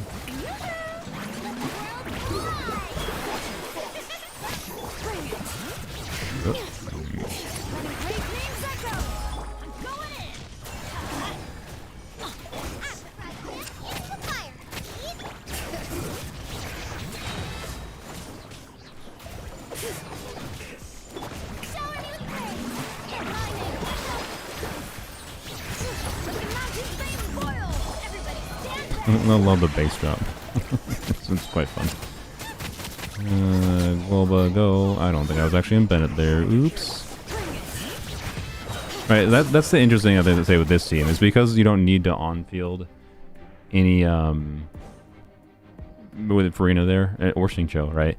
You wouldn't need to on-field any particular unit. You just on-field Xilonen, and then you can get a second crystallized pretty easily from the pyro, potentially. So you can get 40% pyro bonus, 40% hydro bonus, I would think, is what was happening there. And actually no, but you'd have to get the pyro crystallized before you cast Xiongling Burst for it to matter, I guess. So I guess that doesn't really matter. I don't know. That's just a way to, I don't know, you on-field Xilonen because there's nothing else to do, I guess. So as a weird team, is what I would say. Yeah, we tested Melt Ganyu. Unfortunately, I don't really have any other compelling cryo units to test Melt with. I imagine Melt Risley feels fine with her. And like the main valuable thing with Melt teams with her is anywhere you would conceive of like wanting to use Kazuha for his buffs. Melt teams can struggle if you're not doing 2 cryo units at least, which oftentimes you aren't because you need like Bennett Xiongling core kind of thing, or Dendro. Or like Pyro Dendro core, right? You need some kind of 2-unit core that doesn't allow you to do like a Melt DPS with another cryo unit that lets you do easier swirl setups. Generally speaking, so like Kazuha is just not that compelling oftentimes for Melt. It just doesn't. You can use them to get like a big instance of damage, but like for a very short duration. And Xilonen can help a lot for that, potentially, just like by always giving Res Shred, even if you're not getting damage bonus, right? Ganyu felt kind of underwhelming doing this, though, so I don't know. Risley probably feels a bit better, but I don't have him, and I don't really have anyone else built to test compellingly. When I get Rosaria, it's probably something I'll mess around with Rosaria a little bit.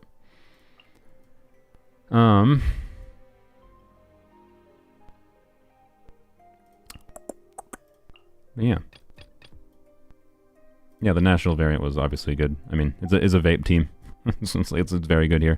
It is national. Bennett Xiongling core, plus, you know, hydro vaping, being able to buff Farina in that context, obviously pretty good. Yep. Is it that different from Kazuha, though? No. Is it that different from, like, Sucrose? Not really. Probably not. Right. So that's the main thing I would say there. But it's an option. Right, and that would mean, you know, you get Xilonen, and you use Xilonen in that way, you know, and then you don't have to build your Sucrose kind of thing. But I think Sucrose is still valuable to build as an option, to be clear. But yeah, can she solo? No, not at C0. There any other obvious ones to test here that I missed? I don't know. I think I've sussed out that like she's basically exactly as expected, and she's pretty balanced, right? Her DPS playstyle has relatively limited options. Her supported playstyle has a million different options, and if you can see yourself seeing meaningful value from the healing, or higher uptime buffs, or automatic Res Shred that doesn't require swirling, like doesn't require trigger reaction, she could be very, very valuable. I'm glad I have her, but she's not like a huge game changer for me at her baseline kit. So. Yeah. Yes, I did Plunge Xilonen. I think Plunge Xilonen was the first thing I tried in this stream. If you rewind. C2 Xilonen superior to C0 Kazuha in nuke comps. I think it depends on the composition. Right. This can do a meaningful amount for making her do just more than Kazuha, right? Is the difference maker, plus like her weapon especially too. Yeah, we will activate C2 eventually, probably next week. I'll probably do a stream activating her C2 realistically. And there's a million different potential shenanigans to mess with C2. Like, there are honestly a lot more for me, a lot more than with her C0. Yeah. Any of her cons enable her to be a good DPS? I mean, it depends on what like. She can be a compelling enough DPS when doing Cloud Retainer, Farina, Plunge on her, right? Like, it was fine. It was perfectly fine. I'm pretty sure the better DPS version of the team would use just Chiori instead of Kachina on the support set like I was using earlier, because just adding more damage to the team would make it clear faster compared to like slightly buffing Xilonen's damage slightly. If you don't have Cloud Retainer, you're kind of more down the Mono-Geo route. And again, it's gonna be like dependent on like the more all in you are on the team just doing damage with Xilonen, the more you will struggle. But when you're having something like doing Farina with Cloud Retainer, like Farina's damage kind of helps a lot, right? So like it was a perfectly fine Cloud Retainer team. It's kind of what my experience was, which is to say like it's decent enough. You can main DPS her in pretty limited team context essentially. So yeah, done anything with a charge attacks? No, I have not. But yeah, I think I'm gonna go to the bathroom real quick, and then we can do some farming for Chiori, because I have a little bit of fragile resin. I don't have Mora. I don't have Mora, but I don't know. Mora I can just get with like my daily farming and stuffs. But I want to level up Chiori, right? So yeah, her most compelling use case is obviously support, healer. So if you're going to leave because I'm going to the bathroom, you don't want to see me doing farming. Also, if you want to see something exciting, I'm going to try to use my elixirs for a goblet on Arlecchino. I'm aiming for #1 Arlecchino on my Polearm Only account on the Akasha leaderboards. And my goblet is a gambit for that. We're going to see if we get that. But I'm going to go take a bathroom break quick. Put on a song? Sure. I'll let her idle, and I'll put on a song.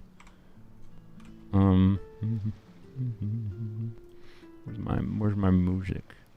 Where's Apple Music? There it is, I think. Yeah, there it is. I really want to play this one song, but I don't want to get copyright striked.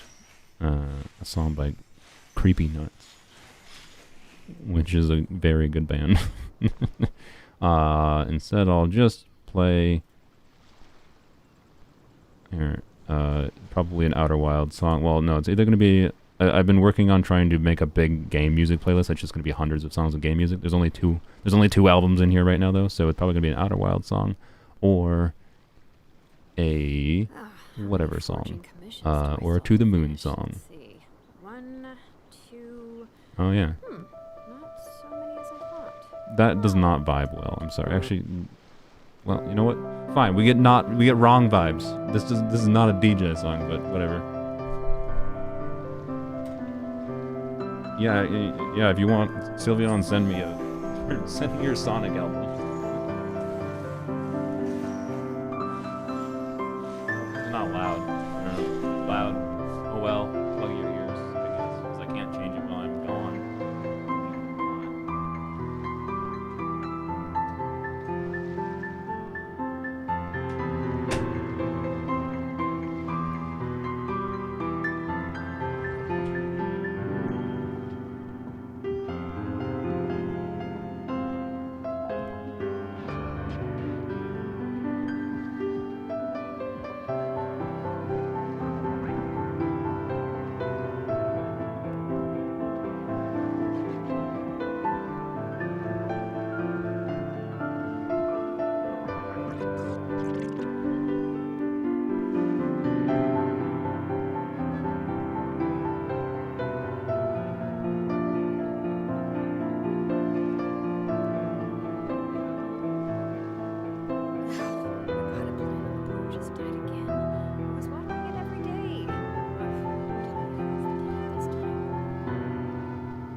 sounds like. I got a plan on the Pause. just died again. I was watering it I'm every back. day. Ugh, don't tell me I overdid it this time. My chat has not updated. Oh, it broke. Good luck. What? Good luck. Was that the only song that played? I don't think it's gone that long. What was the song? Oh, I know what this song is. Yeah, no, I know what that song is. Yeah. Well, I think you failed your... Well, you failed to get the best song from Outer Wilds. Oh well. I'm a pro at piano. I don't think I was playing the piano. Maybe I was, actually. Maybe that's what my break was for. Okay.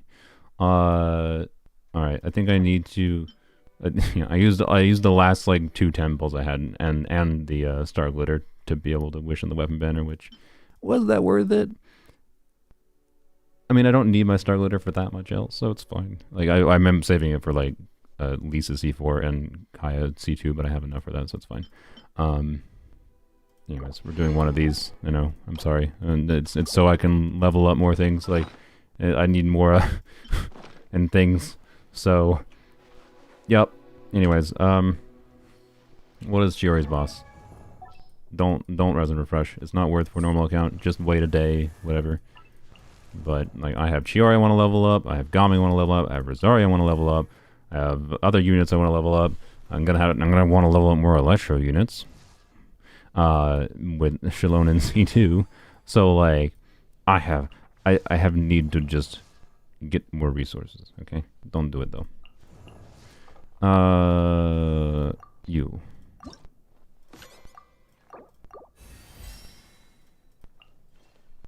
Flowers, huh? Okay, well, I don't have those right now. I hate these bosses. Which one is this? No, it is dropped by Coppelia. Okay, Coppelia. Ugh. Also, Coppelia I think does not... Oops.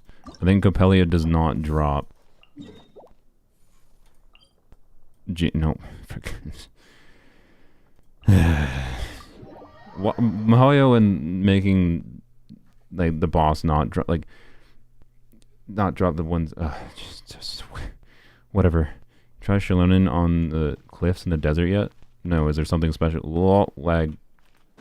You know, new version lag. I don't get why the game does that, but it's done it ever since like version 4.0. What was I saying? I don't remember.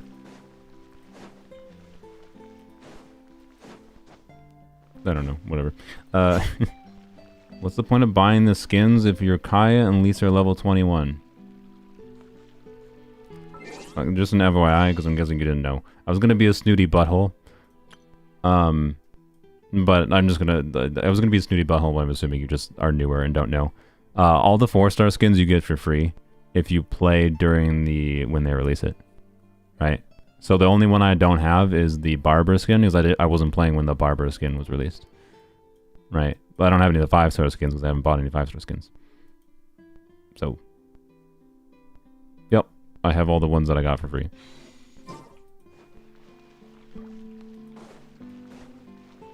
That's all. The overhangs.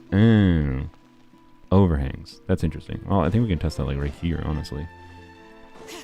Because like you can probably... Well, I don't know. That might be not the right kind of overhang, quite frankly. But we'll find out.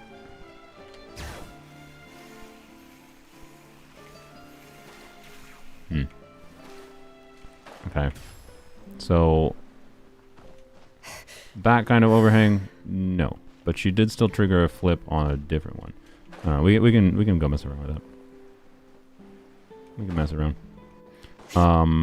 Where in Sumeru though? Do you know like a specific area, like just like here, or do you mean like just like generally around here kind of thing? The south or the north, or the south area or the mountain area? You see Nobly's managed a 36-star on Claymores only? I did. I saw someone posted about that. Did he make a video about it yet? I think he only did that in like a live stream or something, right? I'm assuming. I think it was Coppelia. I sure hope it was Coppelia. We'll find out.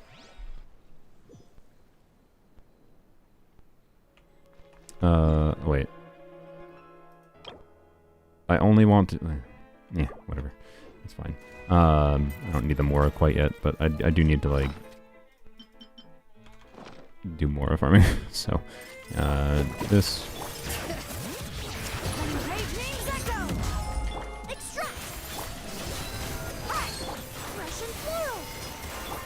Oh, he does have a video about it now? Oh, okay.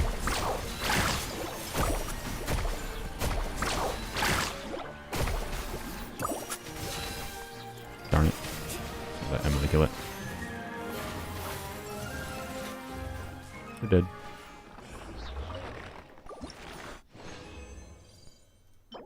Wow. Wait. No. No, I don't need that. Alright, good, I did the right one. Alright, let me, her VC when she is climbing is kind of loud. What? Her VC? I haven't noticed it be loud, to be honest, but, I'm gonna look up the Nobley's channel.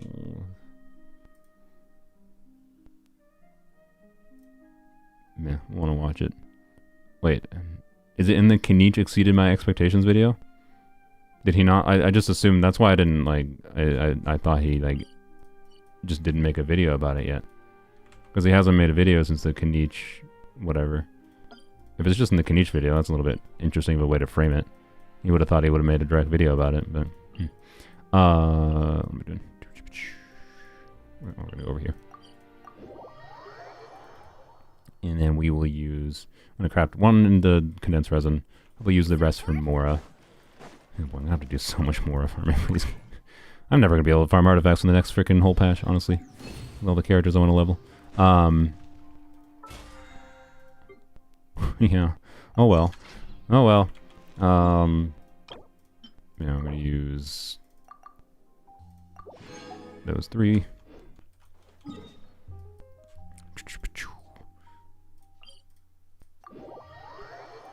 Can I use Nahida instead of Emily in this team? Yeah. It will give you more damage from Mualani, but Nahida herself will not do that much damage.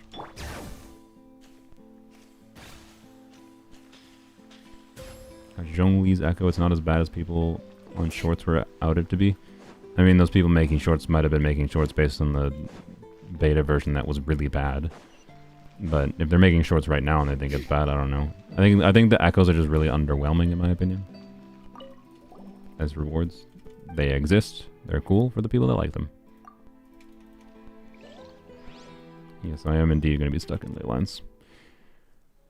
Bring it. Hear the echoes of the valley. Neutralize. Let's get it on. A little ambiance. Let's ride.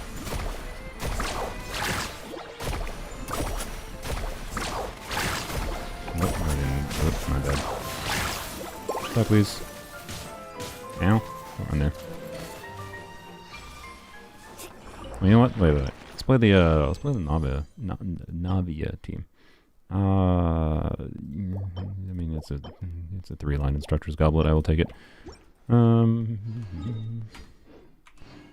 don't dislike the Mualani team or anything. I will probably actually use that team a bit more, but I want to do this team. Alright.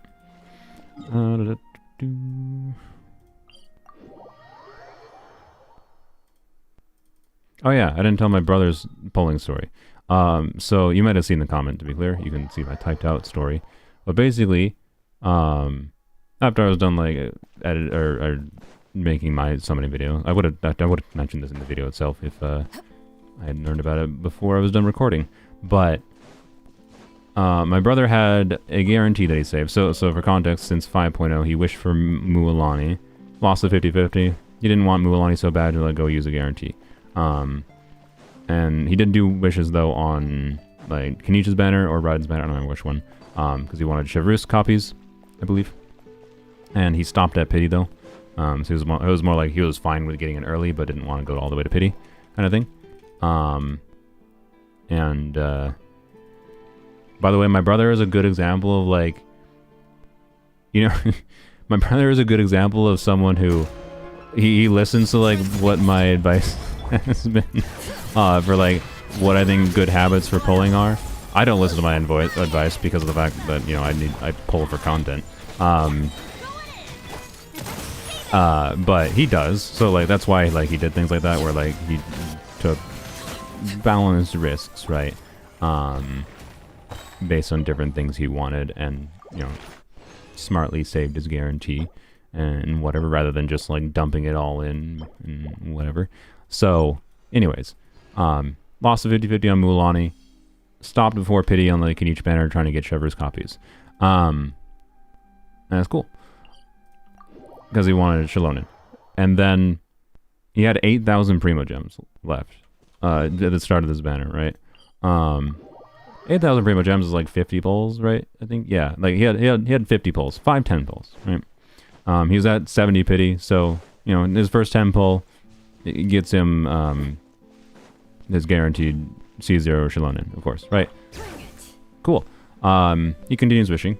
You know, I told him that realistically, like, I don't think he's not the type of player that would get that much value out of Xilonen constellations, but because of the fact that he really likes Navia, I did say, you know, I don't know, it might be worthwhile for you to go for it if you don't think you care about like Chaska or whatever.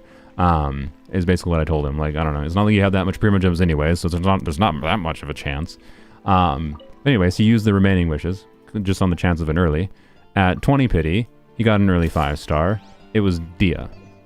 Now notably, remember that's his second 50-50 loss since version 5.0 started, right? That's important because if you know how the capturing radiance mechanics work, you know, that means if you see his next 5-star is guaranteed, and then his next 5-star after he gets the guaranteed one, would be... I'm having a stroke. Sure. The next 5-star after his guaranteed one... I heard like a gunshot outside. Okay. I don't live in a gunshotty neighborhood, but I think it was like a firework or something. I don't know. The next one, right, so capturing radiance is basically it's like a pity system for 50-50 losses. It prevents you from losing too many 50-50s in a row. So when you lose 2 50-50s in a row, you can technically trigger a capture radiance on your second 50-50 loss in a row, but it seems to be a very low chance. But on your third 50-50 loss in a row, and this is only tracked since version 5.0, right? So the only reason this had a chance to happen with my brother is because of the fact that he got like the 50-50 loss in Mualani and then got that early 50-50 loss Dia. And so capturing radiance can trigger on after he gets the next 5-star after that guarantee, after getting that Dia, right? So a third potential 50-50 loss, because basically what it'll do is if he loses a third 50-50 in a row, the game will do another roll for capturing radiance, and the current estimate is that on your third 50-50 loss, there's like a 75% chance of triggering capturing radiance. And if you don't trigger capturing radiance on your third 50-50 loss, it is guaranteed to trigger on your fourth 50-50 loss. But anyways, my brother got Dia, so like his next 5-star was guaranteed to be, you know, the limited banner character. Normal things. Except he does another 2 10 pulls later, he sees capturing radiance. And you might be like, but wait, how does that make sense? He triggered capturing radiance when he had a guarantee. Capturing radiance can't do a guarantee. Or it doesn't do anything for guarantees. It's only going to trigger when you're on a 50-50. So what does that mean? Oh, I'm not getting pyro bonus there. Whatever. I'm also not getting any bonus there, actually. Whatever. Yeah, he got a double 5-star. So in like the span of 30 pulls, he got 3 5-stars. One 10 pull had 2 5-stars after his Dia, that was at 20 pity. At like another 20 pity, he did a 10 pull. The 20 pulls later, what he did, 2 5-stars and 1 10 pull. It was a double Xilonen pull because it was his guaranteed Xilonen, and then Xilonen, sorry. And then it was his, and then it was a capturing radiance trigger because it was a 50-50 loss and whatever. And so he showed me the clip, and like I didn't even have to watch the wishes because he showed me the clip, and I was like, as soon as I saw capturing radiance after he told me he got a Dia 20, but I was like, oh cool. And then he showed me the clip, and as soon as capturing radiance played, I was like, oh, you got C2 Xilonen. Because I was like, as soon as I saw it, I didn't realize that's what it meant. And I was like, oh my god, absurd. So, anyways, I got lucky with Xilonen with winning so many 50-50s in a row. I'm happy I did, because boy, would I have hated to have to spend a bunch of money.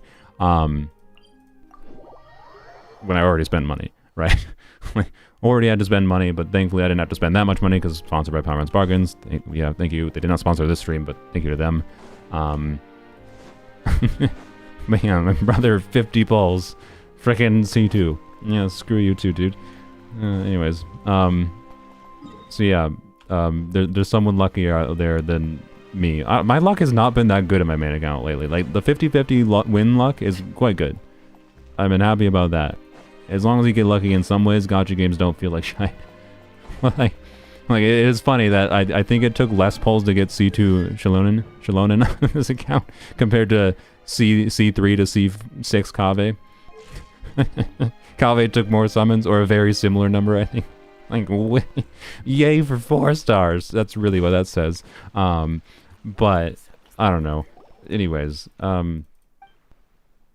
you still never got a double 5-star in 3 years of this game. That's pretty unlikely. If you want to manufacture a double 5-star, just like do single pulls to get to like 74 pity and then do your 10 pull. You will get one eventually. You can substantially increase the chance there. But if you want a circumstance like my brother where you're getting double early 5 stars, that's extremely unlikely. That's like double early 5 stars is like 1 in every 2,000 wishes. Sorry, not 2,000 wishes. I think that's like 2,000. No, it is 2,000 wishes. If you're always doing 10 pulls, right? I think it is. It is. I don't remember exactly, but surprised how much damage, by the way, I get on this weapon compared to what I was using before. I didn't change. Navi's weapon is on. Oh no, I did switch. What? Oh, okay. My brain didn't compute that. I don't know. Whatever. So, anyways, yeah, my brother's lucky.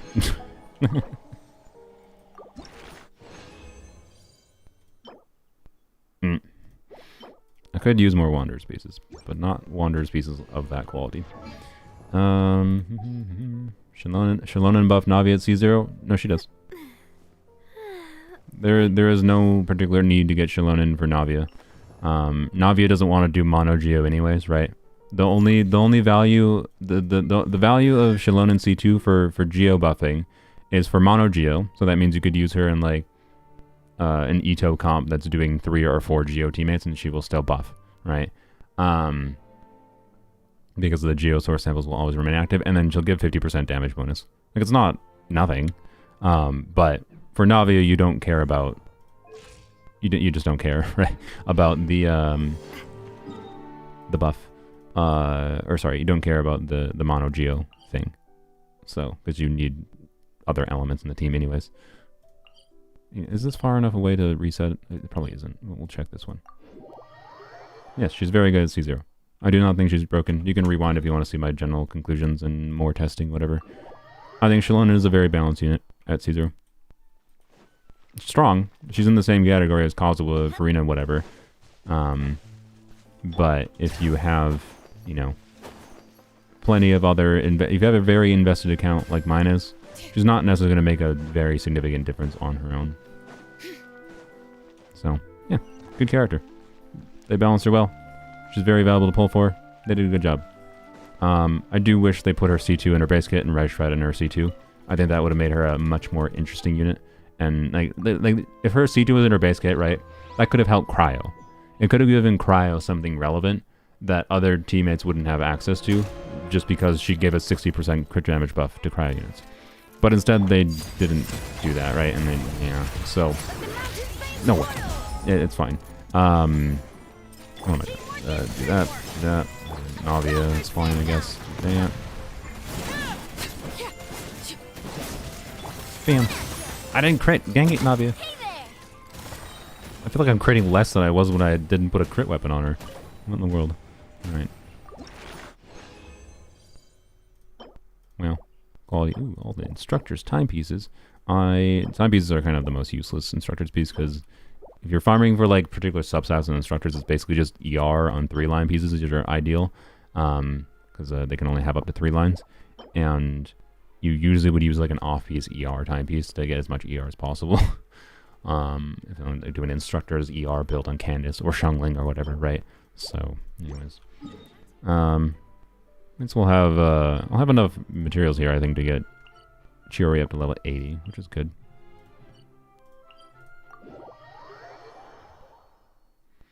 Should I save her Nahida? That, I think, is the hardest comparison, honestly. I've talked about it already this stream and talked about the previous stream. It's the hardest comparison because they do very, very different things. Nahida does more unique things in her own right? The Xilonen is a more replaceable unit than Nahida, ultimately. So I think Nahida is better. I think that's fairly easy to say, but at the same time, if you're someone who just likes a specific subset of teams, like you like your Neuvillette and you want to have more options for Neuvillette, like whatever, you have existing teams, you just want to focus on having better options for those existing teams, then you might be in a situation where it just makes more sense for you. How do I never crit on this Navia? There we go. Oh my god.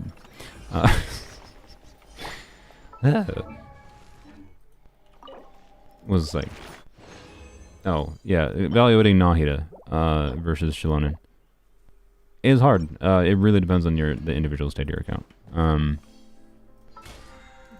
that's kind of all it is. If you see meaningful value in having more fragiles for probably more. If you see meaningful value, when is this refreshing? 5 minutes. Okay, well we'll go collect some flowers and go see how our climbing is and whatever. If you see meaningful value though in new teams, right? Nahida will enable more new teams in her own right. Like there are plenty of teams that, for most realistic levels of investment for most players, will feel functional or not based on having Nahida in them, right? So, does C1 interruption resistance work for Neuvillette, or is R1 better? I mean, for Neuvillette specifically, I suspect R1 is better. But it's possible. I don't know. That's something if when I activate Xilonen's constellations, someone can remind me to test it. Actually, Sylveon's in chat. You probably asked. I don't know if Sylveon actually has. Wait, what the frick quest is this? Oh, it's just a random like little. Okay.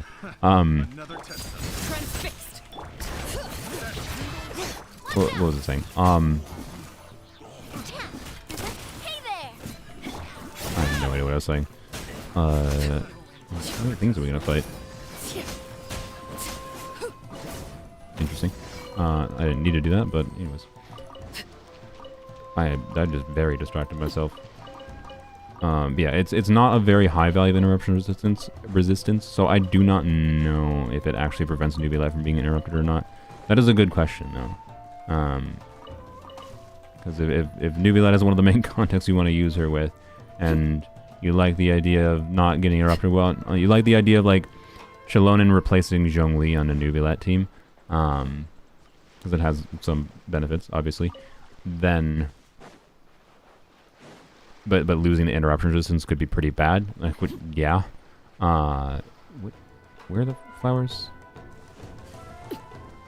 There they are. I should switch to someone that has Inazuma thing, I think. But yeah, so I'm not 100% sure. I'm not going to activate my C1 right now, unfortunately, so I can't answer for you. But I'm sure there's someone who can answer that. I think it's like Shingcho level interruption resist. Yeah, I think it's a little bit less actually, technically, but I can't remember for sure. Yeah, it might prevent him from being interrupted from most attacks. It depends on the type of enemy too, so it's not like a complete thing of like... It definitely won't prevent from every heavy hit in the game, because enemies will do different amounts of poise damage that can interrupt you. It's something I think you will feel, but it depends on the enemy.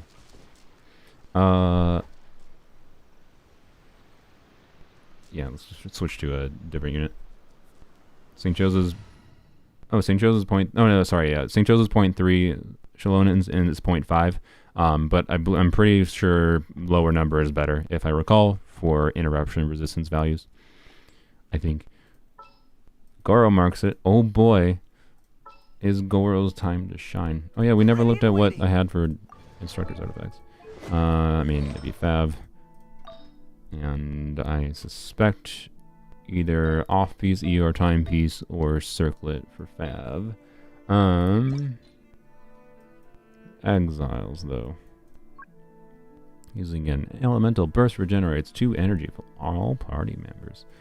What an exciting character. The fact that he is the most mech hit in the game, that Exiles is the most compelling choice for him. I find that amusing. Blam. I do have an energy exiles piece. That seems functional. Do I have a crit rate circlet? I don't. Oops. Yep, I have probably thrown away instructor's pieces, or exiles pieces I should have kept. For this day. I'm filled with regret. I don't even know why I need that, though. Well, I think my solution is probably that, and then a crit rate circlet. Bam. He's equipped. Technically. Yeah, it is lower numbered Reddit, that's what I thought. Okay. You're Farina, are you sure? Did you check?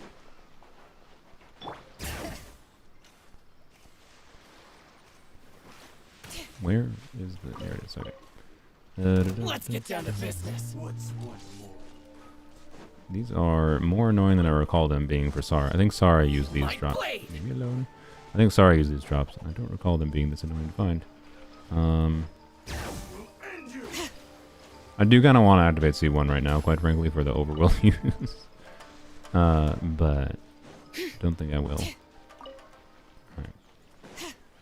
You gotta wait, because it affects her DPS potential. Not crazily, I don't think. But it'll be like, you can get one more plunge in Cloud Retainer or do some more normal attacks. It does affect her DPS potential. So, where the frick is the last one? Oh, it's all the way over there. God dang it. What? No, don't auto-target that. Thank you. Yoink. There we go.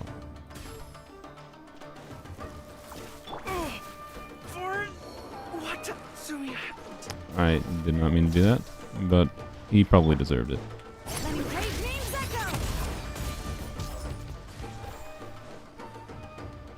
What? Oh, I was like, why didn't I heal? It's because I freaking switched the team to have 2 Geo units. So she didn't heal. Ugh. Okay, well, that's funny. I should switch another unit, I guess. And switch to... switch to Cloud Retainer, might make things a little bit more pleasing here for running around faster.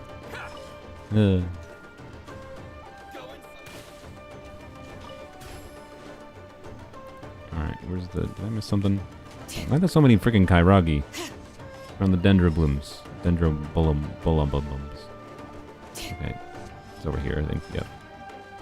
Don't stop auto-targeting.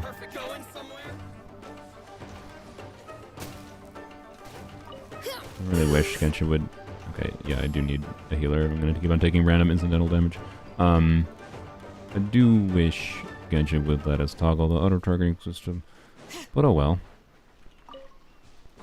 Have some amount of control for it would be nice, but I don't expect it'll ever change. They're part of a quest, the dude in the boat. I mean, those ones specifically are? No. No, I could have sworn I'd done a quest. That quest. Inazuma was one of the areas I enjoyed the most. So I think they're just normal respawning ones, but there's just a lot of them here.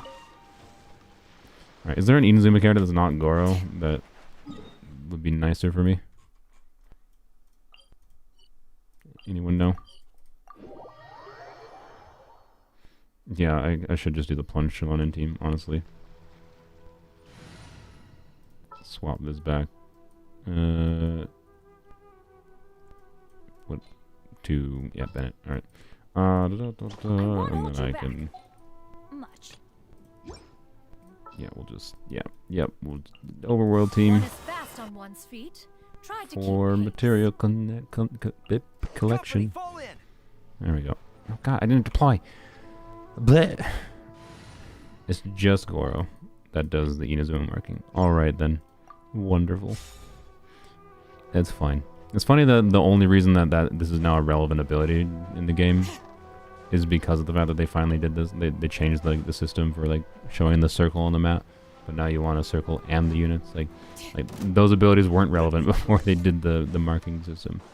I can just let you go there. It's very nice. I'm so glad I don't have to freaking check the interactive map anymore for these things. Oh wow, Farina. Yeah, it's you. Crazy. Crazy. We should also heal the team when we get a chance, but no one has energy. Oh well. Still mad you only have C3 Gorou, C6 R5 Xilonen. Yup. Welcome to 4 stars in Genshin Impact, where it's literally it is quite literally easier to plan around guaranteeing a C6 character of limited 5-star. Like, you know how many wishes it will take in a worst case scenario, and because you're doing so many wishes for a C6 5-star, you can like fairly confidently know it's going to take about like 600-ish wishes. If you get a little bit lucky, it takes a bit less. Get a little bit unlucky, it takes a little bit more. When you're talking like that many wishes, it's very likely to stick close to that range. It's not going to do the worst case scenario, right? Almost assuredly. If you're like planning around C6s. I guess we can just go to a statue to heal. But then freaking 4 stars, right? You could have an experience where it takes 300 wishes to get 4 copies of Kaveh, and those last 2 copies of Kaveh might take another 300 wishes.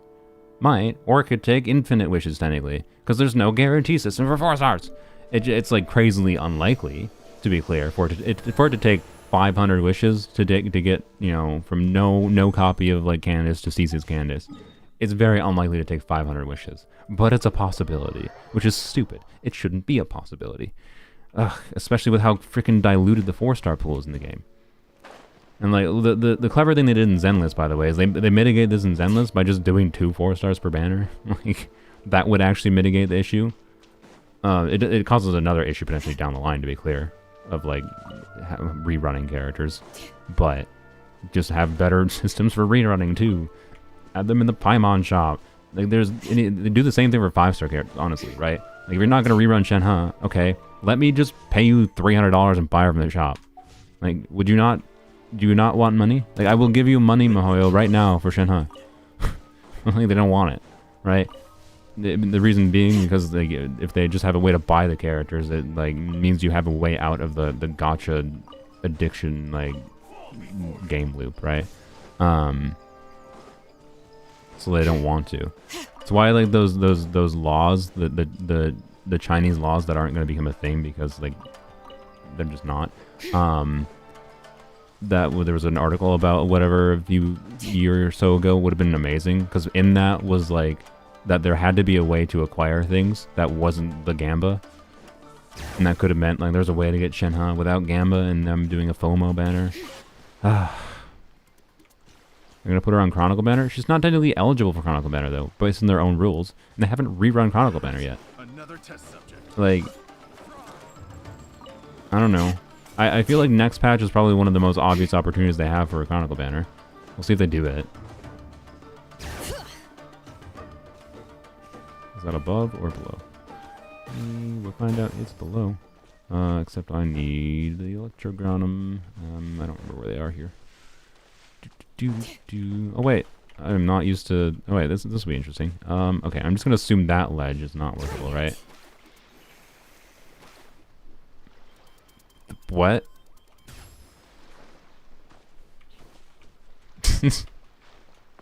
I'm not gonna lie. Okay, so that wasn't her that broke reality. You can just kind of climb this. No, you can't.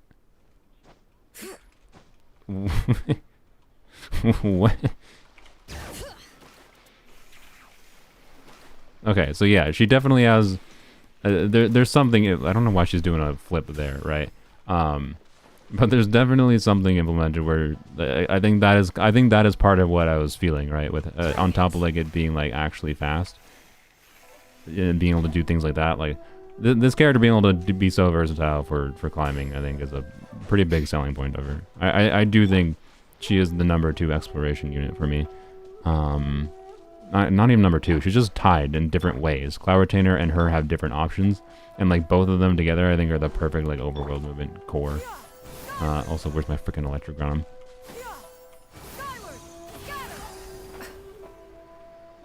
Hello?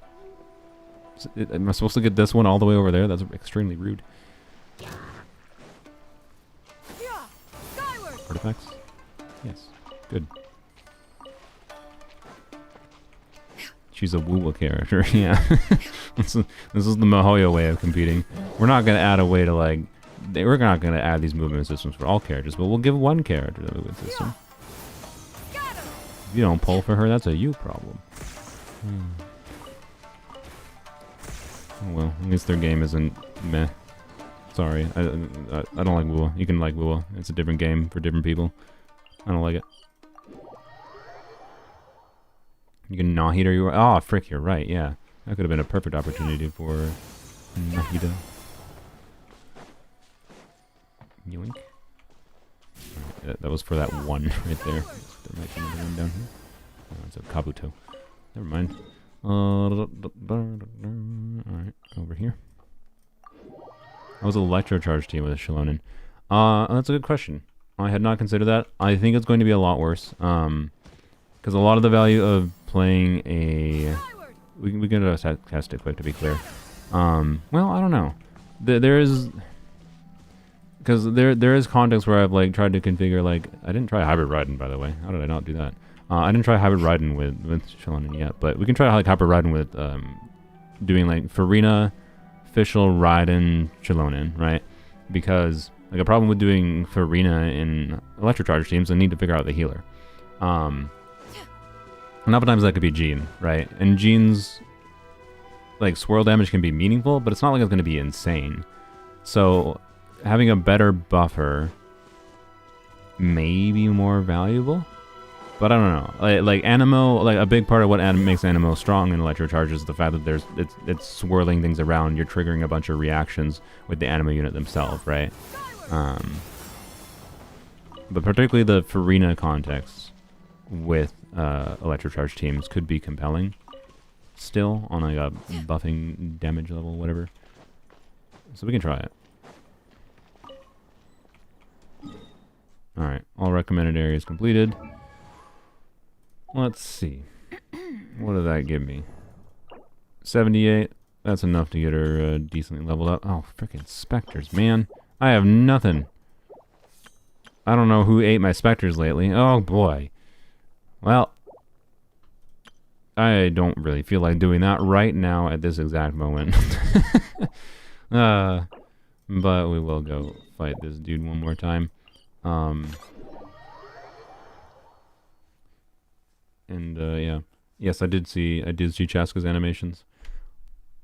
Yeah, I don't know. I get what they're going for. I think it's funny. I will say that bringing a big fat gun witch lady into the fantasy game makes it even harder. Like, I know this is a nitpick, I acknowledge, like, but them doing things like that with their character design, which is obviously like a selling point thing because it's just fun. And I'd rather have fun characters than they, you know, do boring characters. But also, I would have been perfectly fine with it just being like a normal witch character, right? Rather than, she's a witch, but she rides on a gun, right? Oh, frick me. Also, wrong team. So, I don't know. I think it's funny. I get it, right? It is amusing. But I also would have been fine with it just being a normal witch character, not a gun. And you bring guns into fantasy worlds, and it makes it a bit harder to take some aspects seriously. So anyways, by the way, Chaska's kit, you know, I like it a little bit more, having thought about it more than I did yesterday, but not that much more. It still is a monkey's paw curled situation for me, where it's like they kind of technically asterisk fulfilled my desire of an Animo DPS that isn't technically an Animo DPS, but they implemented it in a way that I think is just So, but she still might end up being like a unit I really, really enjoy because she seems to be. I think she is intended to be a short field time unit, which makes her very interesting to me. Like a does a bunch of damage in a 5 to 6, 7 second window unit. Right? I think, but I don't know. She seems extremely easy to skip right now because she has problems in her base kit, is what I would say. But she might get pretty significant tweaks, for sure. Everybody stand back. I forgot the Navia. Bam. Navia, can you ever crit when I need you to? Oh boy. I mean, it could be good, but I have better artifacts. I don't need to care about that. Alrighty. Well, it's fine. All my fragiles are gone. Well, sorry, I got one more from the battle pass. I'm gonna go farm some Mora. Oh wait, let's go farm, let's go farm. Let's go check Electrocharge real quick.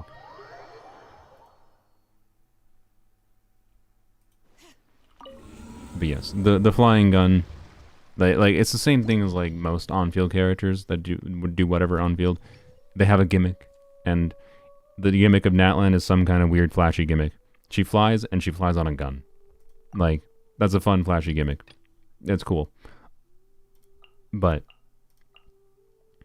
what does she do outside of her visual gimmick, right? I think I like her more than Wanderer, to be clear. Especially if she's a short field time unit. So anyways, let's do... So normally Electrocharge, like the Electrocharge core usually involves Fischl. And usually involves an Animo unit, right? But again, if you're doing like something like this, if I'm doing Farina, Raiden, Fischl, well, who do I do as a healer? Well, Jean, basically. But theoretically, Xilonen should have some value. Well, here, let's do Jean first. I don't think this is going to be crazily different. Is my suspect. So I think she'll work, to be clear. But I don't suspect there's going to be fundamentally much of like necessity here. But I don't know. Let's see.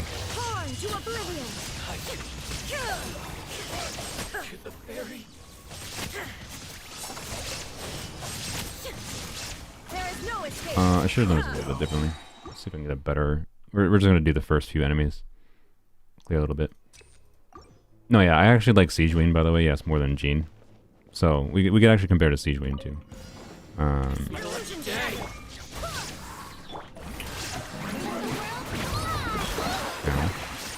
now do official... That...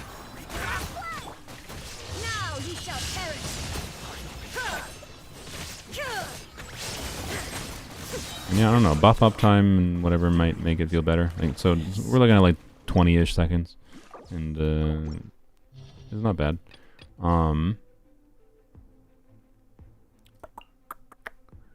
So let's try Siegewein there though instead, just for a comparison of a non-Animo variant, because we're going to be coming to again another non-Animo variant. And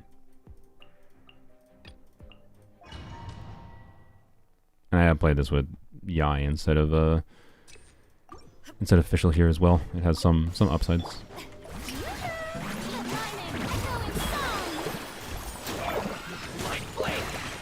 I'm not going to use Siegewein Burst here because it's close in comparison to not do that.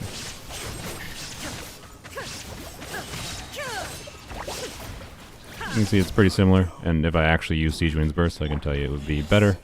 Because I have Siegewein configured on a hybrid build that can get good burst damage and still buff and still heal.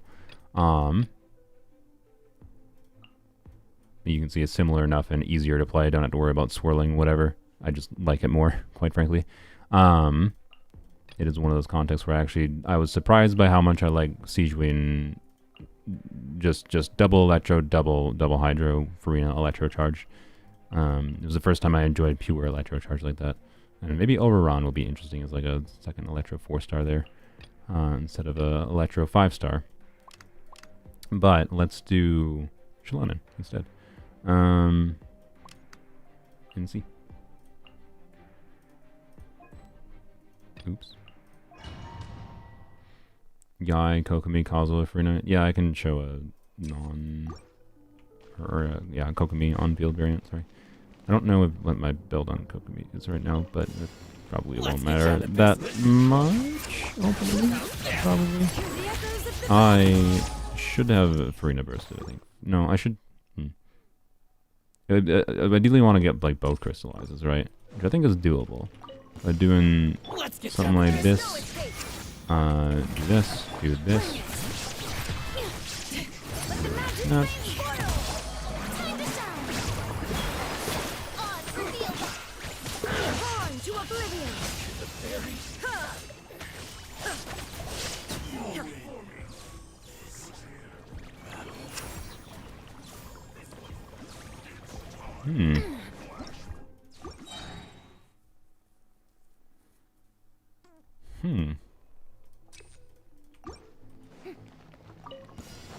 Let's get down to business. It might be dependent. You know, let's try to do it a little bit different here.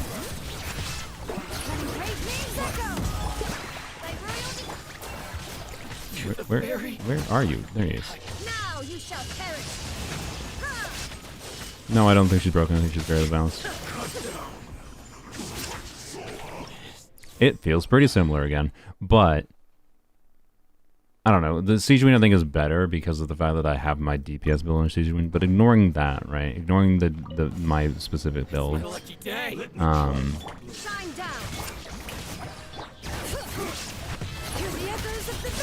One of the things with Electrocharged is I think it's probably pretty easy to get crystallizes on both elements, right? I think it's actually a little bit better. Like, ignoring the Siege Wing burst factor of Siege Wing's damage potential. Interesting. Yeah, we can try to compare with the Kazuha variant, right? There's also Sucrose could work similarly well here. Doing Kokomi, what is her build? Oh yes, I had her on. That's fine. That's fine for this purpose. Clan build. I don't know what her weapon was, but it's fine. And yeah, the Furina, Kazumaha, and the one and the only.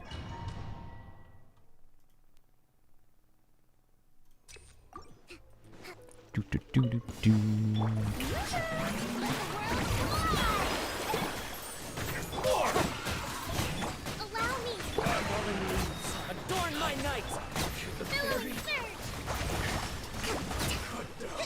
And that was the fastest one.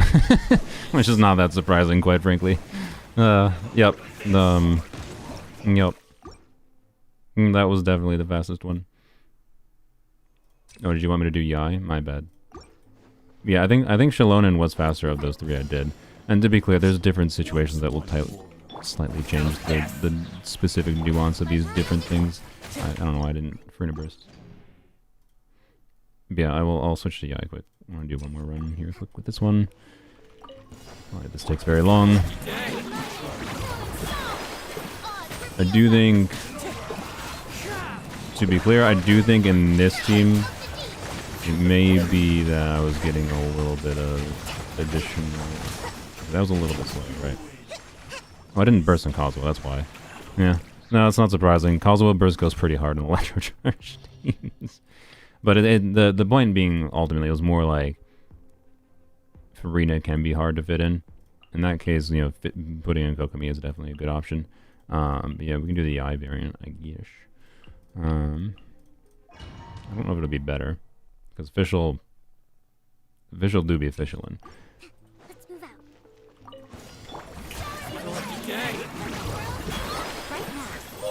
Emerge. One with wind and cloud. Rebuild. Billowing surge. Hey, look at that. It was better than official. Kind of. Which is not that surprising, and probably is just Yai's AoE potential. And to be clear, Yai C2 making a difference in this team. Not necessarily a crazy difference, but it is making a difference. So, yeah, I don't know. It's not surprising. Like, it's not surprising the Kazuha burst is doing that much. I also do have Kazuha C2, keep that in mind. This was not a Xilonen C2, so I don't know, point is I don't think it's dysfunctional, but it's not necessarily going to make for the best electro-charged teams ultimately, right? Animo's still pretty good. That's, I think, the obvious thing there. Especially a unit that can do a heck of a lot of swirl damage, like transformative reaction damage, and not just swirl damage, but it's Kazuha's own electrocharges that he's triggering, right? And Sucrose is going to be a similar situation, I guess, for the sake of comparison. So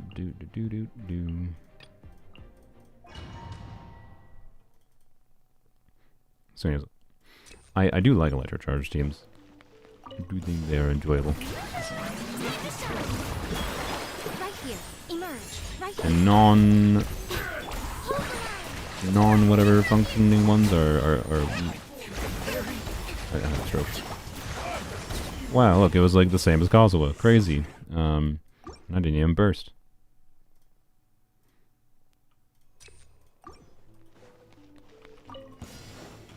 Emerge.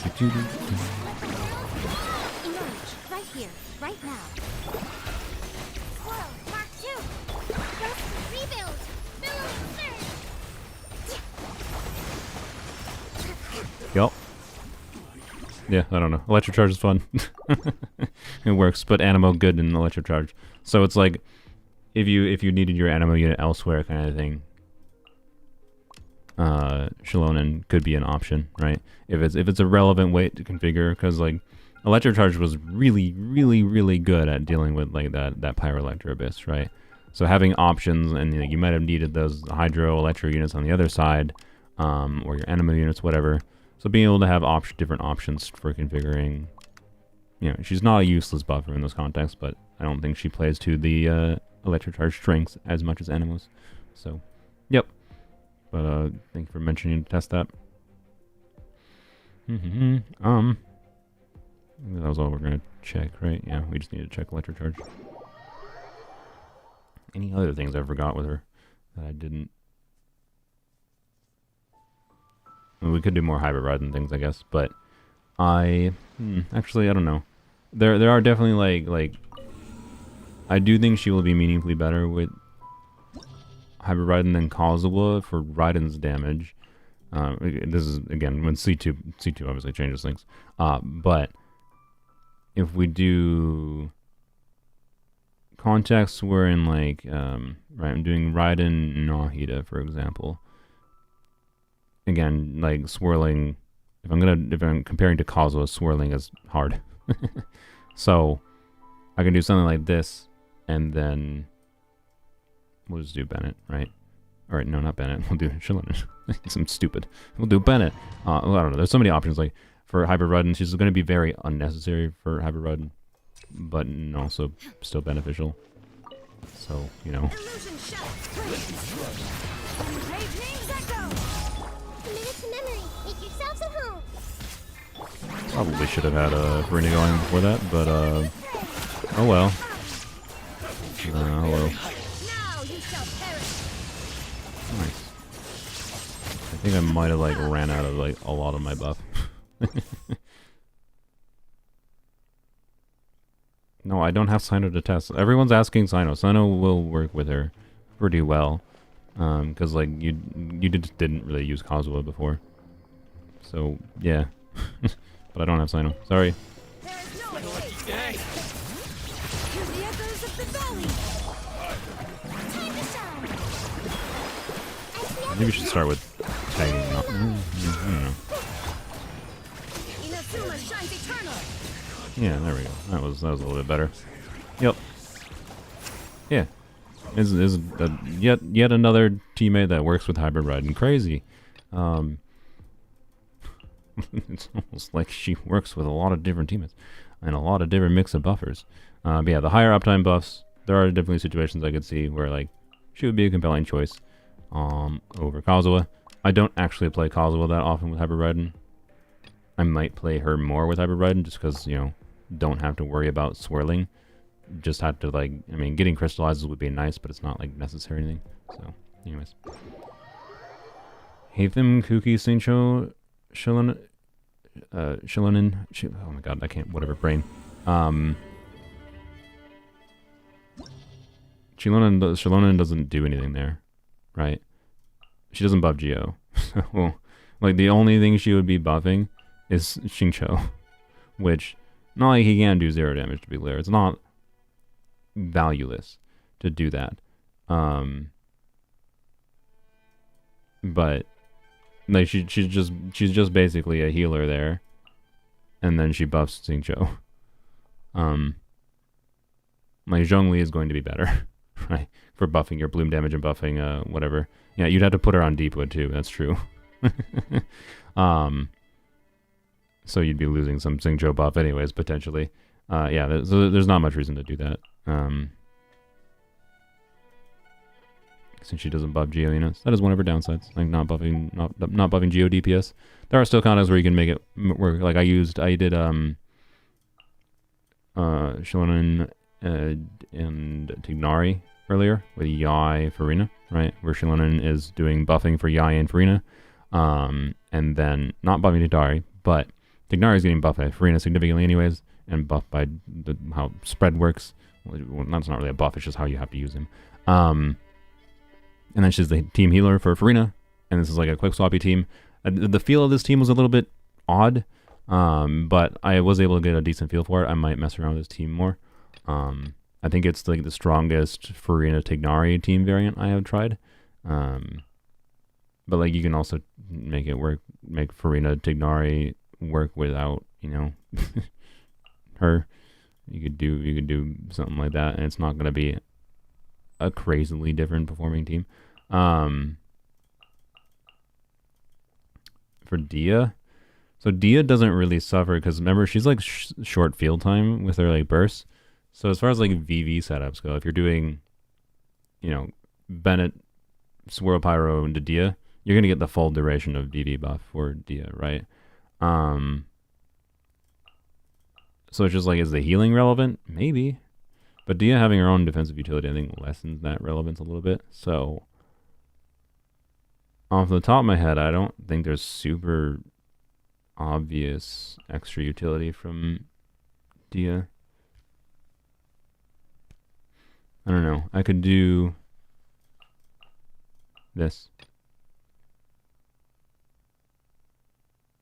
Yeah, we'll try that. This instead of the Dendro variant that I normally use. Let's try it.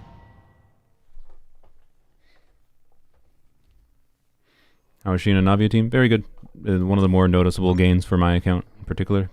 I don't have Zhong Li to be clear. So, you know, yeah, one of the most notable spots I saw her value was with Navia. So, you know, Geo buffing because, you know, Kazuha, there's no Kazuha for Geo. She's Kazuha for Geo, plus Kazuha for other things, but doesn't do buffing or doesn't do grouping. Her damage dealing doesn't do animal things. So, yup.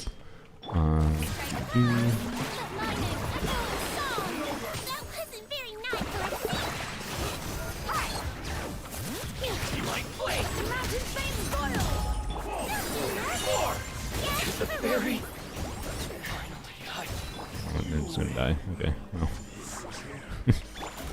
Would have liked to be a burst.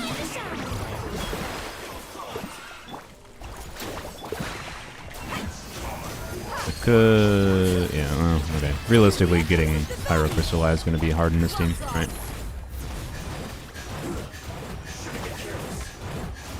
Can I crit ever? Oh.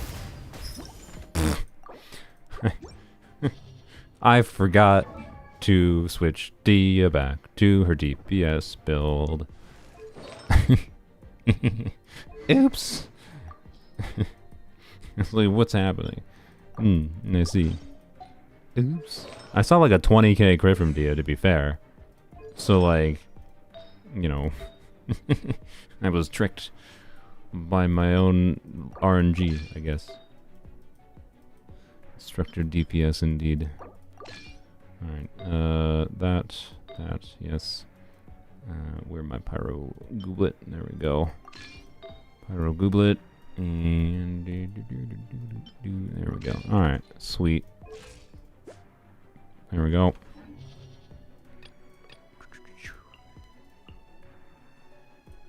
yeah, realistically, I think I just get buffs for.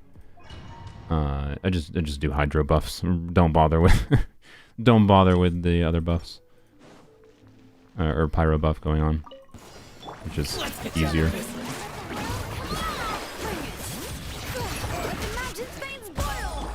Sijuin seems a bit unnecessary here as far as her healing goes, but the DPS potential of Sijuin matching up so well with I didn't Dia derp. The DPS potential of Dia being a short field time burst DPS and Sijuin being a short field time burst DPS is what we're doing here. So in this context, because I don't actually need the additional healing from Sijuin, maybe it's better to like, because I have Sijuin on like a middle ground hybrid DPS and buffing build and healing with 50k HP, so I have triple HP main stats. I could swap to, you know, Hydro Goblet or whatever kind of thing, or Crit Circlet might be better. So anyways, be slightly smarter this time.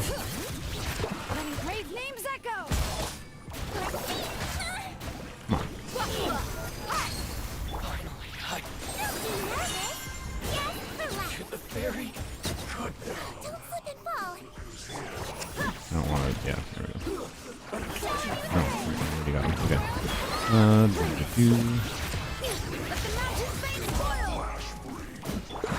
Fine.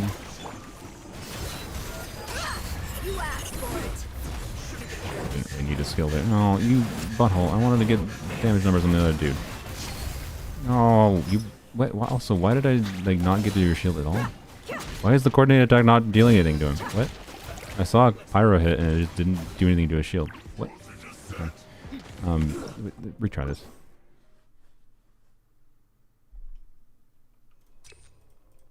Also, HP I think is better.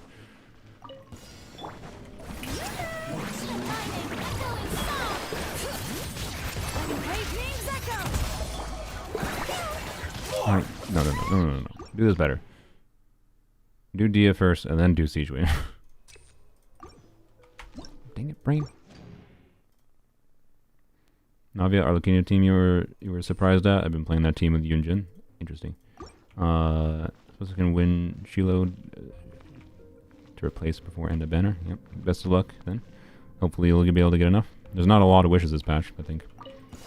It's not nothing, at least, but not a lot. I think hopefully we'll find it with well. Do this time.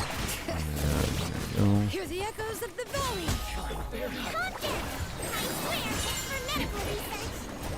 You win. There we go. Okay.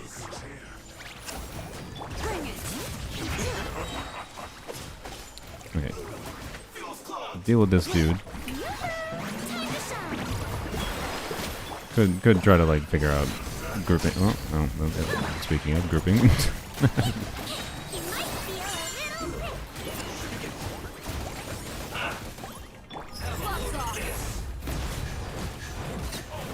$40k vape.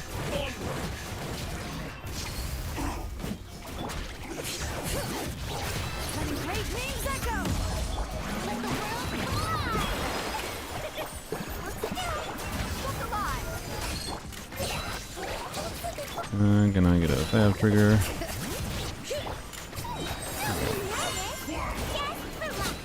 Interesting. I don't know. I definitely think I like the Dendro variation with either Nahida or Emily quite a lot more. It is possible to see bigger Dia numbers in that variation. It's definitely, that's technically more of a Dia focused team, right? So I wonder, since it's more of a Dia focused team for trying to get bigger Dia damage, let's try to get a Pyro Crystallize for sure instead. By doing this. Didn't mean to do the second one, but it's fine.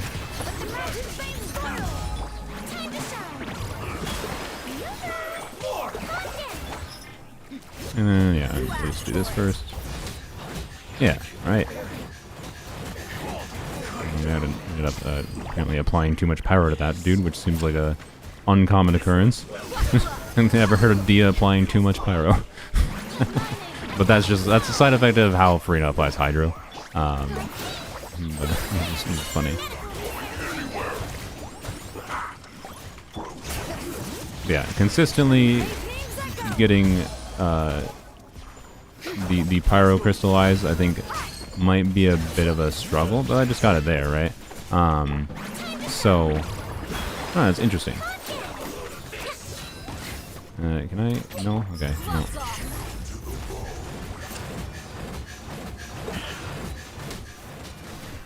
Well, it's certainly not bad Dia damage.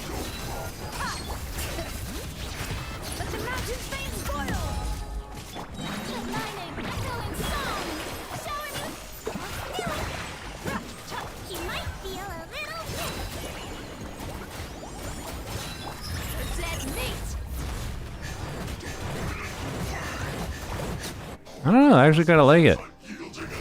I like it when I'm actually properly trying to get it. If I get the pyro crystallize, it's not that hard. The interesting reason is not that hard, I found, because being able to do double Dia E is 2 instances of the pyro that you can force. Right? Let's try to like test this a little bit if in the context of like do Farina, right? And then do E. Did I trigger pyro crystallize? I don't think I did there. I was just looking for the pyro crystallize on the ground. But I don't know. I don't know what the perfect way to get pyro crystallizes are, but there might be a way to pretty consistently, without it being that hard, get crystallizes. Let's test without the extra Hydra from Farina's burst activation might have been what screwed it up there. And then we do like a extra corded attack. Yeah, we got a pyro crystallized there. Pyro crystallized there. And if you get a pyro crystallized, it should be also pretty easy to then get a hydro crystallized probably at the same time. So I think the nuance there is like start with, yeah, well, I know you can start with Dia, but think about follow-up rotations, right? The problem is with follow-up rotations, Farina's skill is going. So for the first rotation, you just start with Dia. But alternatively, to simulate follow-up rotations, we're going to start with Farina's skill, because Farina's skill would just be going all the time, right? That's how Farina do. So start with Farina's skill, but then use Dia to override it, and then do Xilonen. Because I think what's happening, why it's working, is because Dia does 2 instances of pyro application, which can overwrite the Hydro. And then Xilonen triggers coordinate attack when she is attacking. So I think we can do it pretty consistently. By doing it that way, right? Let's get down to business.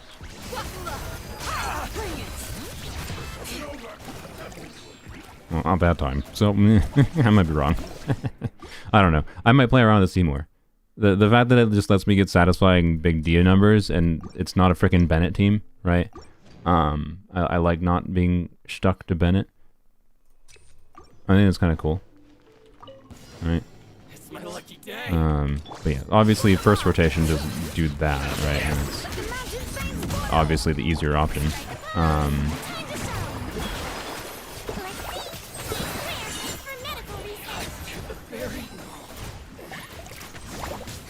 Yeah, C2 just ends up killing everything in this specific rotation.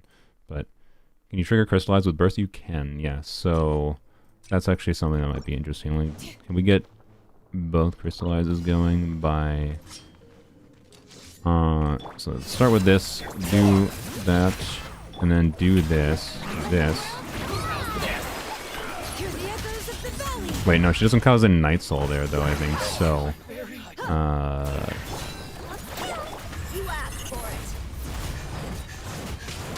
I don't know. The damage is still fine. Oh, what in the world? We managed to knock that dude around. That's a rarity. Nice. Dia just punching hard. Alright. Anyways, I like that team, actually. That's actually cool. I didn't expect to like that one that much. That one has some weird nuance in trying to figure out the crystallizes for me to see the satisfying Dia damage numbers. I don't think it is as good as the Dendro teams because, right, like the Dendro, even with Nahida there, you have like a whole bunch of like Burgeons that are generating and you get more consistent Farina vapes.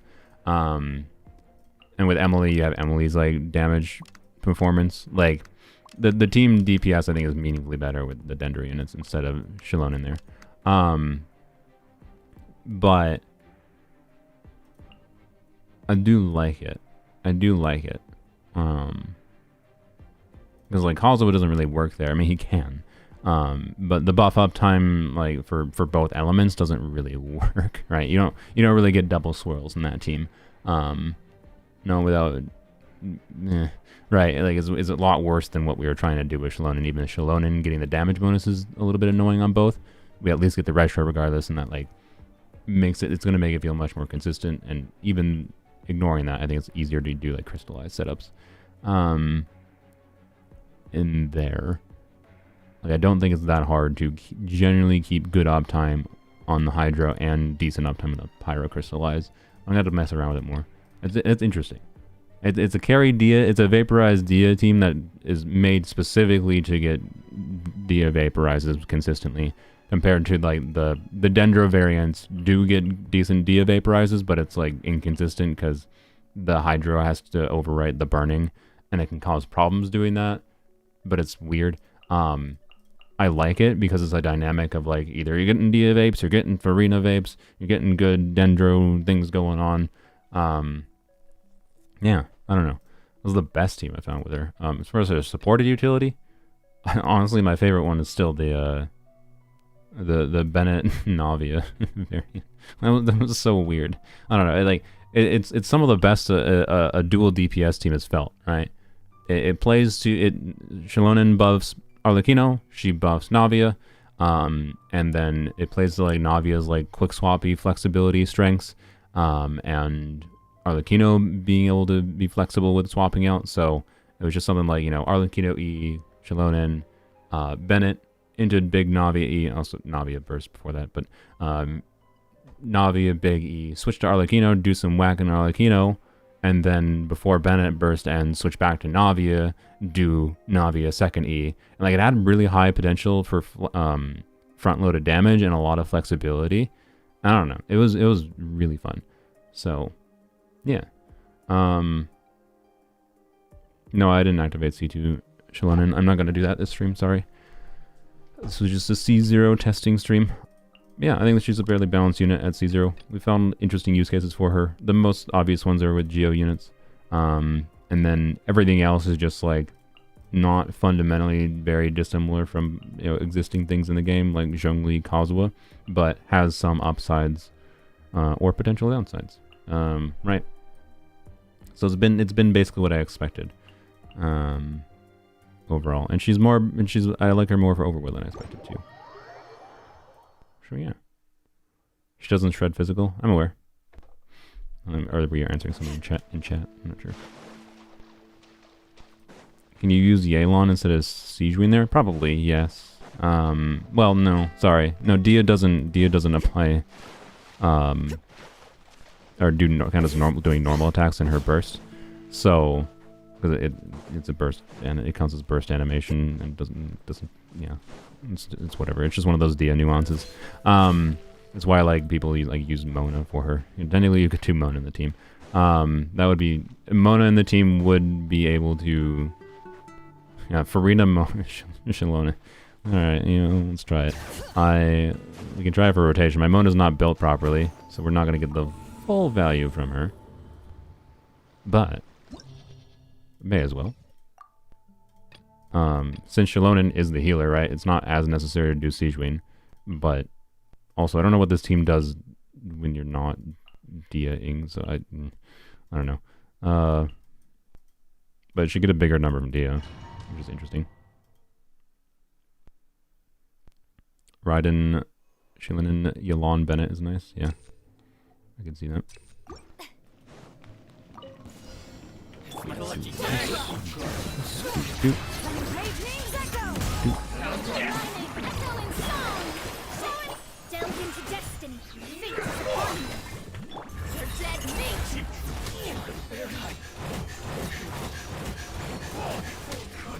Nice. So we level 40 Mona. I do believe her damage bonus scales with talent level, so could have gone meaningfully better than that even. I don't think I would do it over Siegewind, but it's an option if you don't have Siegewind, I think. I would still probably put Mona on a prototype Amber build, quite frankly, because getting some additional team-wide healing in conjunction with the on-field healing would I think help smooth out Farina. In my case, it would be probably unnecessary because of C2 Farina, but I think most players in that context could actually just, you know, switch to Proto Ember, build on Mona, and it'd be pretty usable, right? Yeah. Yeah, I don't remember what her talent scales to, her burst talent. So I got 48% damage bonus there. That's really the only important bit. She also increases crit rate. With C4, specifically. Which I have, because, you know, I've been playing a while and lost a couple 50-50s. Increase of vaporized damage, plus the damage bonus, plus the crit rate buff. I might mess around with that one more, actually. Yay, another character to build. Yeah. Wee. Oh, boy. Oh, dear. Oh, look, my team list is full again. But I'm going to add it. So, yeah, I don't know. That actually, I think if Mona was fully leveled there, I might actually prefer that. I don't know. Just for the, again, just because, like, Witness my magnificence! you know, if I'm going to do the dynamic of the Dia and Siegewind dynamic, I think I like the Dendro variants more anyways, right? And if I'm going to just focus on trying to get big number on Dia, then yeah, I think, I don't know, doing Mona, Farina, Dia, Xilonen is pretty compelling. It's, I think, the first time I've actually wanted to use Mona with Dia is the vibe I got there. I could try to do a full clear with it, but I don't think it's necessary right now. Yeah, I don't know, that's cool. Would that help with... No, I don't think. I was going to say, would that help with getting crystallizes on Dia specifically? Not, probably not. It wouldn't interfere, though. I'd say Siegewind technically might interfere more. Anyways, yeah, well, I'll mess around with that, I think. I don't know how much resources I'm going to put into it right at this exact moment, but I might mess around with it more. Alright. Anyways, let's go farm Mora quick. I need to do that. Otherwise, I'm not going to have enough to do literally anything with my characters that I want to level. But yeah, Mona's added to the list of the 20 characters I want to build. Sweet. Easy. No problem. We'll go to Natland because I feel like I might need Natland materials in the future. It's an urban myth that if you lost 3 50-50 since 5.0, you get the newish feature that changes. It's not a myth. It's literally it's pretty consistently been proven to be the best theory. It is not a guarantee. The capturing radiance mechanic, we know the capturing radiance mechanic is not 55-45. The capturing radiance mechanic does not just make it that when you have, you know, start from nothing, you start a new account, you wish you have a higher chance to get Xilonen. The 55-45 number, we know confidently it cannot trigger until you have lost at least one 50-50. We know that. And we also know it's very unlikely to trigger until even on the second 50-50 loss. But at the third 50-50 loss, weirdly, a bunch of people trigger the mechanic. And if you do the math of, like, over large numbers of wishes, what is the average rate of acquiring the featured character, factoring the capturing radiance mechanic, if it works as if it was a, when you lose 3 50-50s in a row, the third 50-50 loss gives a 75% chance of giving the featured banner character anyways, triggering that animation like my brother saw, which was his would have been his third 50-50 loss since 5.0. And then 4 is guaranteed is what I expect. Well, conveniently, if you do the math, that lines up to be 55.1 something percent. And they say it's 55-45. Like, MiHoYo has not said how it exactly works. It's not an urban myth. It is the theory for how the f***ing mechanic works. Like, because MiHoYo won't tell us. MiHoYo won't tell us how the mechanic works. It is the theory for the mechanic works. It's not a myth. It is the theory. It is not 100%, but I've seen a decent number of, like, specific summons and, like, asked people about, like, okay, what were you at? And, like, it very much seems to line up. That's what the system is for. The capturing radiance system seems to be like a pity system to make it so you can't lose too many 50-50s in a row. And the notable thing is, that means if you lose 2 50-50s in a row, since version 5.0, your next 5-star, after you, like, get the guaranteed one, Your next 5-star is very likely to be the featured character because it's quite unlikely for you to lose a third 50-50 in a row, but it's still possible. Come on! But it's not a myth. There's a difference. There's a difference between a current theory and a myth. Hear the echoes of the valley. Teamwork is dreamwork. Watch out. Watch out. Mind if I do? Yes, you are. I mean, what's kind of interesting with less tanky units like this, something Navia can do is that Navia can get Bond of Life for Arlecchino without Arlecchino having to spend the field time, because Arlecchino has to take like a second to do that, right, to absorb her Bond of Life. So something I noticed just there was that if Navia kills the enemies, right, that have Bond of Life on them, it procs this. Yeah, Arlecchino will be granted the Bond of Life when an opponent to which she herself applied a directive is defeated, right?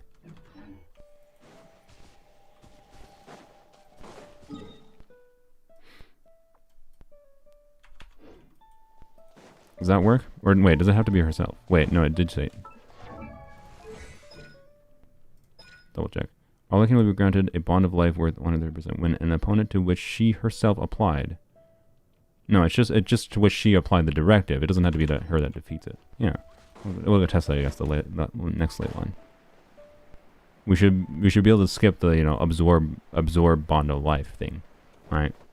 Which technically can again let you front load more damage. All right.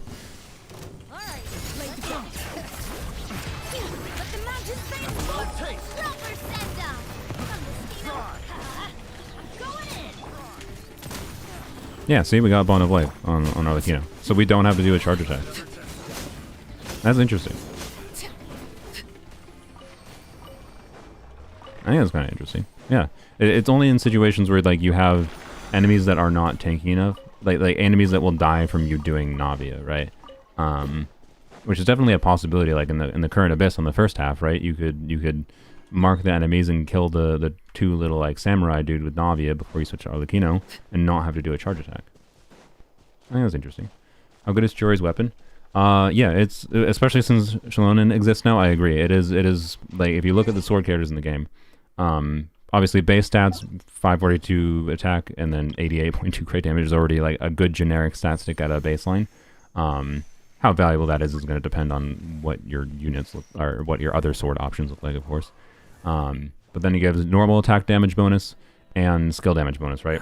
So like Ayato does normal attack damage. Farina does skill damage. Obviously Chiori does normal attack damage.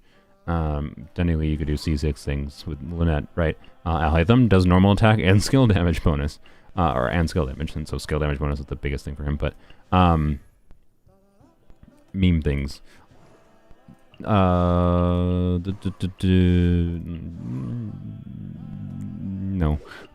Yes. Yes for Albedo. Yes for Kaching as well, right? Like, honestly, yeah, for Ayaka too. Not crazily so, because Ayaka would usually do like more charge attacks, I think, and obviously her damage is very burst loaded. But yeah, like Ayato, Alhaitham, Chiori, Farina, Cloran can all like meaningfully use it. Kaching. So like, I do think it's one of with Xilonen, especially as a factor that enables the full passive, the full damage bonus buffing. Absolutely, I think it's one of the better stat stick weapons in the game. It's part of why I wish to pity on this banner with my remaining wishes in Star Glitter. And I ended up getting the signature. I would have been very fine, and maybe in some ways I would have been happier with the other one, but I was fine with getting either. So yeah. Let's hope you put up a good fight. All right. Letting great names echo. Everybody stand back. Coming at you. Prepare yourself. I will. Watch out. I don't know, the dynamic of this team is so fun. I'm surprised how well, like, I thought it was going to struggle with, like, you know, Bennett circle ending, like, Bennett buff ending in, like, not the right time, but it just, like, has plenty of front-loaded damage. Like, yes, you're sacrificing damage that you could do with Arlecchino, but I do think it was, like, was a DPS increase compared to, you know, like, not necessarily DPS increase compared to, like, you know, putting Emily in the team per se, and just going to town on Arlecchino and doing burning Arlecchino, right?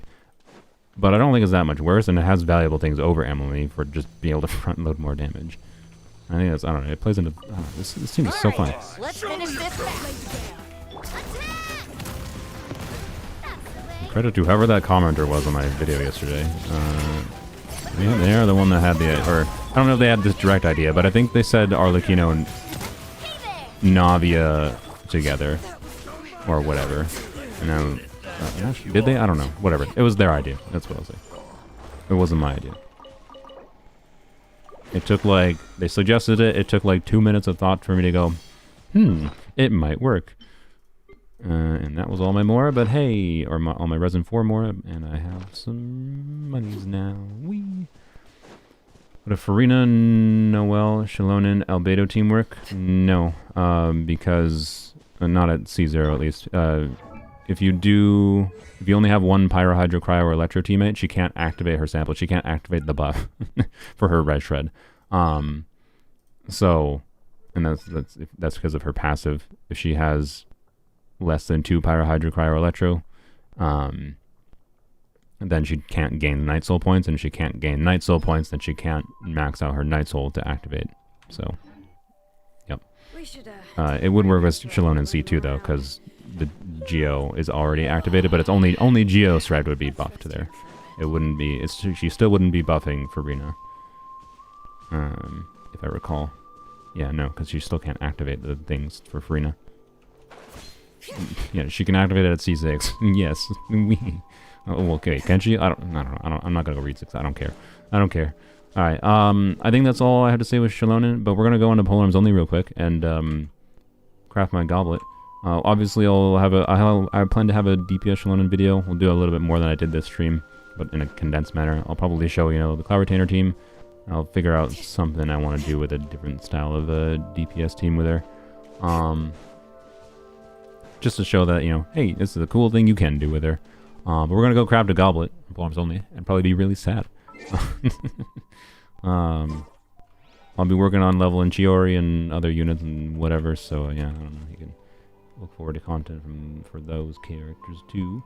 And we will probably be messing around next week-ish with Xilonen's constellations, which is where I think the real fun will begin for me. She just seems like a decent, balanced unit right now. By decent, I mean quite good. I do think she's in the category with, Nahida, Kazuha, Farina, whatever. The only difference being is, like, if you have all of those, there's very much reasons not to pull her. It's if you have an invested account already. She a must pull? No, but I think she belongs in the same category where I can completely see why people would consider her a must pull for their account. But how much you actually need her will depend on your account. And what the value of, like, shielding and whatever be. I forgot to log in and claim resin when I initially before the stream. Oopsies. Whatever. My resin was capped. I wasted resin Polearms only. How dare I? Doop. Alright. I wish I could, like, transfer my Mora from Polearms only to my main account. I have like 17 million Mora here. It would be nice. I haven't even done all these. Oh look, I can. Oh yeah, FOMO Exploration Prima Gems. Haven't quite finished here, but I don't know. I don't know how I feel about that, to be honest.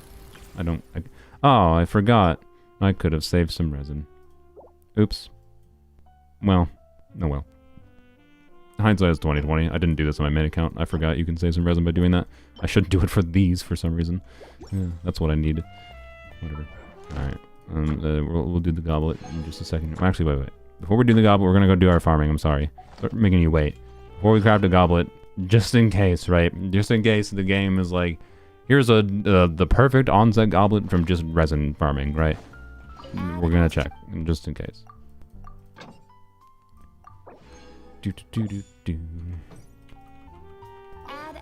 Alright. And this I'll probably turn into a short, I suspect. Because I feel like artifact rolling is a decent short format. I should probably go get the envisioned what the echo for Zhongli is a yellow dusty cloud behind him. Alright, go do this real quick. Bye, ads reviews. You're gonna miss the best goblet ever though. Hopefully. Hopefully you're missing the best goblet ever. Let's see. I do kind of need... It does kind of need to be a really good goblet to actually be worthwhile. But this is... I don't think it's necessarily the smartest use for my elixirs on this account. But my main goal of desire for farming artifacts in this account right now is getting the #1 Arlecchino. Not worth doing it. And I'm competing with people who are potentially spending $10 of resin a day. And I figure, you know, to compete with them, I gotta take some risks, like trying to get a good on-set goblet with the elixirs. Because if it's good enough, it might give me a high amount of flexibility to tweak around my build as I continue to farm in order to get #1 spot, right? That's the general idea. Lock that on principle, but it's not going to be an upgrade. Oh boy. Let's see. Extra Xilonen mats are locked behind a 6. Wait, really? You can't do that? Oh, well, never mind then. Screw Mahoya, I guess. How did I not? Well then, I guess it didn't matter. Yeah, all I can say is screw them, because they know there's people like me that want to just use our frags and get it right away. So them giving extra materials for the story quest is like cool. Resin materials, the boss materials. But then, if it's locked behind 6 hours of quest, whoop-de-doo. Yeah, I talked about Chaska a little bit before. Should you activate C6 Candace? I want to use her in Mualani team, but I heard C6 can steal vapes. I don't really feel like logging back to my main account, but well, I don't know, maybe we will. Maybe we will, depending on how this goblet goes. I can show you C6 Candace with Mualani. It can, but it also can still work, which is what's kind of goofy about it, right? So the main reason to activate, the main other meta reason to activate C6 Candace is if you have Arlecchino and want to use it with Arlecchino.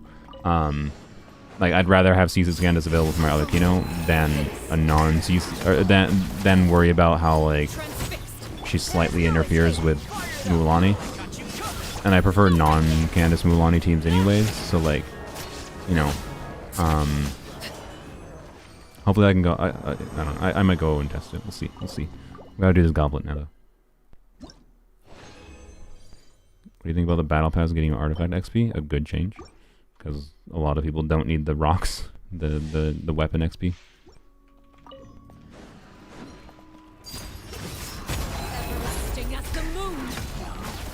Some Capitano lore in the quest? Interesting.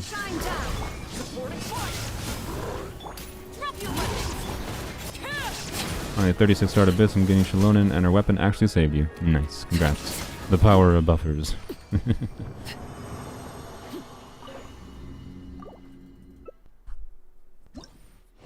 Oh yeah, see, Lolly's in the quest. I should look forward to seeing what she is like.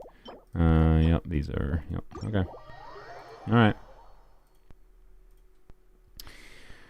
Okay, it's time. It is time to use my elixirs.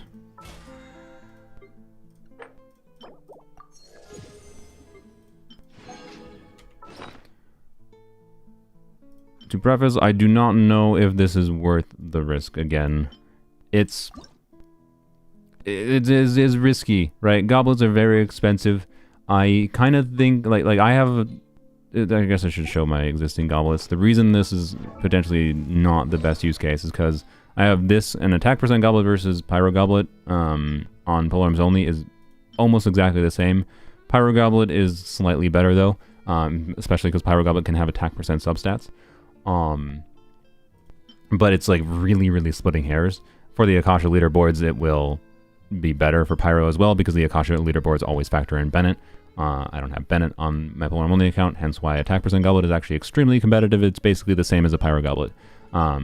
But I already have 2 really good options for goblets, right? Like, this is extremely good. This is extremely good. So it could absolutely just make more sense to just use these elixirs over multiple patches to farm more timepiece options, right? But I already have a pretty good timepiece options. Like I have to get 4 lines and they roll like entirely into crit if I want to like reach my insane goal of getting #1 spot. And I think being able to have more options for like a better feather than this, notably like I have this as a potential off piece, is ridiculous, right? So like that's kind of my goal, is get a really good onset goblet, and then I have way higher flexibility to use really cracked off pieces, whether they be time pieces or feathers, whatever. That's the risk I am taking, is higher risk for higher potential reward, higher flexibility, for the insanity of trying to chase, don't choose the wrong set, for the insanity of trying to chase #1 spot Arlecchino, because that I think could be a crowning achievement for pull arms only. So we're choosing a Whimsy Goblet, pyro damage bonus, crit damage. Ooh, boy.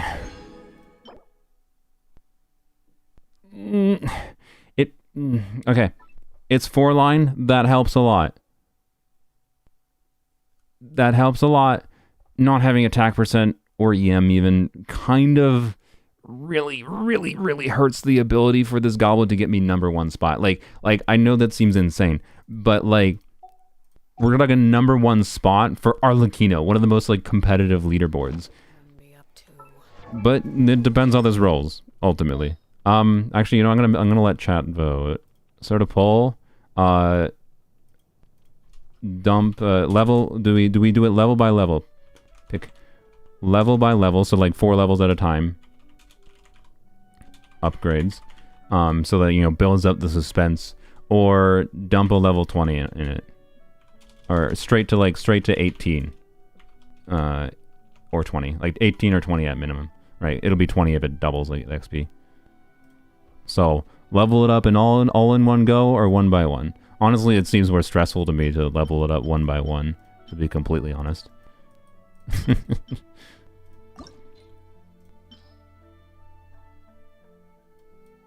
I have plenty of stuff to do either, right?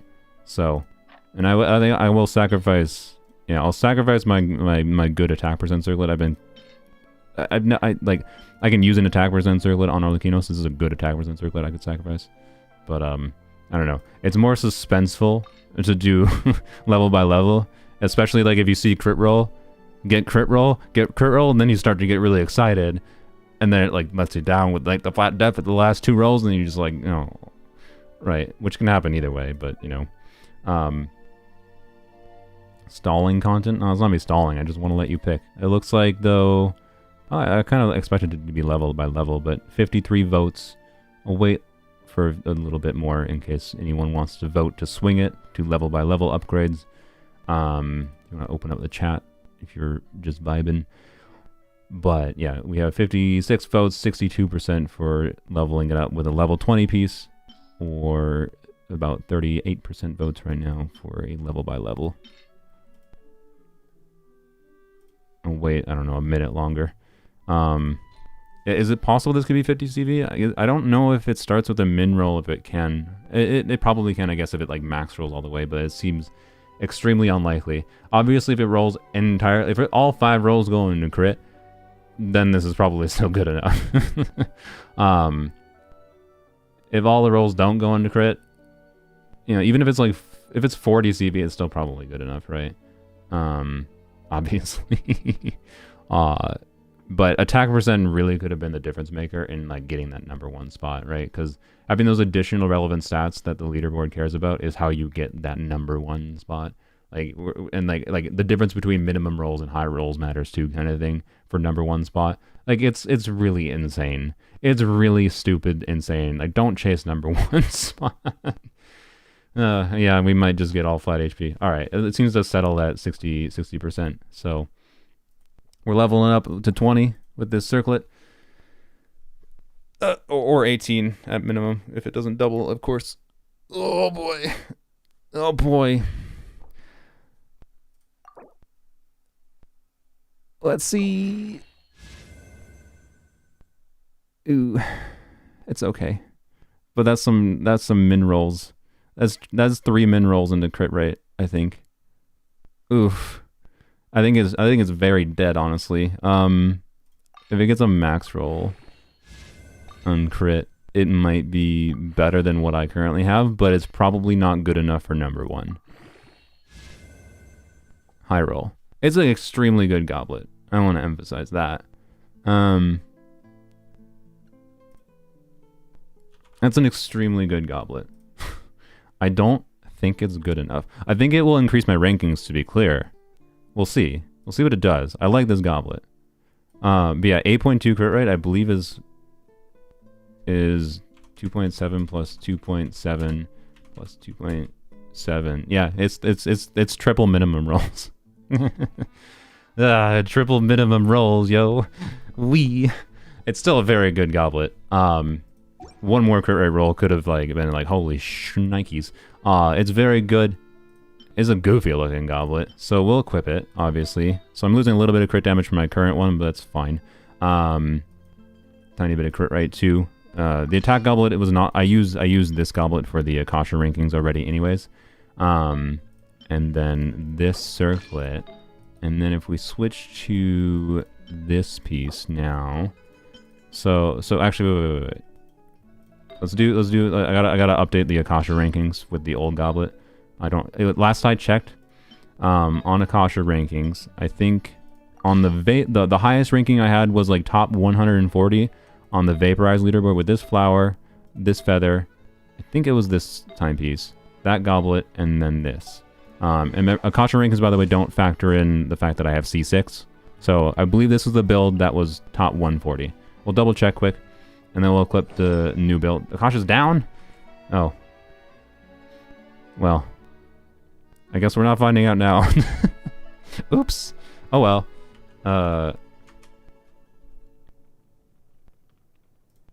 Wait, the website launches for me.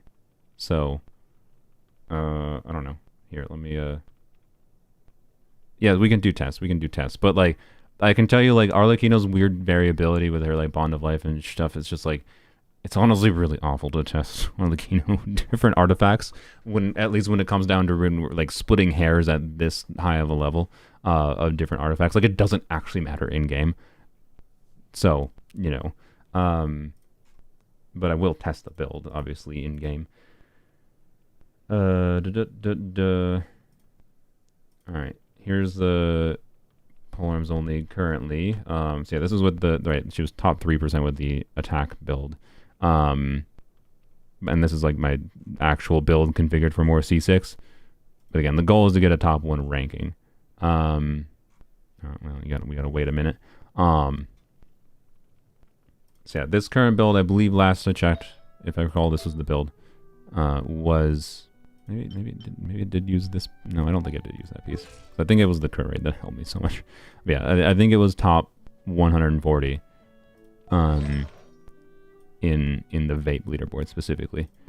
I think I might get up with this other piece, might put me on the high rankings on the overload leaderboard, but I think the overload leaderboard I think is a little bit harder than the vape leaderboard. So I'm gonna have to muck around with the build a little bit, I think. We still might have a better build for the vaporized leaderboard compared to the but yeah, I think this goblet is good enough to get me a better ranking. It's a weird goblet. For sure. One more crit roll, man, would have made the difference though. So, anyways, but yeah, let's see.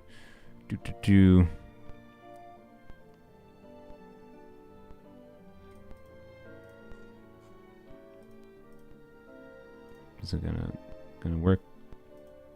What? No, it didn't work. Okay. Stats don't refresh. I wasn't looking at the stats, I was looking at the leaderboard.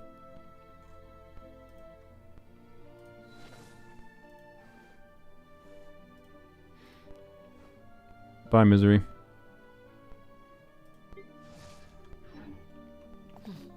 Oh, caution, the site works, it doesn't refresh builds at all. Oh, I see what you mean. Sorry. Okay. So does that mean Enka is down, probably? Maybe is it not Enka, is it not I don't know, whatever.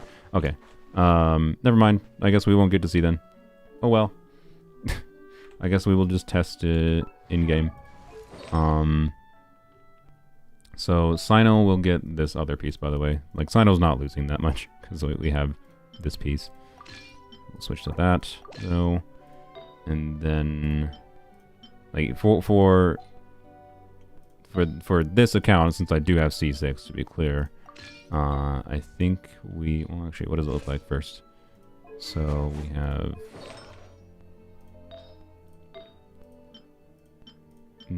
yeah, I think that... Yeah. Alright, 24-47 attack, a little bit skewed crit rate, I would say. That means just switch to this. Alright.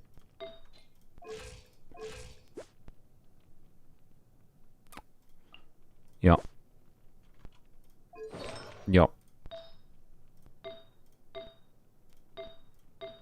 And this will probably get me a little bit higher in the leaderboard. How high? I don't know. But yeah. Of course, though. Yeah, since I have C6, it means that I have 10% crit rate. So I should try to aim for, on my actual account, I should try to aim for 90% crit rate. Which would, potentially mean just like switching to the crit damage circlet, right? This is not ideal per se, but is the simple solution. But it may be interesting to look at the option. What do I have for like crit damage heavy attack percent timepieces? As far as optimizing things go, yeah. And again, this would be like trying to optimize on this account specifically, not extrapolating out to rankings. Rankings change things. Yeah, what about high crit damage feathers? Oh, it's sorting by attack percent first, I think. No, it's not. What? I thought I told you sort by crit damage.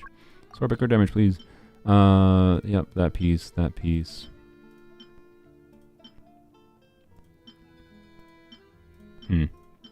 Well, after the first few, I just kind of fall off a cliff.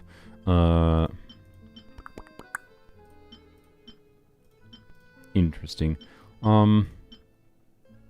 If I had something like this, right, but it was attack percent instead of depth there, it would have been like the perfect piece I'm looking for. The quality falls off very suddenly. I actually don't have that many high crit damage feathers. Interesting.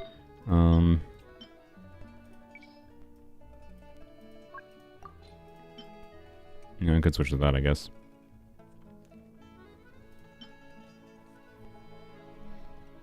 Is that better? I don't know. So this has 9.3. Yeah, this might be closer to the ideal for this account. Okay, what about crit damage? Sort of that. Because we could get away with, like, the perfect piece would be, the piece we have on Arlecchino, but one more crit damage roll instead of one crit rate roll, right?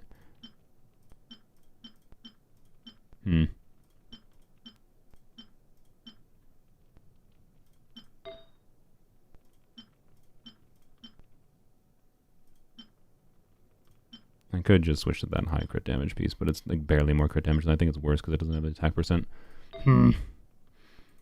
Yeah, optimizing. This is why optimizing builds to this level is annoying. I think we just overcap crit rate. That's what we do. I think we just overcap crit rate by 3%. Ever use Genshin Optimizer? I have. I dislike it. In this context, it very well might make sense, to be clear, because of the slight differences. But the problem with Genshin Optimizer is it's going to skew towards very different things, depending on very minor differences in how I configure the team. And I don't know. I don't quite like how they made the optimizer. Quite frankly, is my opinion. Could I just use this crit damage circlet? Is that still just the easy solution? Alright, I don't know. Switch my filters for a second. Switch back to...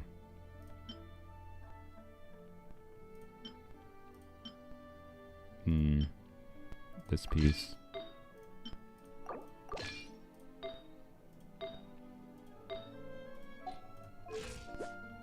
No. I think I'd rather have 3% overcap than 9% under crit rate, right? It's 2517 attack, 63 M, 91 220.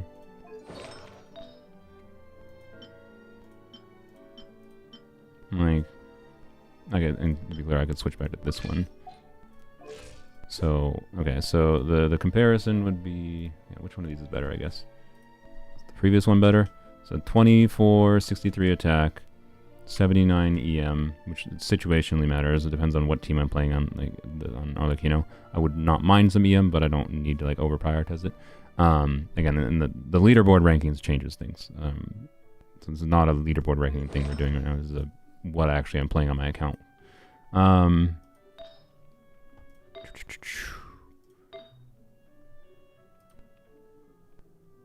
Yeah. Okay.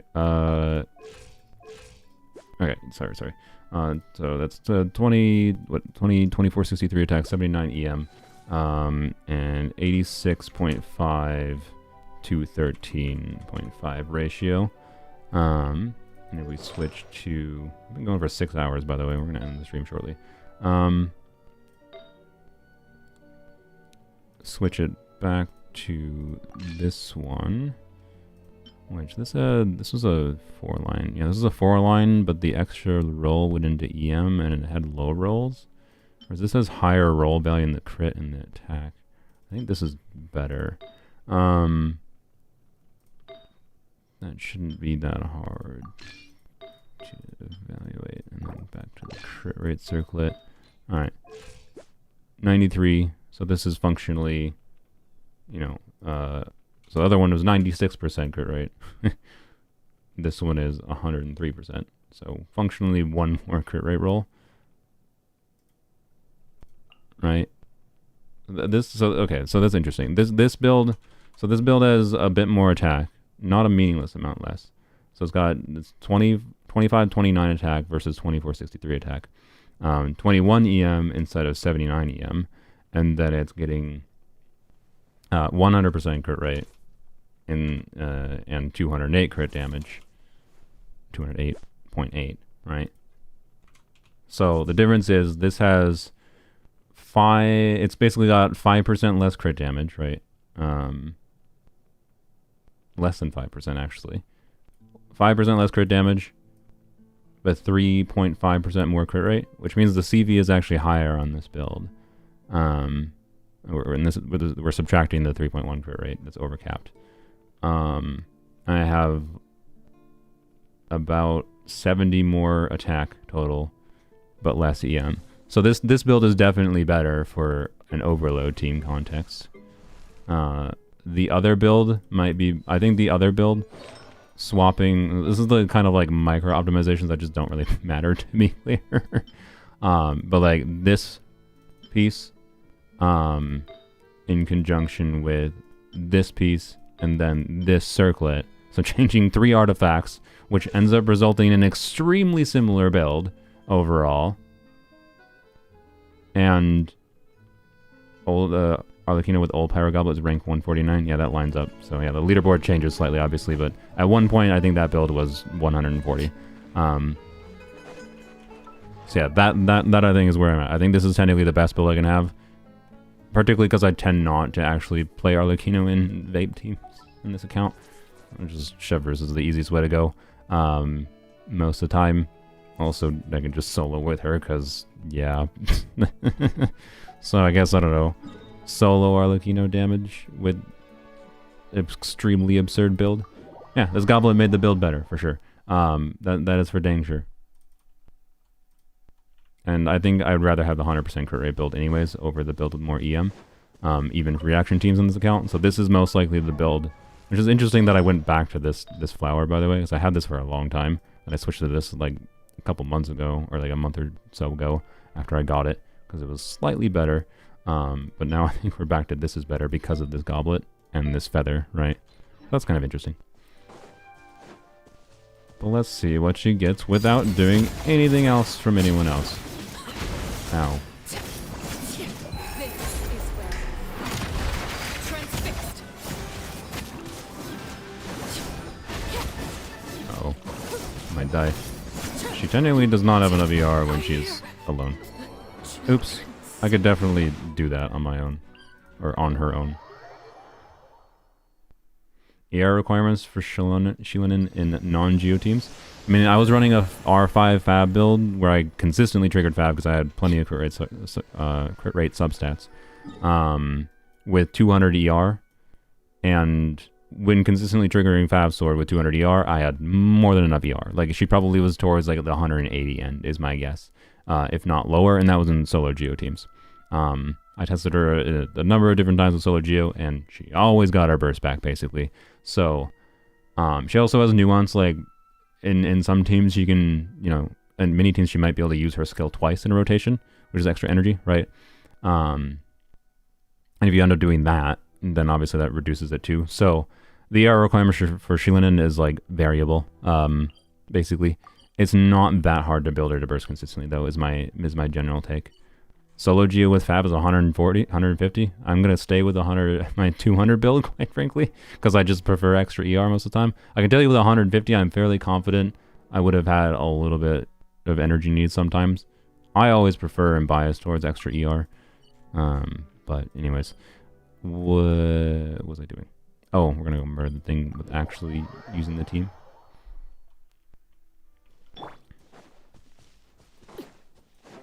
And probably won't die? Maybe? Illusion shattered. You asked for it. Don't break Overload. Come on.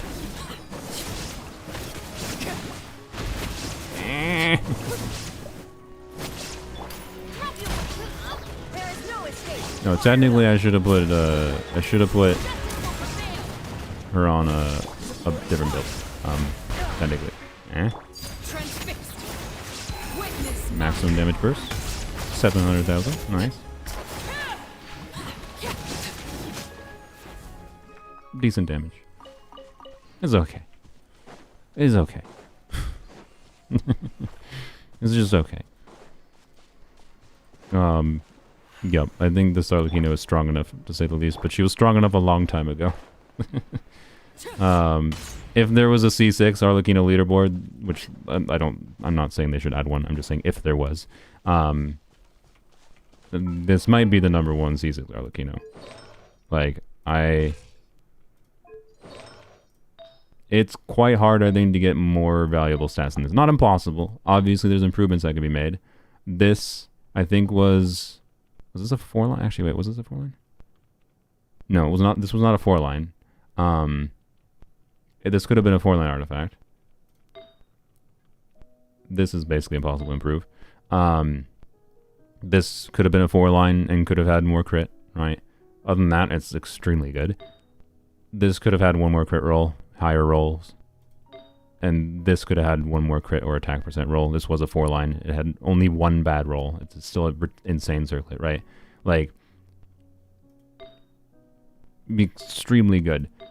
I don't think it's #1 spot worthy for non-C6 Arlecchino yet, but the non-C6 Arlecchino build was also, the build variant was also extremely good. So, wait, what even was it? I forgot what I changed. I should probably remember what it was, because it wasn't this build. It was, frick. Wait, was it just this? Was it the same build but just with this? Oh yeah, it was. It was this one. Okay, so that's what it'll be. When Nakasha comes back, I'll check with this feather. But the actual build I'm going to use is this one for my account. And that's the only difference. I might check both of them, to be clear, and I might play around with it a little bit. If I were to if I were to place a guess, it's going to be in the top 50. But I don't even think I'm going to break top 10, right? It's too competitive of a leaderboard. How long have I farmed the domain? since the domain launched, most of the resin spent in the account, other than farming for Emily's materials. And to be clear, I double crowned Emily, so like it was not a meaningless amount of resin, but you know, probably at least 2 weeks of resin was spent for Emily. But other than that, I think all of the resin since the domain came out has been in that domain. So, you know, just a little bit of resin. Anyways, is the person who wanted to see Mualani tested still here with C6 Candace? If I was in the mood, by the way, I would do. I've been streaming for 6 hours. I'm a little bit tired, but if I was in the mood, I would go and see how big of a screenshot damage we can get with like a. But we'd have to configure the build with like whatever. I'm not gonna do it right now. Point is, I think back when we first got C6 Arlecchino, which was with a worst build and without I think with her burst only being level 11, if I recall, we got up to like 1.3 million against the Wanderer boss fight, and that was also in a team that I don't think was the ideal team for maximizing the damage number either. So now with a crown burst, better build, and with a different team, and by better build I also mean like a different build, like we'll switch to Staff of Homa, because like cranking our crit damage stat as much as possible and having low crit rate will be ideal for screenshot. I'm fairly confident we can get well over 2 million damage for a screenshot. But future thing. Oh, my chat died. I did the first Arkham quest in Poems only, not the new one yet. You also calculated you would need to spend 12k resin to do a single upgrade on average for your child. Yep. And he gets a 0.3% increase from reaching rank 1. Oh Christ. Yep, this is why it's insane to go for number 1, right? Is you need to spend actually stupid like it's very possible I never reach number 1 even if I spend the next 2 years worth of resin in the domain, right? That's why part of why I took the risk for this goblet. And I don't know, this goblet is right on the edge where I think it's definitely an upgrade for my build, which is awesome. Like I'm happy got a better thing for me to use in game. And it will make my rankings better, but it might not be quite good enough for number 1. That's the stupid part. So don't aim for number 1. It's stupid. We might be crafting another goblet in the future. But yeah, if that flat HP was attack percent or EM, it probably could have, but it wasn't. So oh well, it's fine. It's not the end of the world by any means. It's not going to affect my ability to use Arlecchino. So anyways, yeah, dang frickin' resin refreshers. Oh well. We tried Mualani, Xilonen, and Kazuha. Might be best for screenshot damage. No. And I don't really care. I really don't care about screenshot damage normally, to be clear. It's not my thing. I did it on polearms only because I thought it'd be funny to have on polearms only a bigger purveyor punishment number than on my main account. Even though definitely a bit more money has been spent on my main account. So yeah, anyways. Okay, so the person that wanted the Mualani Candace C6 thing is not here. Alright, if they're not here, I don't really need to test it. I do know that it, like, interferes a little bit. When I did Xiongling with it, right, it interfered, but I was still able to get vapes pretty consistently, so it's weird. I don't know. If you really, really like the idea of Candace with Mualani, then maybe you don't C6 Candace, right? That's probably my take. Alright. International mains are too dedicated. Yeah, I can see why. You only got one viable team. So what else? And if you love Child, all you do is optimize around one viable team. I'm mostly poking fun. Child can be used in different ways, but he only really uniquely shines in Child National, which is still kind of weird. I think there would have been something released by this point. I don't know. Maybe Auroron, because. Well, no. Auroron's probably going to have some limiter. I don't know. Anyways. Child's weird ability to do front-loaded Hydro is very interesting, but it's still limited in how he can do it. What? I never have triggered this before, even on my main account. So, anyways. Yeah, I've been streaming too long. Sorry, testing was fun. A little bit distracted by... A precious chest. A little bit distracted by polearms only a little bit. Said the word a little bit 5 times. I got plenty of things to work on, to say the least. Not really on polearms only. Polearms only, all I'm doing is farming. Like, this patch is very nothing for polearms only. I mean, I don't know. I could go for the frickin' shovel. I don't think I need the shovel, though. So, anyways. Bye-bye. Xilonen is great character. Very strong. Not broken, because she, like, it'd be weird to say she's broken. I mean, I don't know. If you think she's broken, you'd probably also agree that all the other, like, really good versatile units are broken too. I don't think versatile units are broken. I think versatile units are just important to have, so that players have different options for being able to make for compelling teams, right? And she is now added into that category of someone that's very versatile and can help a lot of teams be stronger, but also that, you know, has the nuance of she is a more defensive focused version of, you know, buffing units. And I think that makes her a pretty balanced character at C0. I originally thought she was a little bit power creep, but she feels fairly balanced. And that's a good thing. So, yep. Bye-bye.